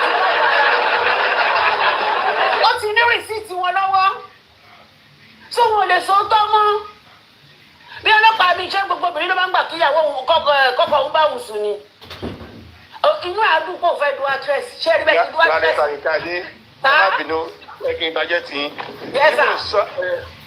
Kẹ́mi Olúlọ́yọ̀ ó sọ pé Ìyábọ̀ Òjó gan gbé òbò fún Sanwó-Olú gan ẹ lọ wo right up yẹn ó kọ síbẹ̀ pé Ìyábọ̀ Òjó náà gbé òbò fún Sanwó-Olú. Kẹ́mi Ọlọ́run yóò kù sà. Kẹ́mi Olúlọ́yọ̀. wọ́n báwo ni ọmọ dídá ọmọ ṣe máa kú.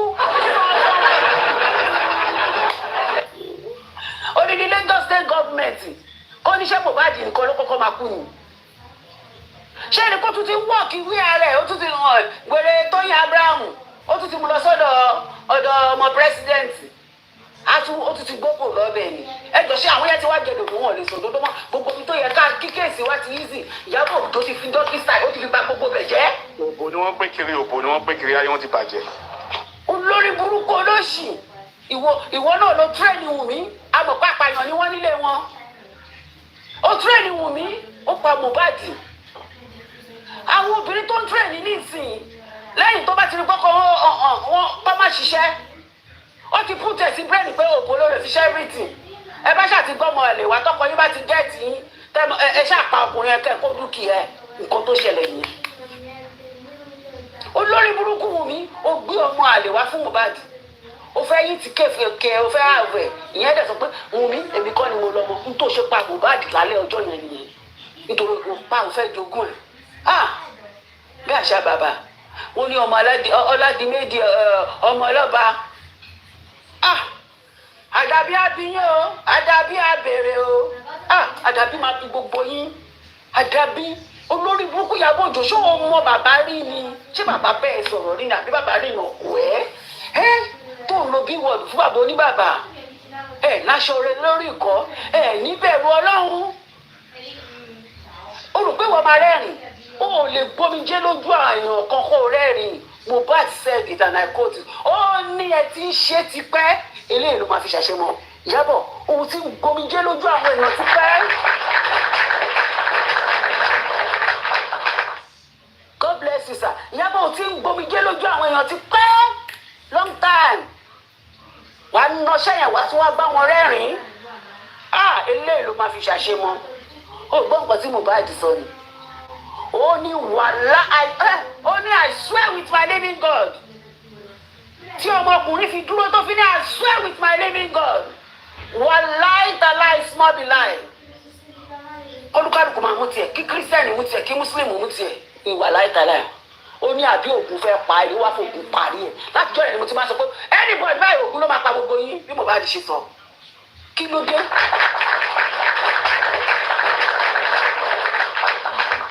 Thank you sir ṣé gbogbo aláwá láti ilé olówó ni kí ló dé wọ́n ní Abíọ́lá wọ́n nílé símbì ló ti kọ́kọ́ jẹ yán yìnrín Abíọ́lá tó jẹ́ bilóníà gbogbo tó jẹ́ gbogbo bilóníà Nàìjíríà wọ́n nílé ìyàwó ẹ̀ ló ti jẹun ṣé tí wọ́n bá pa tí símbì àpá bá pa ṣé ó máa lókìkí ó máa ní gbogbo ẹ̀ kí ló dé Wùnmí ṣé wọ́n lo iṣẹ́ lówó ńlẹ̀ yìí ni.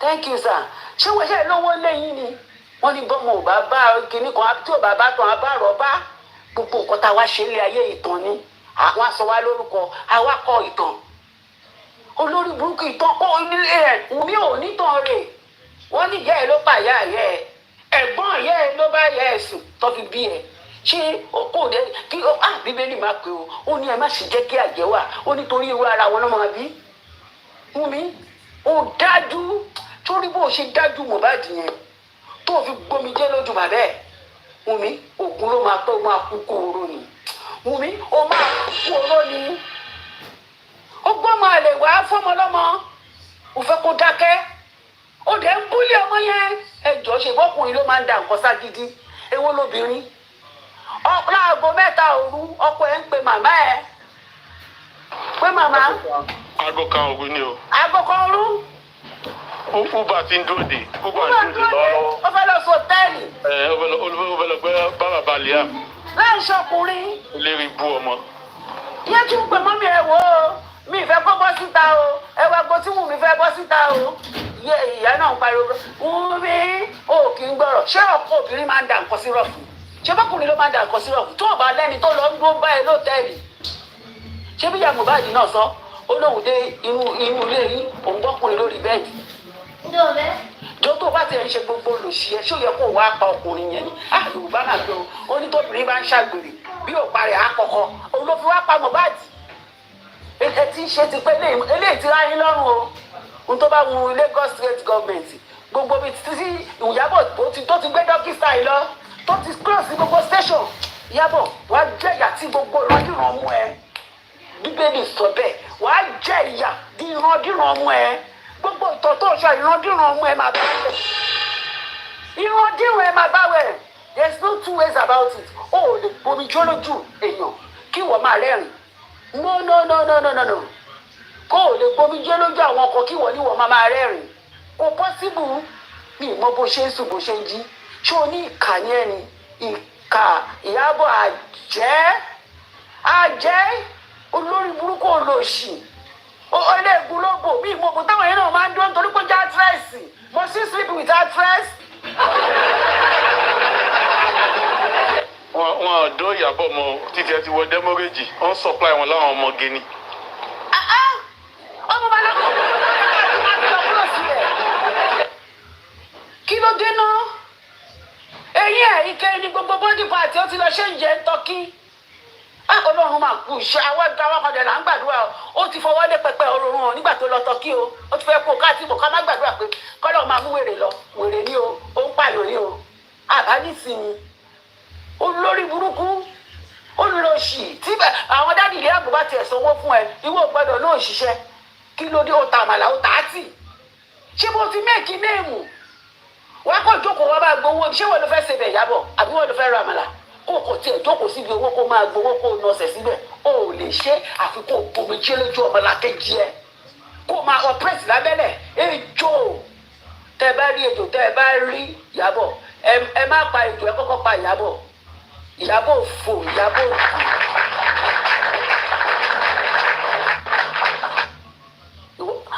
Thank you sir Ìwúmi o rò pé wàá gbáyé òun náà Mohbad lọ síbi tó lọ bí àṣà Ghana kan tí wọ́n bá mi ṣe blog ó ní I don't know what Nigerians are doing ó ní wọ́n ti yẹ kó stone Ìwùnmí kó ti stone ẹ̀ ládùúgbò ó ní who is talking to her àwọn Ghana gan ló yẹ kó ti stone Ìyábọ̀ àti Ìwùnmí pa àti ìyá Mohbad ó ní tọ́pọ̀ community Ghana ni ó ní ìyá Mohbad ò ní lè dúró ládùúgbò ó ní torí wọ́n ti bá fà á ti wá síta wá ka gbogbo nǹkan tó mọ̀ tí Ìyábọ̀ Òjó bá ní kò ṣe kọ lórí ikú ọmọ ẹ̀ ó ní tó bá sọ pé ó ní tó bá ní Wùnmí ló lu Mohbad pa ìyá Mohbad oníwùmí lu Mohbad pa oníṣùgbọ́n kò kú pa àbí wí èèyàn kò lélẹ̀ ẹ̀ máa gbà mí ṣáyé ni mo wá àbí mo wà yìí oníwùmí lu Mohbad pa ṣùgbọ́n kò kú pa ìyá Mohbad ó máa ṣe lára ọmọ tí ń dérú o Ìwùnmí ni ò dá ẹ o ṣùgbọ́n ó dá ọmọ tó ti abẹ́ ẹ̀ jáde olórí burúkú àdúrà olóṣì ó lọ ṣùgbọ́n mi sí ẹ mọ̀ pé sáìdì gbogbo wọn Ìyábọ̀ ló fẹ́ ni wọn àdúrà ti wà nù yàrá Wùnmí àkọ́kọ́ lẹ́kùn ní abáṣíbọ́tìnì nígbà àdúrà tí a bá gbọ́yàn fàdúrà àdúrà náà ti ṣe dọ́gí style ló fi ń ṣe kó ṣe kó wọ́n múlẹ̀ Wùnmí ti dó gbogbo wọn ó ti dó tí wọn ò lè sọ tọ̀rọ̀ gbogbo kálókáló yẹn nígbà tí àdúrà náà fẹ́ wọ ṣùkú òun fẹ́ wọ bàtà Mohbad ó ti wọ̀ ṣe bó ti dó Wùnmí wá ní ìwọ ló ń kọrin àbúrò oníwọ ló ń kọrin fún Mohbad ṣé èmi ló máa kó ọ̀la ló máa pátó nǹkan yàpálá ń bá àpá ìwọ àti yẹ tó bá blow knockout ló blow bí àṣà BJ kí ló dé tí gbogbo yín yà kàná kí ló dé Ìyábọ̀ ò ní kú síbi táṣọ ẹ wà máa bọ̀ lé ẹ má gbẹ̀bẹ̀ o forgiveness is a sin o wọ́n ní ẹni tó bá pa ni wọ́n máa pa padà ní ẹ jẹ́ ká pa Ìyábọ̀ kí ayé lè gbé nítorí àwọn ọjọ́ ọ̀la nǹkan burúkú ni Ìyábọ̀ ń ṣe sí Nàìjíríà o ó ń tẹ̀lé àwọn ọmọ lọ́wọ́ púpọ̀ nǹkan wọn obìnrin burúkú ló ń rìn kú tó tí bàbá tèmi bá fowó mílíkì ilẹ̀ ìyá mi á fowó ṣúgà sí àwọn ẹni tó ń tọ́wọ́ inú àwọn méjèèjì kí màmá mi tó kú o kò jẹ́ káwọn ọmọbìnrin ilẹ̀ tó ń bọ̀ ń sí i pé nǹkan tọ́wọ́ méjì bá ṣe ó yàtọ̀ sọ́wọ́ kan kó ṣàtijọ́kọ̀ kọ́kọ́ wọn máa kówó fún wọn ni ṣé èèyàn kan ló bí ọkùnrin yẹn ni tó bá ran ọkọ ẹ lọ́wọ́ God bless you sir tó bá ran ọkọ ẹ lọ́wọ́ gbogbo nǹkan máa yí sí i bó tó ti tún bẹ́ẹ̀ ni wọ́n kọ́ máa lọ gbé wọn káàkiri tó kọ́ bá ti lọ gbọ́mọ àlè fọ́kọ ó ṣe jẹ́ gbogbo ẹni tó bá ti gbọ́mọ àlè wọ́ ọ̀dọ̀ ẹ tó bá ti wá ní kó ṣe DNA wọ́n á sá ọ̀dọ̀ ẹ náà máa wá Ìyábọ̀ ọdún ẹ ló máa wá ìwọ ló máa ná iṣẹ́ ló máa sọ oríṣiríṣi nǹkan tó fẹ́ ṣe fún wọn Ìyábọ̀ òkú ló máa pa ẹ́ ṣẹ́ni tí má tiẹ̀ tí wọ́n ti nǹkan tó ọmọbìnrin ṣe inú màmá bí mi ọ̀dẹ̀ ni kí ló dé mo bọ́kùnrin mo bóbìnrin ta ni ò fẹ́ kí ayọ̀ ọ̀yàn lọ́mọ yan ọjọ́ àlá wa lọ́mọ wà wọ́n ní nígbà tí a bá dàgbà tágbára ò bá rí sí mọ́ ṣé bọ́wọn ọmọ wa ní tí wọ́n gbomi jẹ́ lójú bàbá tó ní kó fò nìṣó ní kó nìṣó àwọn olórí burúkú máa tún ní bàbá ń kọrin ẹjọ́ kí ni kó ṣe ẹ máa rọ ọkùnrin mi tíyàwó ẹ̀ fílẹ̀ ni o ìyàwó ẹ̀ kọ́ lásán ni o bóyá ó ti ń jẹ́ni tó mu tí tẹ́lẹ̀tẹ́lẹ̀ ọtí yẹn ló máa mu títí tó máa di drunker tó máa jábọ́ sí kọ́tà káàkiri wá nítorí ìyàwó ẹ̀ fílẹ̀ ẹ máa rọ́bìnrin mi ṣé bá ń ṣiṣẹ́ ní mẹ́ńtà o ẹ lọ wo àwọn obìnrin bẹ̀ nítorí pé ọkọ wọn fi wọ́n sílẹ̀ ẹlòmíì sìgá gbé ọmọ bákẹ́tì sìgá ọmọ ẹyọ kan nínú bákẹ́tì sìgá lọ́jọ́ kan ó máa dẹni tó mu lóòrùn rẹpẹtẹ bá kọ ní gbogbo ilé fún smoke sìgá kíní fúrúfúrú sìgá ni ó rí ní bàbá mọ̀ nǹkan ó ń fi orin yìí bàbá ọ̀run rẹ̀ dáàdì ni ó ní mẹ́sẹ̀gì ó ní orin ó ní strong ó nítorí mẹ́sẹ̀gì wà nínú orin wọ́n bẹ̀rẹ̀ lọ́wọ́ Mohbad wọ́n ní ta ló kó ẹ lórí ó ní bàbá òun ló kọ́ òun lórí ó ní bàbá ní gbogbo nǹkan tó bá ti ń ṣèyàn òun ní kéèyàn máa fi kọrin ọ̀rẹ́ ẹ̀ kan wà lẹ́nu ọjọ́ mẹ́ta yìí ó ní tí bàbá bá ti kọrin fún Mohbad tí kọ́ bó bá ṣe wù bó bá ṣe mọ̀ kó máa dáa bàbá pàṣẹ orin ẹ wá ní bàbá ń kọrin àdàbí máa bí yín o bàbá ní ẹ pa Ọládìméjì ọmọ ọlọ́ba ẹ mà tún fẹ́ jogún ẹ o ènìyàn ni mi ò lágbára bàbá o bàbá kó wá ràn mí lọ́wọ́ ó ní bàbá nìyẹn o ṣọ́ọ̀bù yín nìyẹn bàbá gbèjà mi já o bàbá kó wá ràn mí lọ́wọ́ o ènìyàn ni mi kọrin yẹn hàn ṣé n tó fi lè express rẹ̀ tó ń pass message ẹ̀jọ̀ kí ló ṣe wá kọ́ ìtẹ́rí bàbá ń kọrin kó má lọ gbá tẹ́ntẹ́ kókò ìjókòó kó máa ronú ògùn ló máa pa gbogbo yín ẹ̀yin ẹ̀dẹ̀ lọ́pọ̀ ọmọ yín kàwé nǹkan tẹ́ fẹ́ ṣe. No justice no burial no DNA no burial ẹ lọ kú ẹni bá fẹ́ kú nìyí ẹni tó bá ti mọ̀ ẹni bá ti mọ̀ pé ó sún òun kó lọ lé ẹ̀ àdẹ fi sentiment sọ̀rọ̀ yìí wọn kò sọ̀rọ̀ sentiment èèyàn kan ló bí èèyàn kan lẹ́yìn bàbá ẹ má jẹ́ kán ní kí kò sóore tí ìyá Mohbad fẹ́ ṣe fún yín ó fẹ́ ràn tà yín lẹ́wọ̀n ni ẹ má gbà ìyá Mohbad láàyè. God bless you ó fẹ́ ràn tà yín lẹ́wọ̀n kò sí eré ókè káàtẹ̀ ní pé lọ́ọ̀yà olórí burúkú ènìyàn dẹ̀ ṣòro lóòótọ́ ká má ṣe gbẹ́kẹ̀lé wọn o tí ò bá tiẹ̀ sú ìyá Mohbad bó ṣe àwọn tó wà sí wọn á wà nínú rẹ́kọ̀dù bíi sísá my beautiful aunty mọ́mí rẹ̀ á wà nínú rẹ́kọ̀dù pé agbègbèsè because èèyàn kan takò mí lánàá pé òkè kí ló dé tẹ̀rọ ìgbègbèsè tẹ́bàtẹ̀ bá wà nínú nígbà tí Mohbad kú ṣe bá rí petition tó kọ à ń rẹ́fẹ̀rẹ̀nsì sí dèní bó ṣe bó ti competition pé lágbájá kan ló fẹ́ pa àwọn kìnnìkan ló fẹ́ à ń rẹ́fẹ̀rẹ̀nsì sí so káwọn máa ká tí wọn bá tiẹ̀ tí àwọn ìjọba ò bá tiẹ̀ ṣiṣẹ́ àwọn máa make reference pé a ti sún ìyá Mohbad ó yẹ ká sún ìyá Mohbad wà láìtàlá ó yẹ ká sún ìyá Mohbad.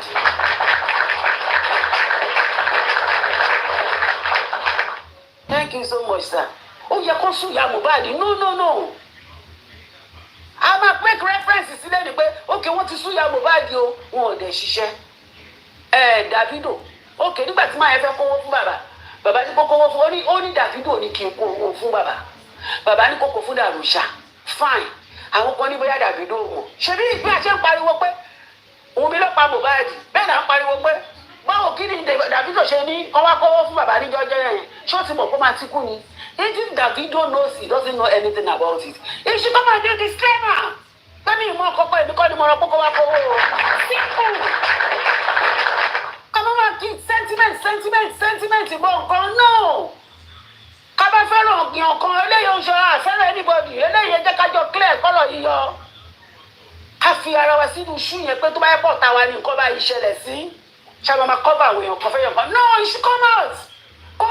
Kó lè má sọ̀rọ̀ ó lè fi sí orí page ẹ̀. Pé I don't know anything about it. Simple as ABC. Ilé ayé tó yẹ pẹ́sẹ̀ mẹ́fà ni. Kò sí ohun tá a máa mú wá kò sí ohun tá a máa mú lọ tó bá tó stage kan oúnjẹ tá a jẹ ànílé jẹ mọ́ máa ní ẹ má jẹ yán má jẹ kínní kan carbohydrates ó máa ní diabetic so kí ni wàhálà gan Ìyábọ̀ aláyé bàjẹ́ aláyé òkú ló máa pẹ́ Ìyábọ̀ kí ló dé mi ìráṣọ gidi mi ò wáṣọ 200,000 rí ìró àti ìbá bọ́ọ̀lì ò pé délẹ̀ kábà aṣọ tó wọ̀ aṣọ ṣẹ́gi ni láìlọ́ọ̀nù ni tó bá pé pátí ẹ̀yin mẹ́ta lẹ́ máa pín aṣọ ọ̀pá márùn-ún ẹ fi sátìnì gba télọ̀ tó ń bá ẹbẹ́ ẹ ránṣọ Ìyábọ̀ á ní òun bá òun polówó òun sanwó télọ̀ àpò ní mẹ́kọ̀ọ̀pù aṣọ ní mẹ́kọ̀ọ̀pù fún ẹ lọ́fẹ̀ẹ́ òun sanwó so kí wàá di problem ẹ̀ gan-an tó fi ń da ilé ayé kò fi ń ba ilé ayé jẹ́ gbogbo owó ìwọ ni mo rí tó lọ sílé onípòsí bí àṣà mọ̀mí yéètì tó lọ ṣe bí ẹ pé ṣùgbọ́n àgbà ìlú fẹ́ rà ń bẹ̀ látijọ́ láti ọmọ ti délé ayé ní ìlú kí abiyamọ kọ lọ síbi pósí ọmọ kékeré kó máa lọ rẹ́rìn-ín bẹ́ẹ̀ kó fẹ́ra ṣú àgbàdì Ìyábọ̀ kò tí ì ṣe ti pẹ́ àwùjọ wà á ẹ̀ẹ́dì bíi ajá tí wọ́n pa tí wọ́n bẹ́ lórí òkú ló máa gba ẹ justice for Mohbad Káyọ̀mí sọ̀rọ̀ sà ẹ ṣé mo dúpẹ́ sà.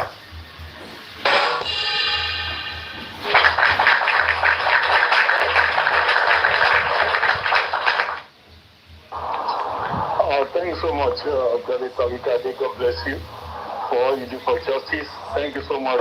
Really appreciate you. Can we have Gladiator Sus? Sus, are you there? Avengers, good afternoon. Hello, you are welcome, Gladiator.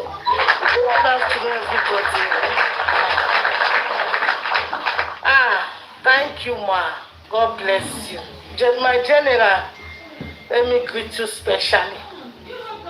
Thank you for all you do for justice. Thank you, sir. God bless you, sir. From 80-70, I greet everybody. Good afternoon. IYABO OJO is very wicked girl. IYABO OJO, it shall never be well with you.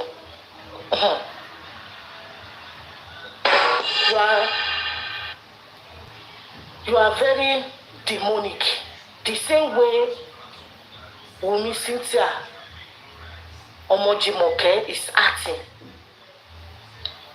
I said it in Mommy Eti's platform yesterday that Wunmi said she has paid her price. The same thing Iyabo said. She said she has paid her price for her children. Iyabo Ojo, Mohbad is somebody's son. It's a mother that gives birth to Mohbad. Mohbad did not fall from heaven. Iyabo Ojo, why are you so wicked? I listened to the voice record when you are talking to Mommy Esabod. Ole Kai. Look at the way you are manipulating even the petition Mohbad wrote. Esabod was telling you that Wunmi cannot say that she doesn't know about the petition. Iyabo Ojo, look at the way you manipulate that petition.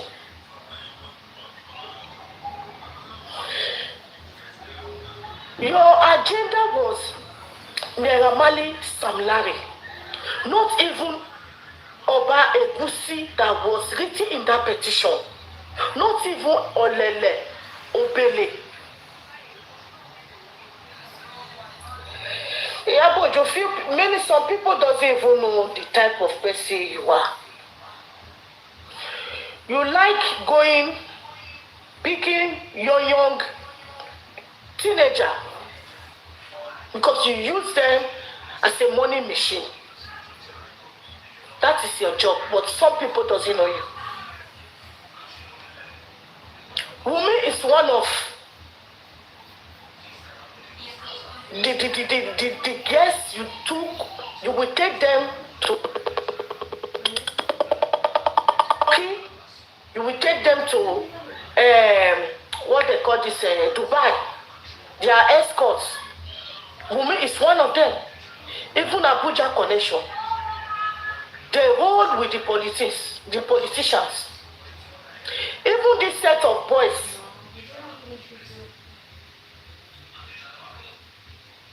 This is the people you adopt. This set of agege. You use them as money machine. Because some of these our politicians, this is the life they live. They have two lives. They will pretend they have wife and children, but there's another life they live.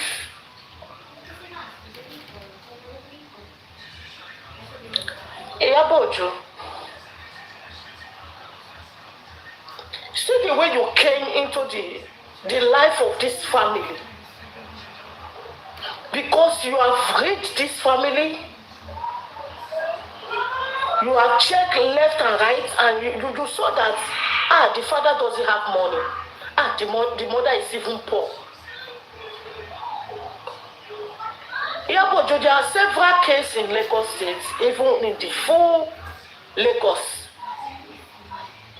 That young lady that died inside the government bus. Iyabo Ojo, why do you not go and fight for that case?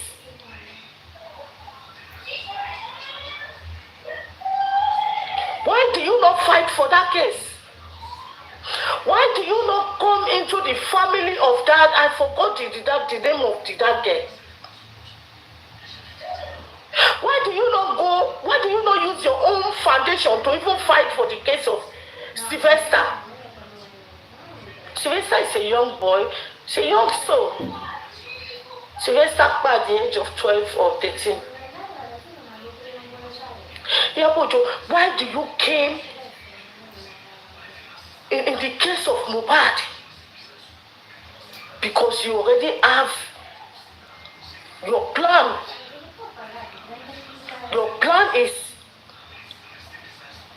to bring down Sam Larry, Naira Marley. No, Sam Larry, there's only that video.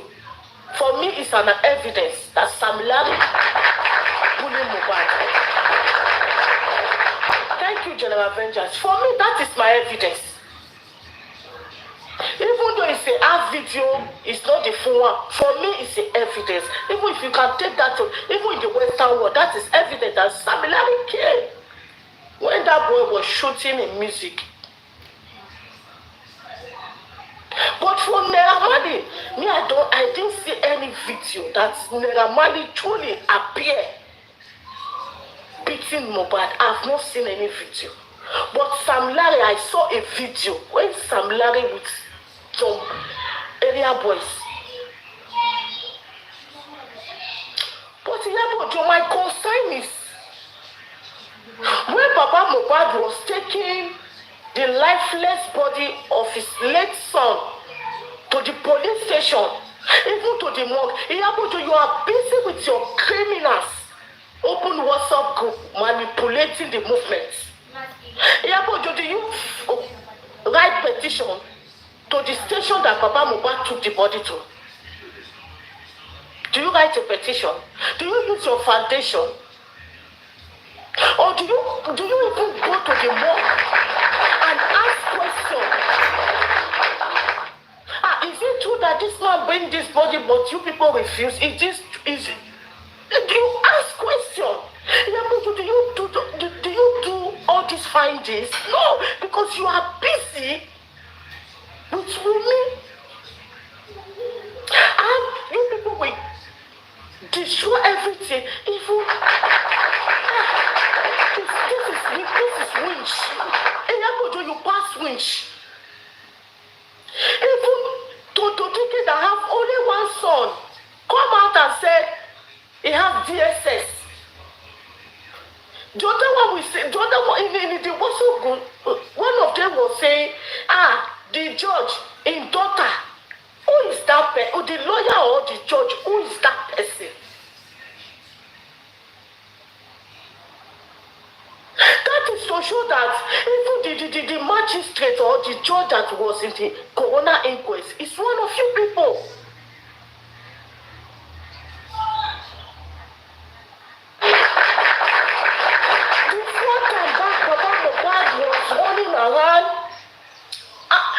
Looking for help, you made a statement. You said this man is fighting a loose battle. How do you know that Papa is fighting a loose battle? Are you the government, or are you the judge, or are you the lawyer? Are you family member, or are you related to Ileri Oluwa? Me, I want to ask you this question, IYABO.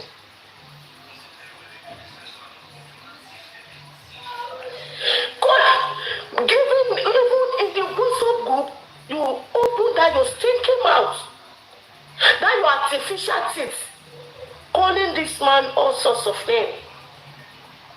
IYABO, you forgot that your mother that your useless mother 1 month for 35 years. Even your useless father was a drunkard that always fall into the gutter.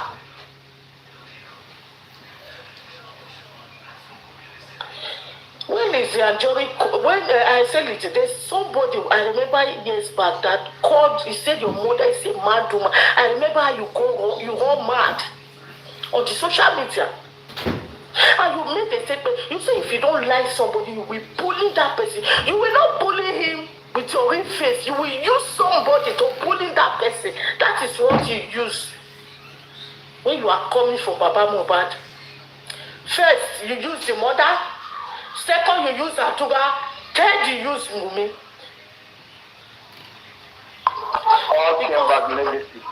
Yes. When Baba was trying to ask the cops to do DNA, IYABO, you took Wumi and Mohbad to go and do. Is it paternity or maternity DNA you went to go and do, IYABO? So I adore you. See as your dog. Your school is very dull. In that your school, you know it's a shana. Maybe they bench you for back.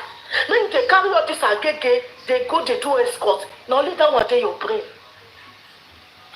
How to manipulate families. IYABO OJO. You say in that WhatsApp group, very that man said, he said, he has not even started in the WhatsApp group. You said the way you want to manipulate DJ Splash, you lie against that boy. And some of your people are calling that boy, threatening him. IYABO OJO. Okay. DJ Splash came out and said, what IYABO OJO said, I said. I did not say it. IYABO OJO, what do? You came out and bring out evidence of the money you contribute. IYABO OJO, please bring out the result of the DNA you and Mohbad did. Don't bring a receipt of money. Bring out the DNA. Bring it to the public. Because in the WhatsApp group, you said OMOWUMMI has done the secret DNA. It came out that allegedly is Mohbad's son, but IYABO OJO, bring it. Why are you afraid? You are the one that took Wunmi there to go and do it. So why are you afraid to bring it to the public and let the public see it? Because you said if you didn't come out, if you didn't use your foundation for the family, for the police to exhume the body, do you think if Baba Mohbad did not give permission, go ahead to exhume the son? Do you think even your foundation cannot exhume him without Baba Mohbad consent? Because it's not your son. The man can say, leave him there, I've already buried my son. The police cannot sue him, the police cannot arrest him. Because he's the father of the son. It's the man consent that even made them exhume him. You just came as a citizen, as a concerned citizen. You just came with your foundation. But if the man did not say yes, the police, they can't do anything. Even the Lagos State cannot arrest Papa. He cannot sue him because he will even say, it's my son, I'm a Christian. I don't want problem. But because the man is pursuing an evil agenda in the mind of his own son, that is why he allowed them to exhume the body to do the autopsy. IYABO OJO, that government autopsy, you and your gang in that WhatsApp group and the Lagos State government, you all manipulated the result of that autopsy and toxicology. Even the Lagos State took so long to even announce what they found in the body. Why? Baba own did not even stay how many months. But the Lagos State even took 1 year because they are already planning what they want to give the public. What they want to say in the Corona inquest. No wonder they will say Corona inquest receipts this week. Till next month. What is going on? We didn't even know that this is the set of people that is even running the Corona inquest. IYABO OJO, you are my mother. But what you did to Baba Mohbad, wallahi talai, you will receive your own. You will receive it. Thank God. You have male children, you have female children. You will receive it. Maybe not now, in future, they will receive it. Go and mark it. Because you cannot tell me, IYABO OJO, that Wunmi did not tell you what happened to Mohbad. IYABO OJO, what are you hiding? What are you hiding? Why are you pushing Mohbad to come out after this man has lost his son? Why are you pushing come and to start lying against the father that single-handedly changed this boy. Iyabo Ojo, they go do you. And the man came out and said, I want to confirm if this innocent boy is my grandson. Because in future, I don't want people will start bullying this boy. You are not ashamed. You that your mother buy this singer. People are asking for DNA. Even the woman, you are a wicked mother. You doesn't want the happiness of that innocent boy. You are a wicked and greedy. And for 5 months, the whole world is asking for DNA. This boy is going to 2 years now. You are bringing in proceedings. See how wicked you are, Wumi. If before people will say, this innocent, people are not interested anymore. People want to know who is the father.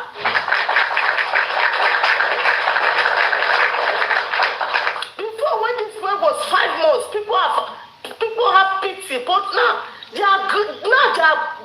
If they see you, well, like they will chop you off because they want to know. Because when they ask you in the inquest, when you are with Mohbad, do you have a hand? Women, you refuse to answer that question. And Mohbad confirmed me that even you F with one of the manias.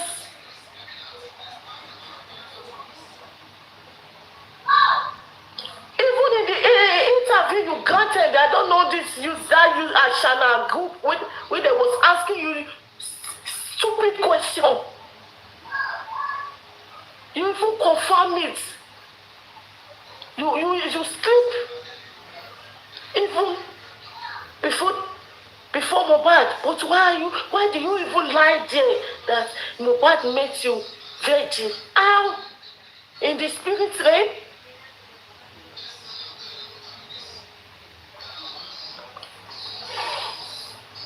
Iyabo Ojo, I'm coming from. I want to deal with you. This guy that gave. Thank God. That is why I always pray for Baba. I thank God for his life. That 2 million was a setup. Thank God Baba did not bring out his own accounts, and Baba did not say collect. Baba did not collect that money. Thank God.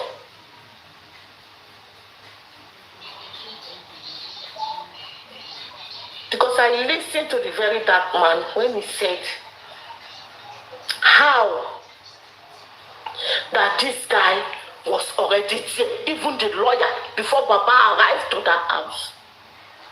That means the lawyer and this guy met Darosha and Bami Mohbad.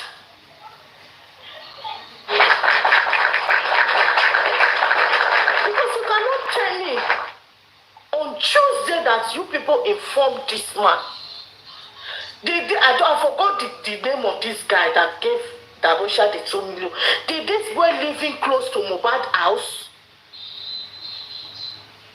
Because since I have joined this movement from day one, I have not heard that this boy is close to Mohbad. I have not even seen any video that he have done with Mohbad, even picture. You are not close to this boy. So why are you there in that moment?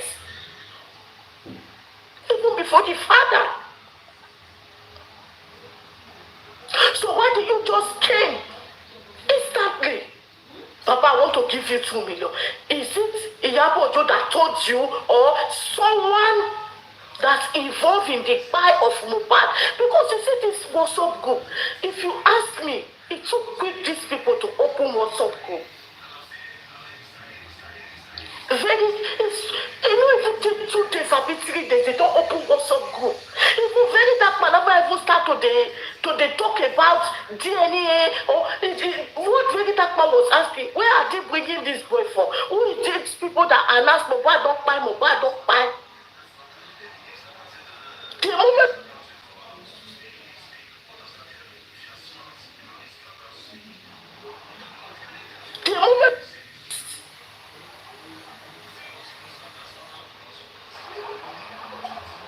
Iyabojo, what did Papa Mohbad do to you? Even we all are even then thanking this criminal Bella Shmurda that is a good friend to Mohbad. He even make us understand that Mohbad owns the house. Mohbad bought that house, not a tenant. Mohbad is a landlord, not a tenant. It came out from Bella Shmurda that said it then. And you, Bella Shmurda, you said Baba thought or he think that Mohbad has money. Why are you people? When the father was asking, was fighting, I want to know what by my son. But these criminals that knows what Mohbad wants, they are calculating money. And he said it's right time Mohbad manager come out. In that WhatsApp group.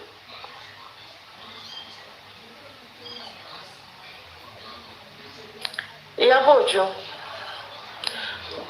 we are waiting. Please, 3 months. Me, I'm calculating it already. You said your total just depends that you went for Mugo. 3 months, very soon or some complete. You need to come back.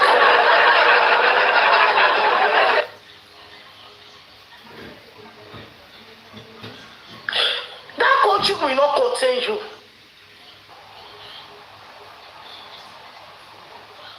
It will not contain you. You need to come back and face Baba Mohbad eye to eye and call in that name you call in the WhatsApp group.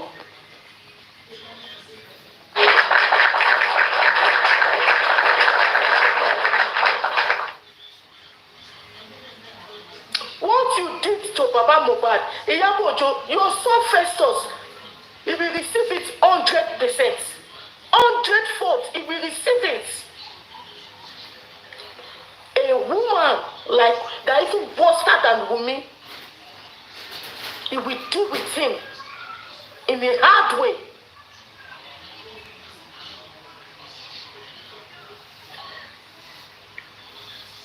Iyabojo, you have told Mohbad to come out and lie against Baba Mohbad as single-handedly trained this boy for good 15 years. You left this boy. How will you feel if Baba Mohbad petitioned Mohbad and they got that woman arrested? Iyabojo, how will you feel? Because the man, Baba Mohbad, is just looking, he's the mother of Mohbad, and I'm a pastor. But if it is me, I don't go lie Baba Mohbad. I for not arrest Mohbad, Kete. I don't go lie you, Baba. Kete, come tell me who is the people that is sent to go and buy his own son. Because he said it. There's video. This is not damage control. Then he will told the public, or he will told the court, he will told the judge. The person that told him to come and say that word. If it is Iyabojo or it's Wunmi that told him to come and say it.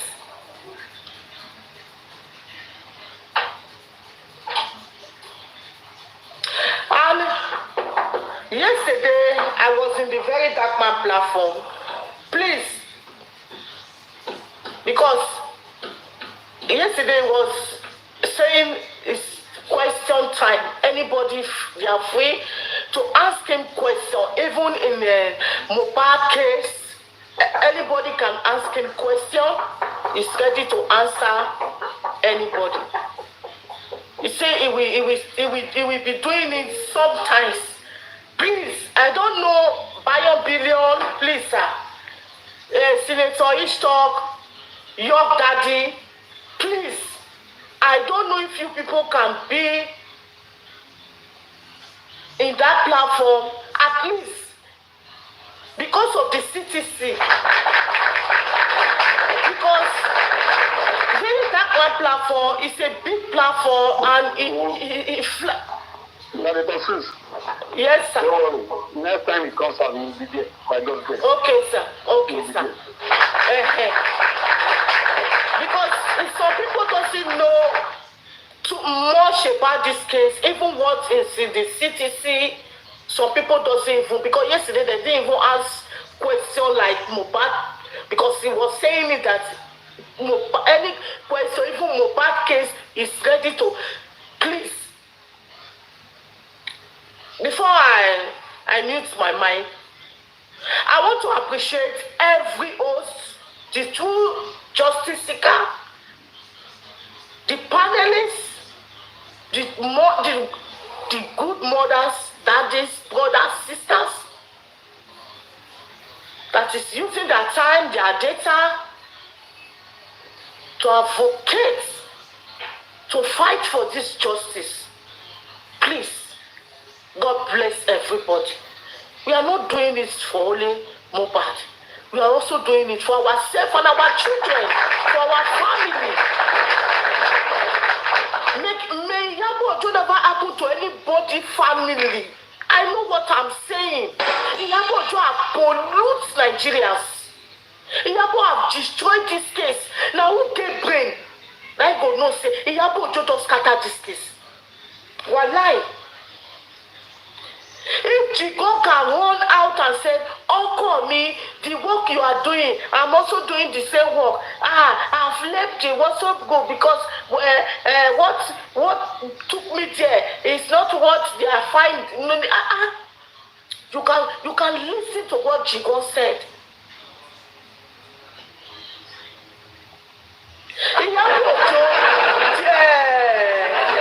G's lover, they are working together. They are the one that is paying bloggers. Iyabo Ojo is paying bloggers to be coming out and defame Baba, lying against that man. He's not fighting justice. He's fighting for property. He's wearing his own clothes. Look at the evil, bad thing Iyabo Ojo was selling out. If Iyabo Ojo can take a Temi platform to be sleeping there 24 hours, even when Iyabo Ojo went to Temi platform, there I knew that Iyabo Ojo is also one of the panelists in Temi platform. Iyabo Ojo came there and he started laughing concerning the DNA. Iyabo Ojo, you bring out the receipt of DJ Splash. Please bring out the report, the test, the DNA test you did with Mohbad, with Liam. Bring it to the public. Bring it out. Because you said it in the WhatsApp group and it's there. The very dark man, bring it out. Please, you also bring out the results. Iyabo Ojo. See, this one when you put hand. In this one, you go look for cry, you don't go see cry. You said the one where you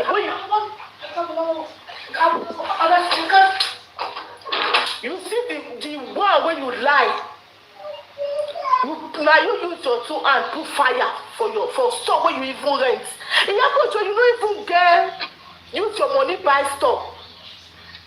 You don't even get property. Now you go to do marriage. Who you want Pepe? Lizzie Ajori. Who you want Pepe? You your hand, you quick go put the fire because you want japa. IYABO OJO, you go come back home. You know you cannot hide there because even you suing the police, that one, you will come back. This one not be my lawyer. You send your lawyer. We will not agree anymore. You will come back. As I said it before, so that you can face the father of Mohbad eye to eye and make that statement you make in the WhatsApp group. Thank you, my general vengeance. God bless everybody. Once again, may God bless all the true justice seekers, the panelists, the hosts, the commenters. I greet all the commenters. God bless everybody. By the special grace of God, Mohbad will get justice. We move and Luther continue.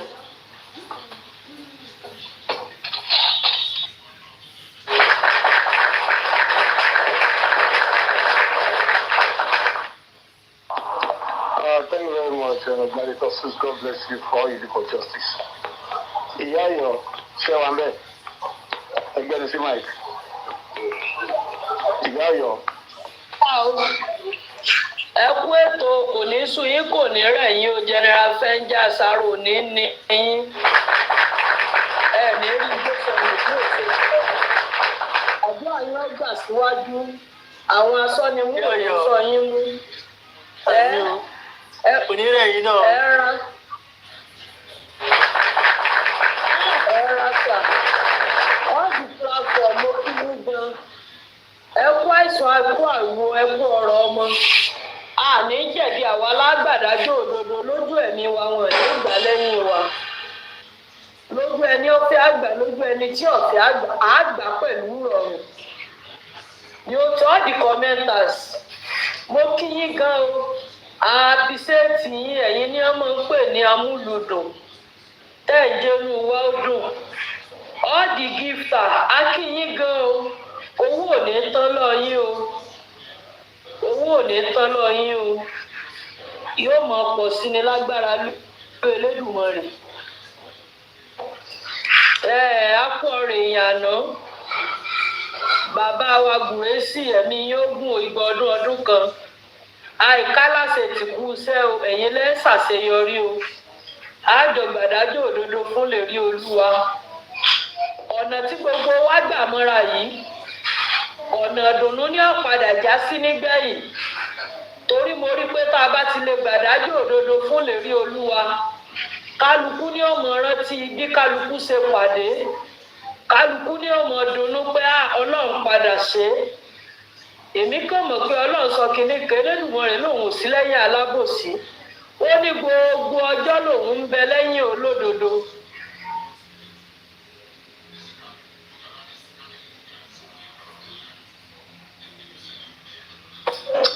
A ṣàṣeyọrí a kéré ìdùnnú a ní wánàtì ṣé láàánú bàbá Èdùmàrè ó túbọ̀ láàánú yín ju bẹ́ẹ̀ ṣe láàánú bàbá lọ́ba lọ àṣeyọrí iṣẹ́ Èdùmàrè ó fún yín ṣe lórí ọmọ ẹ ní sunkún kan ìyá ayé ẹ ní lèkísà kan ìyá sọ ẹ ní dẹni ànánú gbà ojoojúmọ́ ilé ẹ̀mọ́ bọ́jọ́ yọ ọ̀tún lọ́jọ́ yọ ẹ̀mọ́ bọ́jọ́ yọ ni o bí ó ti rí nù sẹ́rí lójoojúmọ́ òun là ń rí àríwísí àti àfikún ọ̀rọ̀ joojúmọ́ ìní àròkàn ló ń fa ẹkún àsundà fábíàmọ olódodo lórí ikú tó kù lórí Olúwa ìdí ni pé tá a bá ti ń jí tá a ti ń lè ronú pé kí là á jẹ bẹ́ẹ̀ náà là ń lè ronú nípa ìlérí Olúwa ọmọ alọ́ba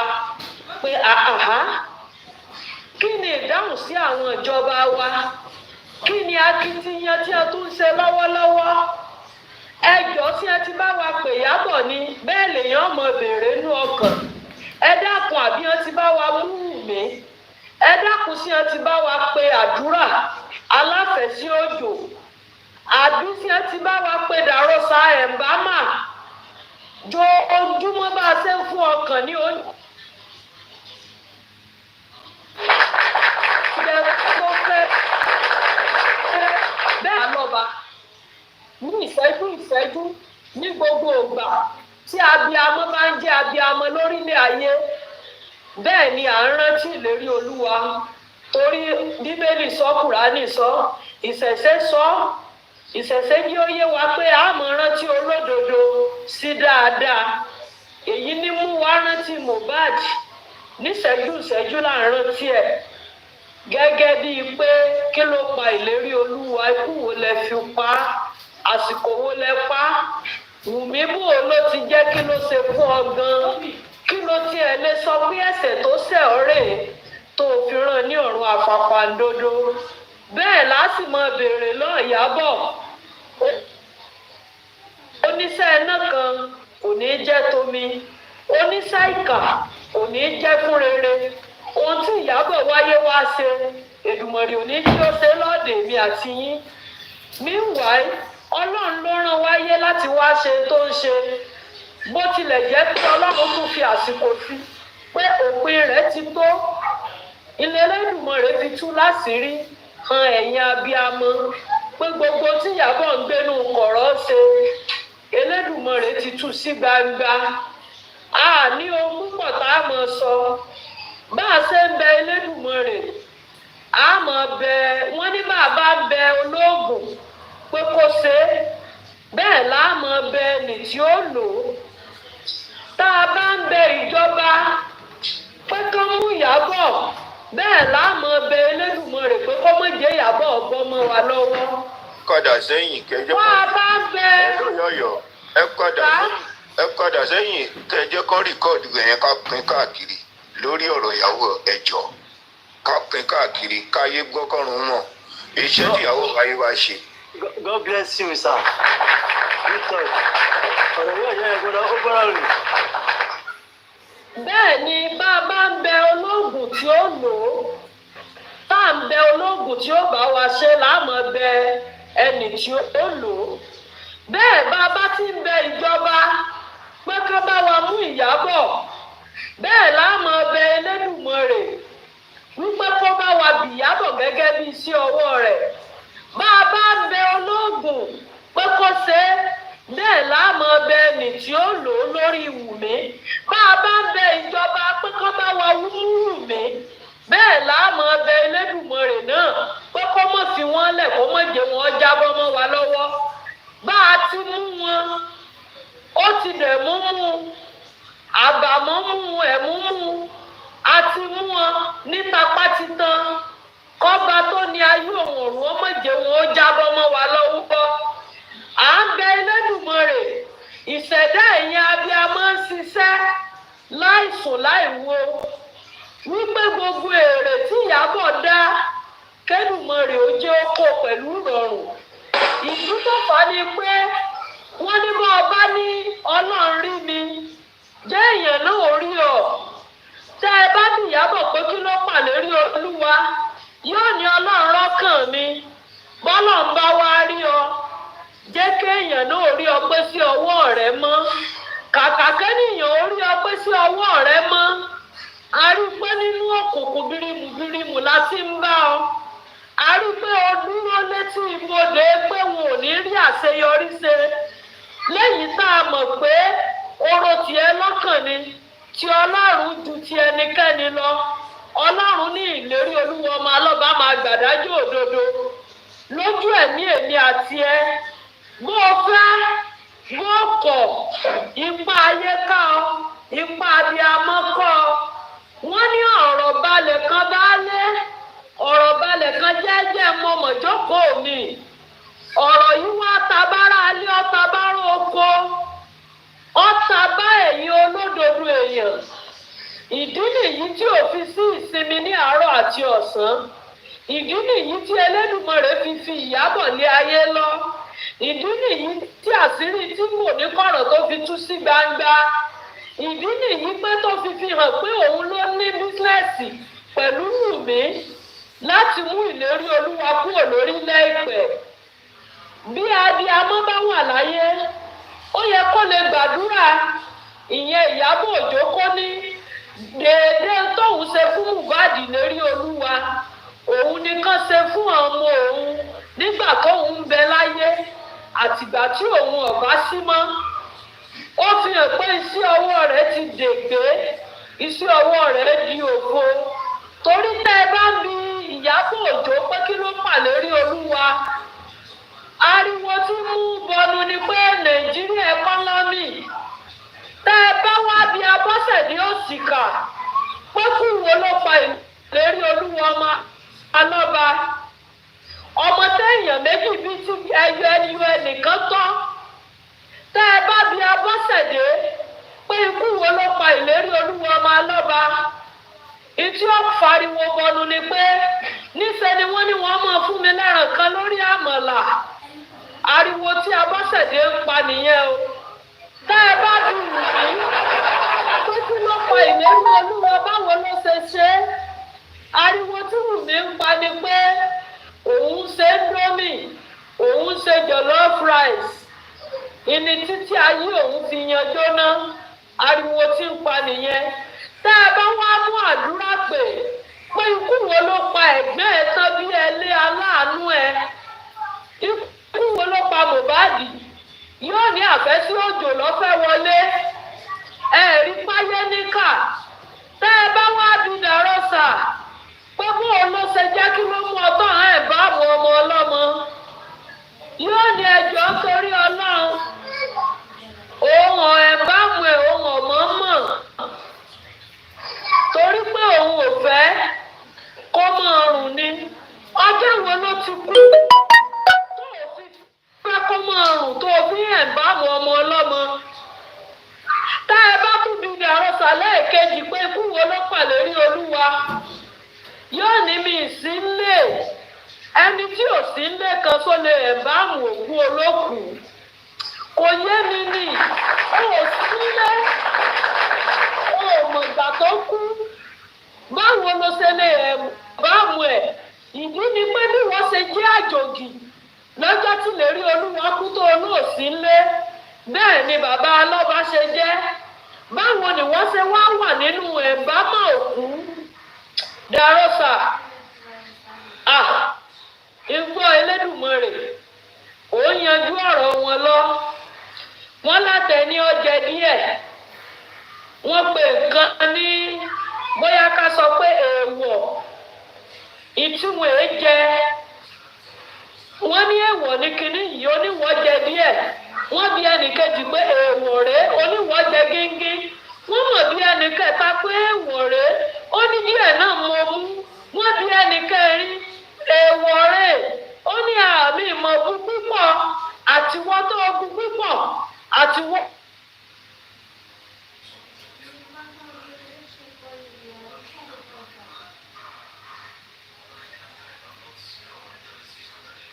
Ọtọ́ ogun díẹ̀ jò làǹbà níwájú òfin. Pín ìdídé ibi tẹ́ ẹ pín ọmú dé. Nígbà tí tẹ́ ẹ pín débẹ̀ tó bá ti ẹ̀sìráyà lẹ́yìn tá a mọ̀ pé kò sí nǹkan kan tó ní ìbẹ̀rẹ̀ tí ò ní òpin. Kò sí bẹ́ẹ̀ ṣe ta ìdí tó bẹ́ẹ̀ ṣe ná owó tó tí ò ní àsìkò tí gbogbo ẹ máa dópin. Ó fi hàn pé gbogbo tẹ́ ẹ ṣe ti dópin àti ọmú ni o àti ní owó ó ti dópin. Àṣírí tuntun kò sí ọ̀nà tẹ́ ẹ fẹ́ gbàgbọ́ àṣírí mọ́. Elédùmarè ti tún sí ọwọ́ yín sí gbangba. Ìyábọ̀ Wùmí ìmọ̀ ṣiṣẹ́ wọn. Wo kò sí ọgbọ́n tẹ́ ẹ fẹ́ dá. If you run for Canada, to Germany, to Italy, to Washington, wọ́n gbogbo bìyọ́wù tó o lè sá lọ. Nàìjíríà ń dúró dì ọ́. Ìyábọ̀ Òjó, Alice, ìyá Priscilla, ìyá Titus, Nàìjíríà sì ń retí rẹ. Ìyábọ̀, wọ́n ní ó ṣeé ṣe. Ìní àgbẹ̀ rẹ̀ ló fa ọkọ rẹ̀ tà. Ṣebí wọ́n bímọ? Ẹgbẹ́ ọmọ rẹ̀ nìyẹn ọmọkùnrin. Tí Mohbad bá jù lọ díẹ̀, tí ò bá ju Mohbad lọ. Dákun kan tí ẹ̀jú ìwé sẹ́tọ̀ mi ń ṣe. júwe ààyè tọ́mọ ẹ̀ wọ̀ ọmọ ẹ̀ ọkùnrin sọ ipa tí ń kó ní àwùjọ òkè ògbé tí ẹ sábẹ́ òun fi àwọn ọmọ ọlọ́mọ rúgbó wọ́n wá ní ẹni ẹ̀kọ́ níkà tó ṣèkà Yorùbá lọ́fẹ́ tinú rẹ̀ ṣe ni o ẹni ẹ̀kọ́ láburú tó bá ṣe ó wù láti ṣàbúrú lọ́kàn rẹ̀ ni ebi wọn náà bímọ ebi tí ẹ lò ń kó sábẹ́ wọn ò pawó fún ọ wọn ò níṣẹ́ kankan tí ẹ gbé Nàìjíríà ṣe wọn ò ṣe kankan fáwùjọ wa ohun tá a mọ̀mọ̀ wọ́n bí ipò ní wọ́n rẹ́pù wọn lẹ́gbẹ̀ẹ́ gànà bí ipò ní wọ́n fún ọkùnrin dúrọ́ọ̀gì ìta àmọ̀ wọ́n mọ̀ nìyẹn. bọ́ ọba wá ronú tó oníwùmí ọ̀gbọ́n ṣèrántí pé ìwọ àti wùmí tí ọ̀gbọ́n lẹ́gbẹ́ ń jíròrò lórí ogún ìlérí Olúwa ọmọ alọ́ba. wùmí tó ní ọmọdé ni òun lẹ́jọ́ ń ṣe àpapín lórí owó tẹ́ ẹ lẹ́ǹgbà ní gúrúùpù. ìrántí pé gúrúùpù kú tẹ́lẹ̀ tó abẹ́ rẹ̀ ni làlíbì ti jáde tí ń jẹ́ làámù. abẹ́ rẹ̀ ló ti jáde.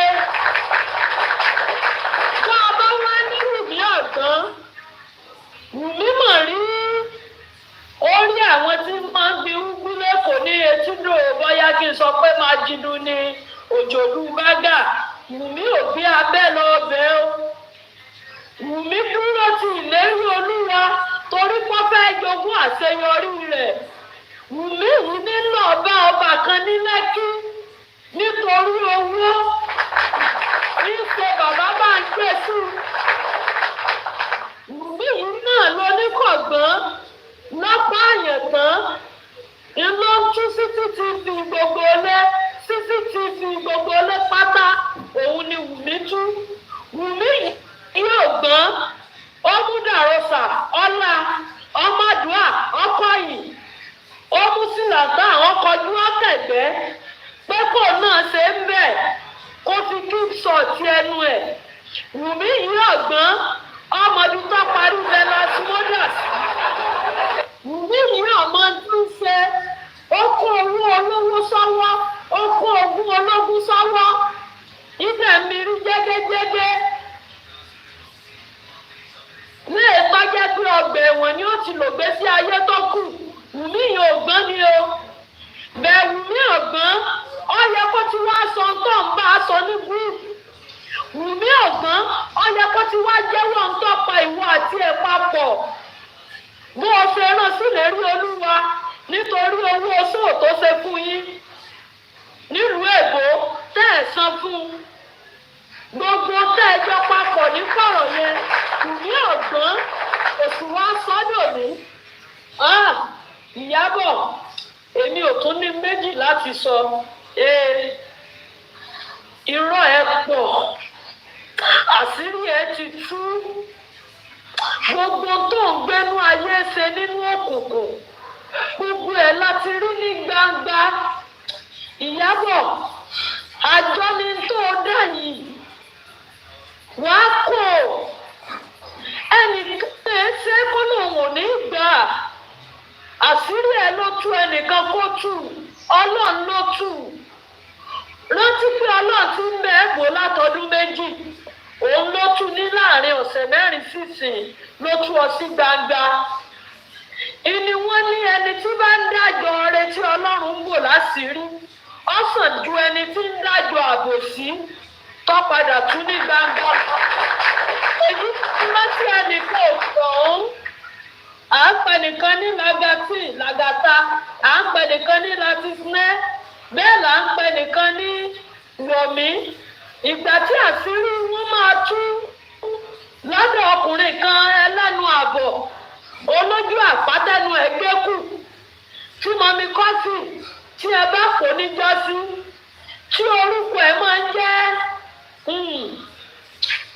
mo tún fọ́kọ mo fi kún ọkùnrin kan aláyàpọ̀ ẹnu tí gbogbo ayé mọ̀ wọ́n ló ń bá wọn parí ìjà ó dẹ̀ ń ha owó fún wọn owó dákẹ́jẹ́ owó gbẹ́nu sọ́hùn onímú emú ìwọ àbí kí ni ẹ ń pè yẹn ń dá ní fún wọn àwọn ẹni ibi yìí gbowó yẹn tán ni wọn lè sòdodo mọ́ ẹ̀yin ẹwà túbọ̀ tó onírọ́ ẹ wò gbẹ̀yìn alábòsí ẹ wo ìgbẹ̀yìn òṣìkà tọkọmọ tiẹ̀ sílé tí ń gbé àkútúkù lérí olúwa ẹ wò gbẹ̀yìn gbogbo wọn lónìí à ń fẹ́ èyí ṣèṣítí fún gbogbo wọn tó o bá tún wà ní kọ́nà bọ́yọ̀ ń gbowó lọ́wọ́ ọkùnrin tó ń pè ní Múyìwá àbò ń gbowó lọ́wọ́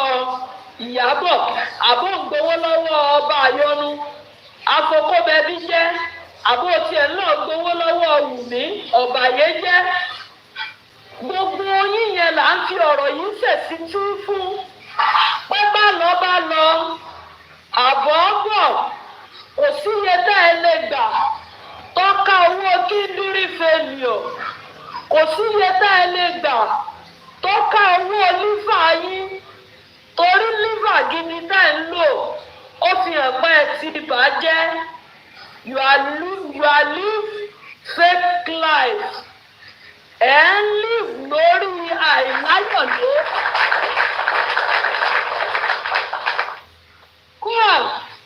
Ó mọ̀ ṣe o wọ́n ní ẹni ọpẹ́ lọ́wọ́ ẹni tó rí ni tó mọ́jú èèyàn ní ẹnìkan ní owó bí àwà nígbàsí tí àwọn ìyá yìí ń ké especially mọ́mí kọ́fì especially general Vengeance especially mọ́mí yẹtí 70 láti ó mọ̀ ń lọ rèé kòtò ní àmọ̀ gbẹ́lẹ̀ yìí sẹ́kọ́ títí Ìyábọ̀ rà ń jọ sí ta ni ká sọ pọ́nrà fún bọ̀dálà tí yí ọmọ fura sóò ní ọ̀wọ́ àpadà gbé kásikẹ́ẹ̀tì fún ni lórí àìfura Yorùbá ní rọra tẹ́lẹ̀ nítorí ilẹ̀ lójú wọ́n ní rọra tẹ́lẹ̀ ilẹ̀ a máa yọ ní ẹ̀wọ̀ rí gbẹ̀yìn onírọ́ sẹ́ẹ̀rí gbẹ̀yìn aṣebi Ọlọ́run abẹ olórí àwọn olódodo ní ogún ti wulẹ̀ kó lè tó lórí ìgùrẹ́sì jọ́sí ẹ̀rí pé bàbá yìí padà ṣẹ́gun pẹ̀lú òdodo àtòtítọ́ ọnú wọn ó padà gbé wọn lékè ohun tó ṣe wọ́n tó bá ṣe àwọn ọ̀bàyéjẹ́ tá à ń dá akọ wọn yìí wọ́n ti filẹ̀ ṣaṣọ́bọ́ra ohun tó ṣe gùrẹ́sì tó yìnbọn tó bá ṣe àwọn.